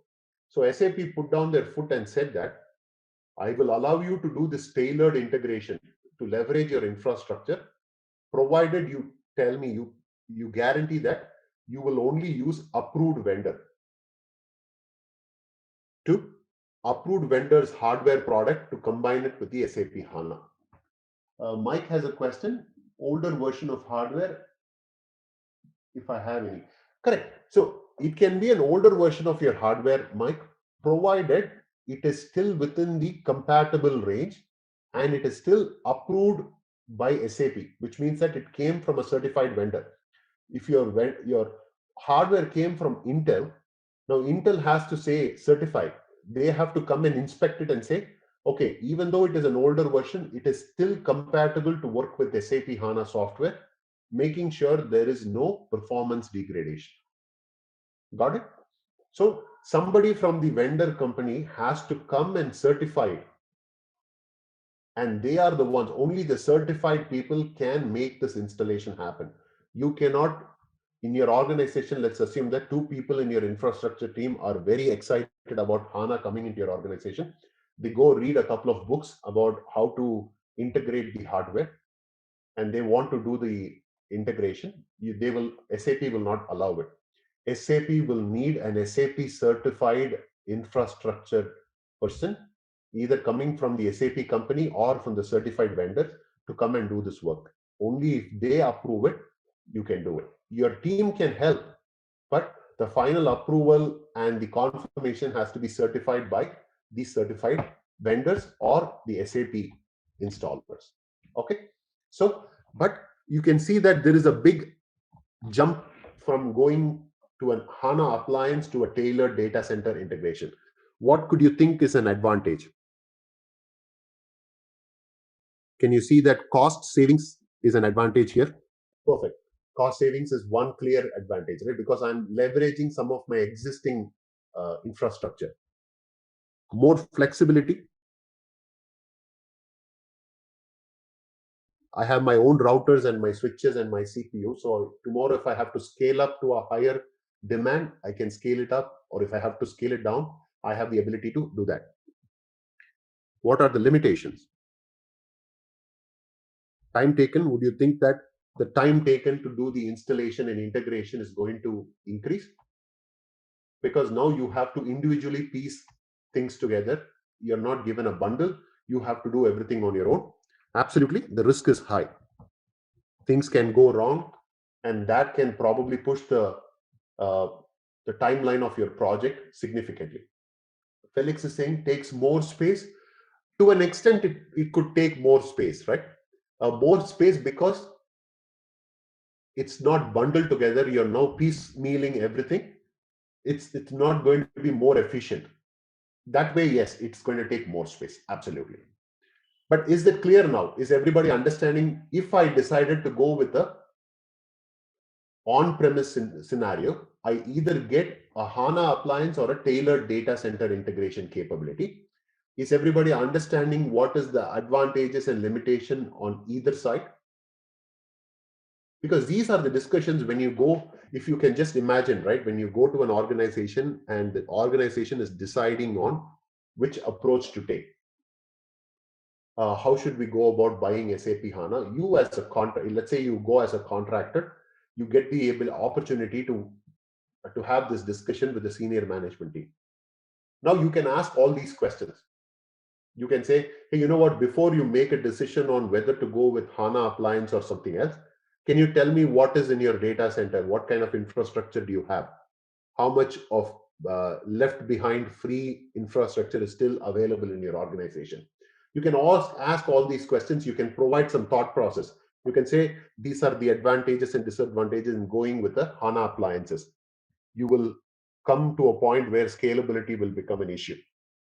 You can give all these kind of valid information and thoughts to the group, making it helpful for the organization to make a decision. All right. So that is about the on-premise situation. An on-premise can either have a HANA appliance or a tailored data center integration capability. Now, moving on to, so let's also look at the advantages and disadvantages of using an on-premise solution. Let's start with the advantages. Can anybody tell me what are the advantages of having my own data center and having my infrastructure? What do you think? Why would an organization? Perfect. Mike is saying control. I, as an organization, have total control over my infrastructure. I have my own security guards. I have my own things in place to control the infrastructure that is within the building. High security. Would everybody agree? I control the security of that data center. So the possibility of data getting lost or data getting hacked and things like that, security breach and all that will be privacy. Exactly right. Felix is absolutely right. So privacy is a big thing. And I, as the organization, control the maintenance of all the hardware. I have a control over the entire data center. I can say when things should be upgraded, when infrastructure should be upgraded, and what duration should it take. I have control over the total control, and I have my own resources, my own infrastructure people maintaining it. So these are some of the obvious advantages that I have. Can anybody think of any disadvantages or limitation going with an on-premise? So Felix is saying takes more space. Yes, your space occupied is more, which means that you have to, the cost is extremely high. Correct? Is that probably what you're referring to, Felix? Because it takes more space, you are now paying more if there is more square footage occupied in the building, you are now paying more for that space occupied. It is expensive. Obviously, because now you're paying for the building, you're paying for the infrastructure, you're paying for the resources who are supporting it. So the cost naturally increases. You need to have resources, absolutely, Mike. You need to have resources who are technically savvy to help that system, to provide support to that system. Right? Time taken to start the project increases. Would everybody agree? A typical timeline, this could vary, but what if you look at it, let's assume that in January of 2021, I put the purchase order to SAP HANA saying that I want to buy this SAP HANA appliance. I want to get started. 4 weeks will pass away just for the make sure that the invoice has been received, the payment has been made, and the order is placed. So let's say February of 2021, and then they will start configuring the necessary system you have asked for. So let's say March, April. So typically about 8 weeks time. It could be shorter, but let's be prudent of all the other things that's happening. So around 2020, April 2021, they are ready to ship it. It will come in May and they have to install everything. So when you start a project in January, it's practical around May is when everything will be installed and you can start working on the project. So the time duration, it takes like 4 to 5 months just for you to get your bundle available. Or even if you took the tailored data center integration approach, you have to, it will take even more longer time, right? Because now you have to get each individual pieces, put them together, so get it certified and things like that. So the biggest disadvantage is the time taken for the installation and to kickstart the project. Again, Anima has a good point, risk of natural disaster. Now you have to not only think about your primary data center, the same kind of infrastructure has to be made available in your secondary data center. Because what if a natural disaster happens and it strikes the primary data center, you have to switch to your secondary data center. Again, the cost increases, the expense increases. You have to now have resources supporting your data center in the secondary location and things like that. If I were to take from this, the biggest two advantages I will have. Mostly other things are looked at as a challenge or a limitation. The two things that I will have extreme control over is high security. For organizations that are financial in nature, for organizations that are heavily regulated by the government, when you talk about defense type of industry, these are all organizations, they have to keep their data extremely secure. I'm not saying that not the other industries don't have to keep their data secure, but I'm saying that they have obligation to keep the data secure. So in such cases, the biggest advantage of having an on-premise is to have that extreme security. And if you are an organization which is having a lot of projects happening at the same time, you don't want to start a project and 1 month down the line, somebody goes and upgrades the system. So what's happening is you also, so one is extreme high security, the other one is extreme high control over the maintenance of your infrastructure. These are two key items that you want to take from the advantages of an on-premise situation. High security, high control over your maintenance of your infrastructure. Does that make sense? By a quick show of yes or no, please. So these are the things that we want to be understanding when we talk about deployment strategy from a on-premise strategy. Now everybody understands, even within on-premise, you can either buy it as a bundle called HANA Appliance, or you can buy it as a tailored data center integration. Now, continuing our discussion on the deployment strategy, we have talked about on-premise. Let's understand what happens in the cloud environment. Cloud is nothing but it's just a fancy term, okay?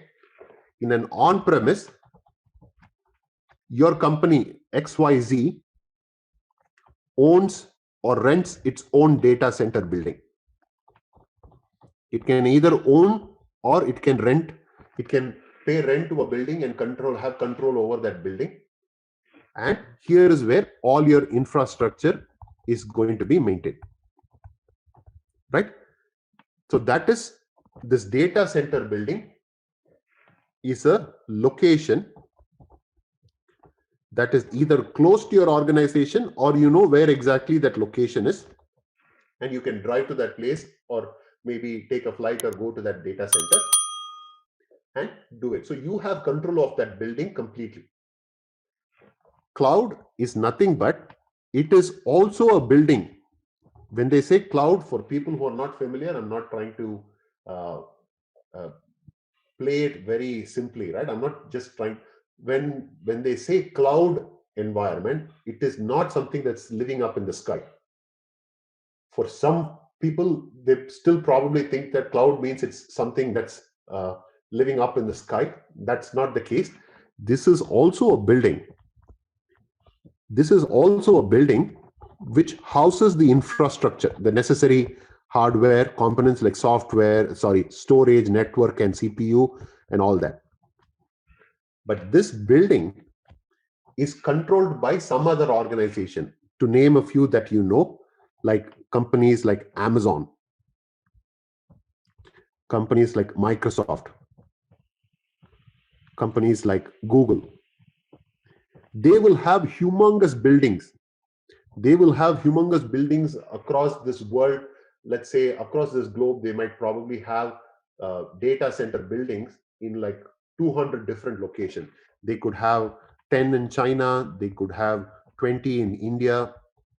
They could have 50 in United States. They can have 20 in Canada.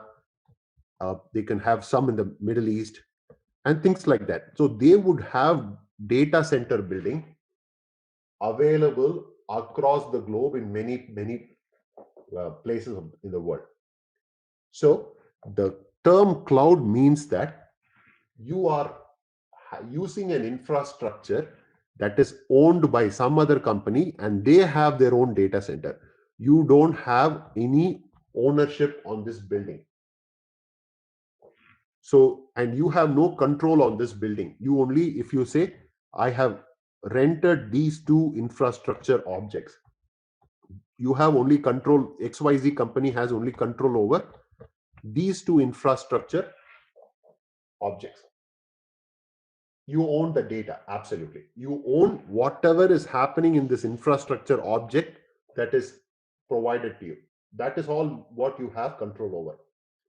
There can be, in this particular building, let's assume that this building is like a 250,000 square feet building. Maybe 2,000 square feet of this building would be given to a company XYZ. Another 2,000 square feet of this would be given to another company called ABC, and so on and so forth. You have control over what's going on within this XYZ 2,000 square feet. And some other company has complete control over this particular square feet. That is what it is. Basically, you're renting a space within a building that is owned by some other company. Does that make sense? That's a very simple explanation of what a cloud is all about. Again, please don't get confused. That cloud means that it's not up in the sky. It is just a building which is being owned by some other organization. You are just renting a piece of infrastructure from there. Got it? So that's where you would have heard the terms like Amazon Web Services, AWS, Microsoft Azure, and Google Cloud Platform. Sorry, my Google, the moment I said something about Google, my phone picked up my voice. Sorry about that. So these are some of the companies that are providing you cloud solution. Now, cloud can be made available in multiple ways. you can have a public cloud, or you could have a private cloud. So these are information that is needed for you to understand if the company that you work for makes a decision to go into explore into cloud. You need to know what are the different types of clouds available and what are the advantages and limitations of going to one over the other. A public cloud means nothing but, imagine that you have a big building by Amazon or Microsoft. They have partitioned the building into multiple uh, places. Let's say 2000 square feet, 2000 square feet, 2000, and let's say 5000 square feet. Your company has been given the space of this 2000, the infrastructure that is sitting here in this particular location. You are renting it from the cloud provider, let's assume Amazon or Microsoft. If this building is deemed as a public cloud solution, what it means is, if your company, let's say this is XYZ and this is a square feet infrastructure that is bought by renting by ABC, and there is another company, let's assume that ZZZ company is also renting some infrastructure. Let's assume that you are renting infrastructure to support SAP HANA, and ZZZ is also getting infrastructure support for SAP HANA system. Now, in a public cloud, what happens is, the term public, what it does is, it says, because this building is controlled by Amazon and Microsoft, Microsoft and Amazon has a contract with SAP to support all these infrastructure. So SAP will say, in order to show the latest and greatest with the infrastructure for SAP objects, we will go ahead and all the SAP infrastructure that you have, that you are supporting within your building, I will go ahead and upgrade them no matter what on a quarterly basis. I will go ahead and simply upgrade the infrastructure, because to keep my name SAP HANA product latest and greatest, I will always keep upgrading the infrastructure to keep up with the functionalities that I am increasing in my HANA software. So even though you are renting, you as a company XYZ is renting the space 2000 square feet and the infrastructure for supporting your SAP HANA, let's assume that your company is in XYZ Houston. You have HANA software and it is connected to this infrastructure. You have started a project. You're in the middle of a very critical project. You have created, developing your data provisioning, your data models, everything you have started working. But because you are in the public cloud, you have no control to say when my infrastructure should be upgraded. You don't want to upgrade your infrastructure while you're in the midst of a project, right? You want to have control. You want to find a downtime or a quiet time when the infrastructure should be upgraded. In a public cloud, when you sign the contract with the cloud offering company like Amazon and Microsoft, if it is a public cloud, they will put a very clear disclaimer saying that we won't even ask you for permission to upgrade the underlying infrastructure. When SAP says that it is time for you to upgrade, we will go ahead and upgrade the system. So you risk the chance of derailing your project or delaying your project, because whatever you have developed so far might become incompatible with the new technology that has been upgraded in your infrastructure. So there is a question from Mike.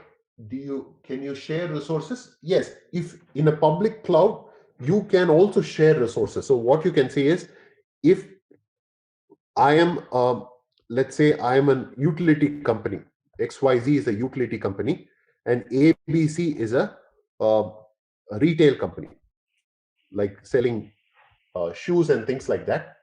There is no apparent contradiction between these two companies, right? It's not like I'm regulated. I should not pass any information between the company XYZ and ABC. In such cases, you can probably have one big infrastructure that is being co-owned or co-rented by two different companies. Naturally, that won't happen. Is it technically possible? Yes. But companies will want to keep their own, even if it is in the public cloud, they want to keep a barrier between your company and some other company, right? But it's technically possible, Mike. Do you own this appliance or hardware or buy it? No, you don't own any of the infrastructure. You are only renting it from Amazon or Microsoft. They buy all the, that's why they have control over this upgrade capability.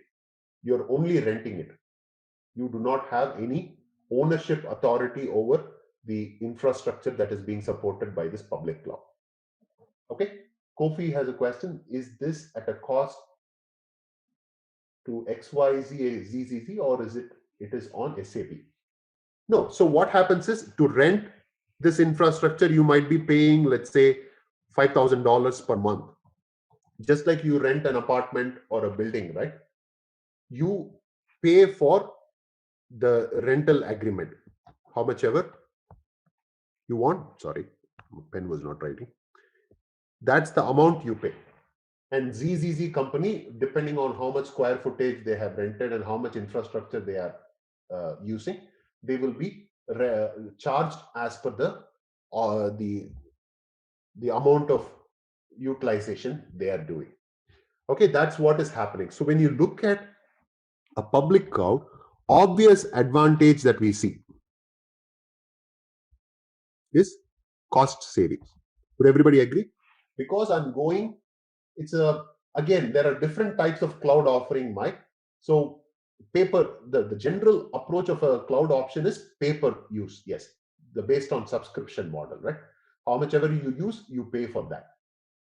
That's exactly. But there is a little bit nuances. I'll get to it in a few minutes as to how you would differentiate what kind of payment option is available, what kind of things happen when you get into specific types of cloud usage. But to give you a quick answer, yes, pay-per use. That's true.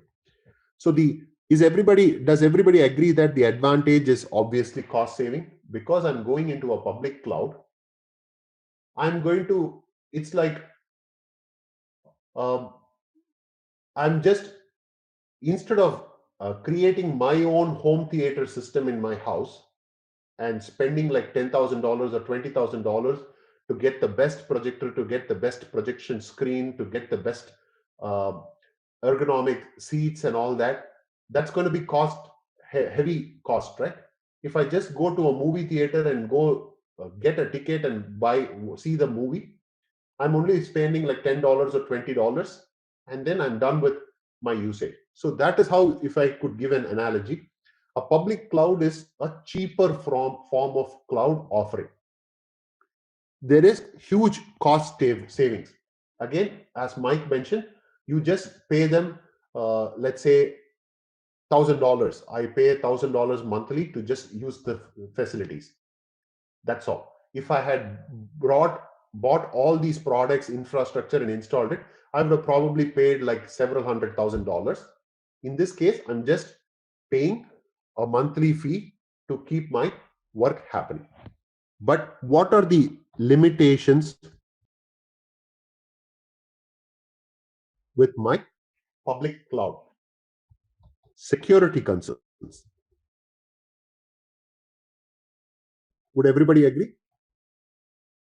I don't know where this building is located. I don't know who is taking control of this particular space. So there is always this possibility or worry in my mind that, is my data secure? That's a constant thing that's going to be bothering the organization, because I don't know, because it's a public cloud, there is a high possibility some hacker could try to get into this infrastructure and pull the data out of the system. Though there are securities in place, that is always a big concern for organization. A defense industry like Lockheed Martin and companies like that, they will never go into a public cloud because they know that their data is so secured and so regulated, they cannot take the chance of putting it in a public cloud and hope and pray that it won't get breached, right? Security concern, absolutely correct. Lack of control. Absolutely no control over the infrastructure, because on a quarterly basis, they will just go ahead and upgrade the infrastructure. Exactly. Right. So Felix is absolutely. Security concern is the privacy issue concern. So these are the major limitations you would see when it comes to a public cloud. Private cloud is very similar. Imagine you go to a place like Amazon or Microsoft. Again, you have building, and the building is segregated. Let's say this time there is 2000 again, 2000, 2000, 2000. And you went and rented, you as an organization XYZ, you went and rented the infrastructure. Now, the difference between the public cloud, if you paid $1,000 for your public cloud section, 2000 square feet, you will probably pay like $3,000 or $4,000 to maintain this private area, which means that there is a tight separation from this 2000 square feet to this 2000 square feet. Highly controlled. Not everybody can just go into this section of the building. So what happens? They have increased the security. Now you have higher control over the maintenance. What do I mean by that? In cases where you have privately rented a section of the infrastructure from this company called Amazon or Microsoft, now you are having control and you are dictating terms as to when the upgrades should happen. Amazon or Microsoft cannot just have an agreement with SAP and say every quarter I'm going to go ahead and upgrade. So now you have tighter control over the environment that is supporting your organization. With increased security and with increased control over the maintenance, what is the natural limitation we are going to have? Or what is the drawback we are going to have? We are going to see an increase in the cost. Mike has a question. Is this just access control physically? Not only physically, right? It will be highly controlled where your physical badge, you should have a tight control over who can get into that facility and things like that. But in addition to that, data security also. I'm talking about what kind of control you have over who can access that infrastructure. It's both physical control and the control over the infrastructure. Vijayata has a question. Can we switch from a public to a cloud to a private and vice versa? Yes, you can do that. If your public cloud and your private cloud are being supported by the same organization, right? Let's say I used to use Amazon's public cloud and I started feeling the pinch of security and the less flexibility in control over the upgrades. I can tell them I want to pay more, switch me to a private cloud. So they can do that for us. Okay, does that make sense for everybody? How about switching from cloud providers? Yes, you can do that also. You can also do that. There is going to be a little bit of migration work that needs to be done, right? Because now you're moving it from one cloud platform to another cloud platform. So you have to now have new contracts in place. You have to make sure that the same infrastructure is available. You copy over the data from the old infrastructure to the new infrastructure. There is typically some additional. Who does this move? It will typically be the company that you're moving into. If you're moving from Amazon to Microsoft, Microsoft will first have to understand through the contract, understand what is the existing infrastructure, how much CPUs were they giving you to support, how much data space they were giving you to support, what kind of network support they were providing. And then they will have to stand up that. They have to now find a location of about 2000 square feet within the Microsoft data center. And they have to stand up that kind of things. And then there will be some kind of a tool to port your data from the old infrastructure. So the new company, Microsoft, will have that technology to move the porting of data from one infrastructure to the other. Both the side of the companies will have it. Depending on who is getting the contract, they will probably charge for the migration functionality also. Got it? So These are the differences between your private cloud and public cloud, pay per use, right? If I were to quickly put a matrix, again, I am in no way an expert on everything about cloud, so please take it with a pinch of salt that I am talking from my experience, right? Again, there are cloud architects and cloud experienced for people who can probably talk about it in depth. I'm sharing my experience with you. When it comes to cloud, there are certain things that you have to consider before deciding what kind of a cloud do I want to go to. So the things that you want to look at are network, database, storage. These three, if I were to broadly classify them, are hardware. Then you have license and application.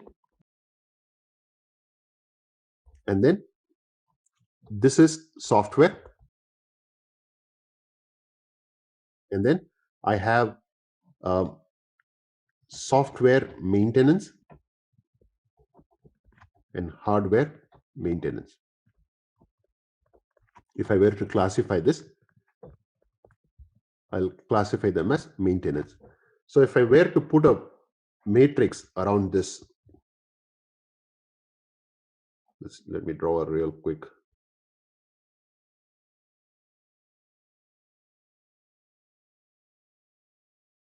All right, let's test your knowledge. Here's a question for you.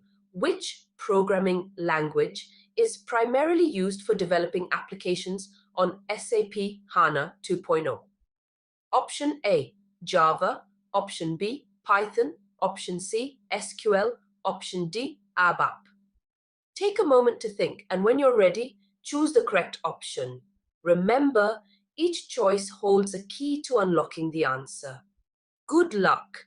Type the correct answer in the comment section. Hey there, ready to master SAP HANA 2.0? Our course is here for you. Learn at your own pace, all on our platform. In this course, you will dive into SAP HANA 2.0. Think of it as your go-to toolkit for managing supplies, ensuring we have what we need, where we need it. From the basics to advanced tips, we cover it all. Crafted by experts, you are in good hands. Your instructors, seasoned pros with heaps of experience. They are here to guide you and tackle any queries you might have. And guess what? Our students love it too. Just like you, they have found our course incredibly useful. And the best part? It's budget friendly. Learning doesn't have to cost a fortune. Ready to become a SAP HANA 2.0 whiz? Sign up today. For more details, head to ZaranTech's website. So imagine when making a decision on your cloud approach, few things that you want to consider are, if I could broadly categorize them, hardware, software, and maintenance. What happens with my hardware? What happens with my software? What happens with my maintenance? The decision that you take on these three broader categories will help you steer you for one type of cloud versus another type. So the most prominent types of services provided in the cloud are, so going back to Mike's question, there are typically 3 or 4 flavors of cloud services that are offered. The most prominent one and most easier one is called software as a service,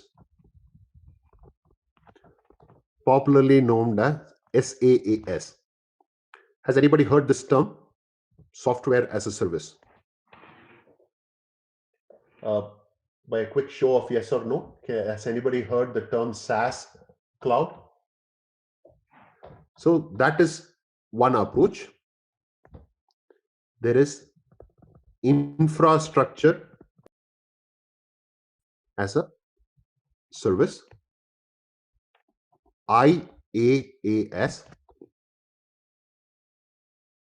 platform as a service, PaaS, PaaS, and finally, managed cloud as a service. MCAS. There could be others also. These are the different types of offering. So when you go to a company like Amazon or Microsoft or Google, they will say, I have different flavors of support I can provide. Pick and tell me what kind of services you want. Do you want a software as a service? You want an infrastructure as a service, platform as a service, or a managed cloud as a service? What does it mean? When these terms are thrown at you, what does it really mean? When you go for a software as a service type of subscription model in the cloud, what you're essentially saying is, I don't want to own anything. You as a company, give me all the hardware capabilities. So let's say I go with Amazon. Amazon has to take care of my network. Amazon has to take care of my database. Storage has to take care of, the vendor has to take care of the storage. The vendor gets the license. The vendor gets the list of applications that I'm interested in. The vendor does the software maintenance. The vendor does the hardware maintenance. You just pay X amount of dollars and you start using the service. What could be an example of an application that we are using almost now, even more prominent after the COVID became even more prominent from last year? Can anybody think of a service that exactly? Felix is absolutely right.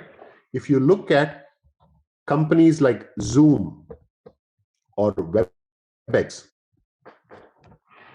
are you buying anything from WebEx or Zoom company to use it on a daily basis? Did you install anything for Zoom or WebEx? Did you buy the hardware? Did you buy the software? Did you do anything? You're not doing anything. All you did was you went into their website, you signed up for an account, you pay X amount of dollars, let's say $20 or $30 per month, as an organization I'm talking. And you create a user ID and password and you're good to go.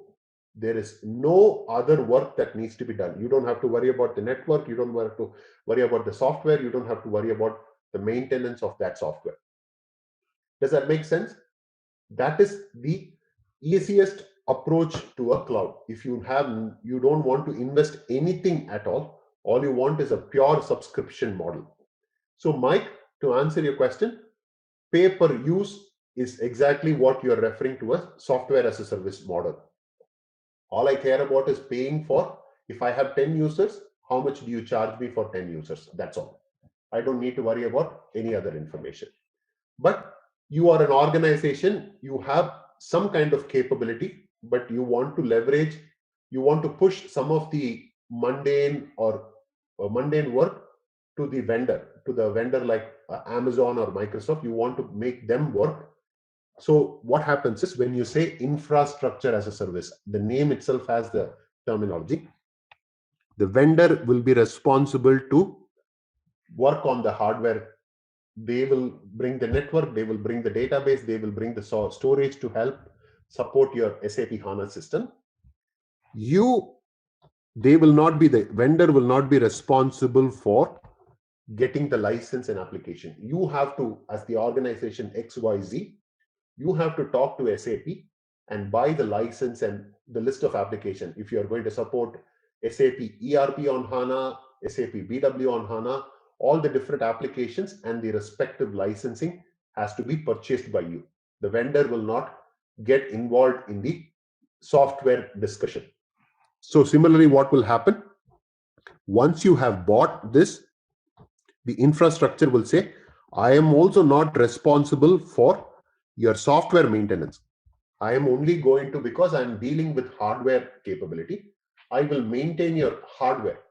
Once I built the network, the vendor is now talking, I built the network, I built the database, I built the storage, I will also go ahead and maintain it. I had nothing to do with your software. I had nothing to do with the list of your application. So you better either do it yourself. The maintenance, the software maintenance, the software upgrade and all that, you can do it. But we will only do the underlying hardware functionality. Mike has a question. Does SAP has to examine the service provided for? Absolutely. So even if it is in the cloud, They will have authorized people to go and verify and confirm that they are still utilizing. Again, these companies are all very big companies, right? Amazon and Microsoft. So they have contracts with SAP saying that we will only use approved compatible hardware. So they cannot just go buy a cheaper hardware to support your requirement. So they have contracts with SAP also. But SAP will do a final walkthrough and make sure that everything is intact as per requirement. All right. So Amazon Web Services, Microsoft Azure, all these will fall in the infrastructure as a services, and also it will fall within the platform as a services. So a platform as a services is slightly different from your infrastructure as a services. They will support your hardware. You still have to buy the application and the licenses. But once you have bought the application and the licenses, they will support your software maintenance and your hardware maintenance. So the key difference here is that once the license and the applications are bought, they will charge you extra to support that software maintenance also, in addition to maintaining your hardware maintenance. So that's again, Amazon has both this capability of supporting your infrastructure as a service or platform as a service. Just that the variation is additional support being provided. A managed cloud is something like a totally private cloud. So these can all stay within the either the private cloud or the public cloud. Software as a service can happen in private or public. All these can happen. Managed cloud is only going to happen in a private, as the name itself gives away, right? It's a managed, tightly approach. So you will have everything. So if you look at it, just the license, purchasing the license, it's very similar to your platform as a service, but it is extremely controlled, which means that they will do everything for you as soon as you give them the licensing and the list of applications that you have purchased. They will completely take over, and it will be like an operations. It will seem as though they are part of your organization. They will have dedicated resources working in a tightly secured part of the building, completely supporting your platform. So places like, so SAP has its own managed cloud platform. What is that's called as SAP Cloud Platform, SCP.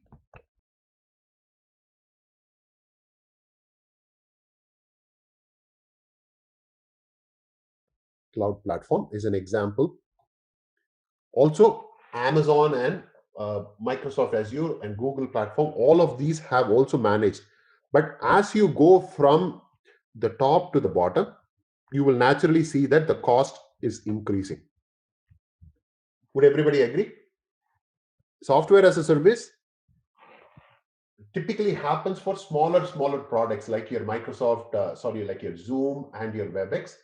So typically the cost of utilizing that service is going to be very minimal. Now, as you go from there to there, now you are spending money for supporting the hardware. You have to pay money to your infrastructure vendor. To maintain your hardware, you have to pay. In addition, you're now paying, you as an organization is paying for your software. So as you go down the list of options you have for cloud, the cost is going to increase. Does that make sense? Does this give a little bit of clarity on what the difference between an on-premise and cloud option is? And when you decide on going for an on-premise solution, what are the things you should consider? Do you want a HANA appliance, or do you want to go for a tailored data center integration? Or if you decide to go the route of cloud, first you have to decide whether you want to go with a private cloud or a public cloud. Deciding on what you want to do, then you choose the type of service that you want to use within the private or public cloud. Do you want to go for a SaaS option? You want to go for an infrastructure as a service, platform as a service, or a completely managed clouds as a service option? So these are some of the options that are available. Why is this information relevant for a HANA consultant? If you can imagine, if you go into the project in the early stages of the project and your company is having discussion, you can provide all these valuable information in that discussion. You can steer them to the right choices by asking the different types of questions that you have understood now. By asking these questions, you can help them steer or guide them in choosing the right approach. All right, does that make sense for everyone? Can you let me know by a quick yes or no, please?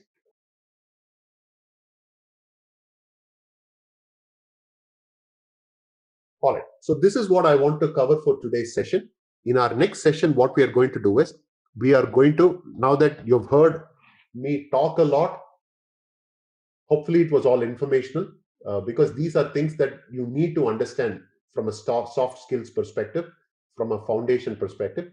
Starting next week, I will take you into the look and feel of SAP HANA. How does the SAP HANA system look like? How would I access?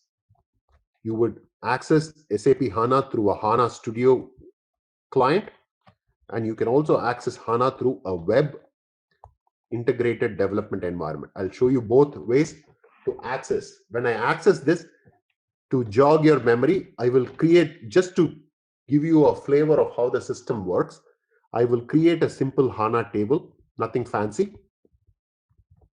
I'll create it as a column table, and I will show you how to look for that information. And I will load some data. Just, you've not understood how to do loading and all that, but just to give you a perspective of what HANA is capable, I'll create a table, call it a column table, load some 5 or 6 records, and then I will show you how to convert that into a row table and vice versa. So that way, you will also understand how that row versus column format capability is happening within the system. Once you look at the look and feel of the system, I will go into another very, very important topic called HANA technical architecture. How does the system, when we talked about the push down mechanism, you asked me how does HANA do that when compared to the other traditional databases, right? We will talk about the HANA architecture, then we will talk about the different engines that are running inside, and you will get an understanding of what is happening. Basically, this HANA architecture is very, very critical for you to know, because it's under the hood scenario. You know that when you turn on the ignition of a car, the car starts running, but that is good for a layman who is driving the car. But for a mechanic, if you want to be an expert in being a car mechanic, you need to know what is happening behind the scenes. When you open the hood and go and look at the engine and the different machines that are interacting with each other, what happens when I turn on the ignition? What is going on behind the scene? That behind the scenes information about what will happen when you do something on HANA is explained in the HANA architecture. Once we complete the look and feel and the HANA architecture, we will be wrapping up the first category of information that we started off, the foundational block. The foundational block will be completed, and we will start off with the core technology, starting with data provisioning. All right? Perfect. All right. So hopefully the information is, is the pace good for everybody? I've probably spent a little longer time because these are the critical initial discussions we are having, right? I want to make sure that everybody is on the same page when we come out of this initial block called the foundational block. So that's why I'm making sure that I give you enough examples for you to understand and retain the information. Hey there, ready to master SAP HANA 2.0? Our course is here for you. Learn at your own pace, all on our platform. In this course, you will dive into SAP HANA 2.0. Think of it as your go-to toolkit for managing supplies, ensuring we have what we need, where we need it. From the basics to advanced tips, we cover it all. Crafted by experts, you are in good hands. Your instructors, seasoned pros with heaps of experience. They are here to guide you and tackle any queries you might have. And guess what? Our students love it too. Just like you, they have found our course incredibly useful. And the best part? It's budget friendly. Learning doesn't have to cost a fortune. Ready to become a SAP HANA 2.0 whiz? Sign up today. For more details, head to ZaranTech's website.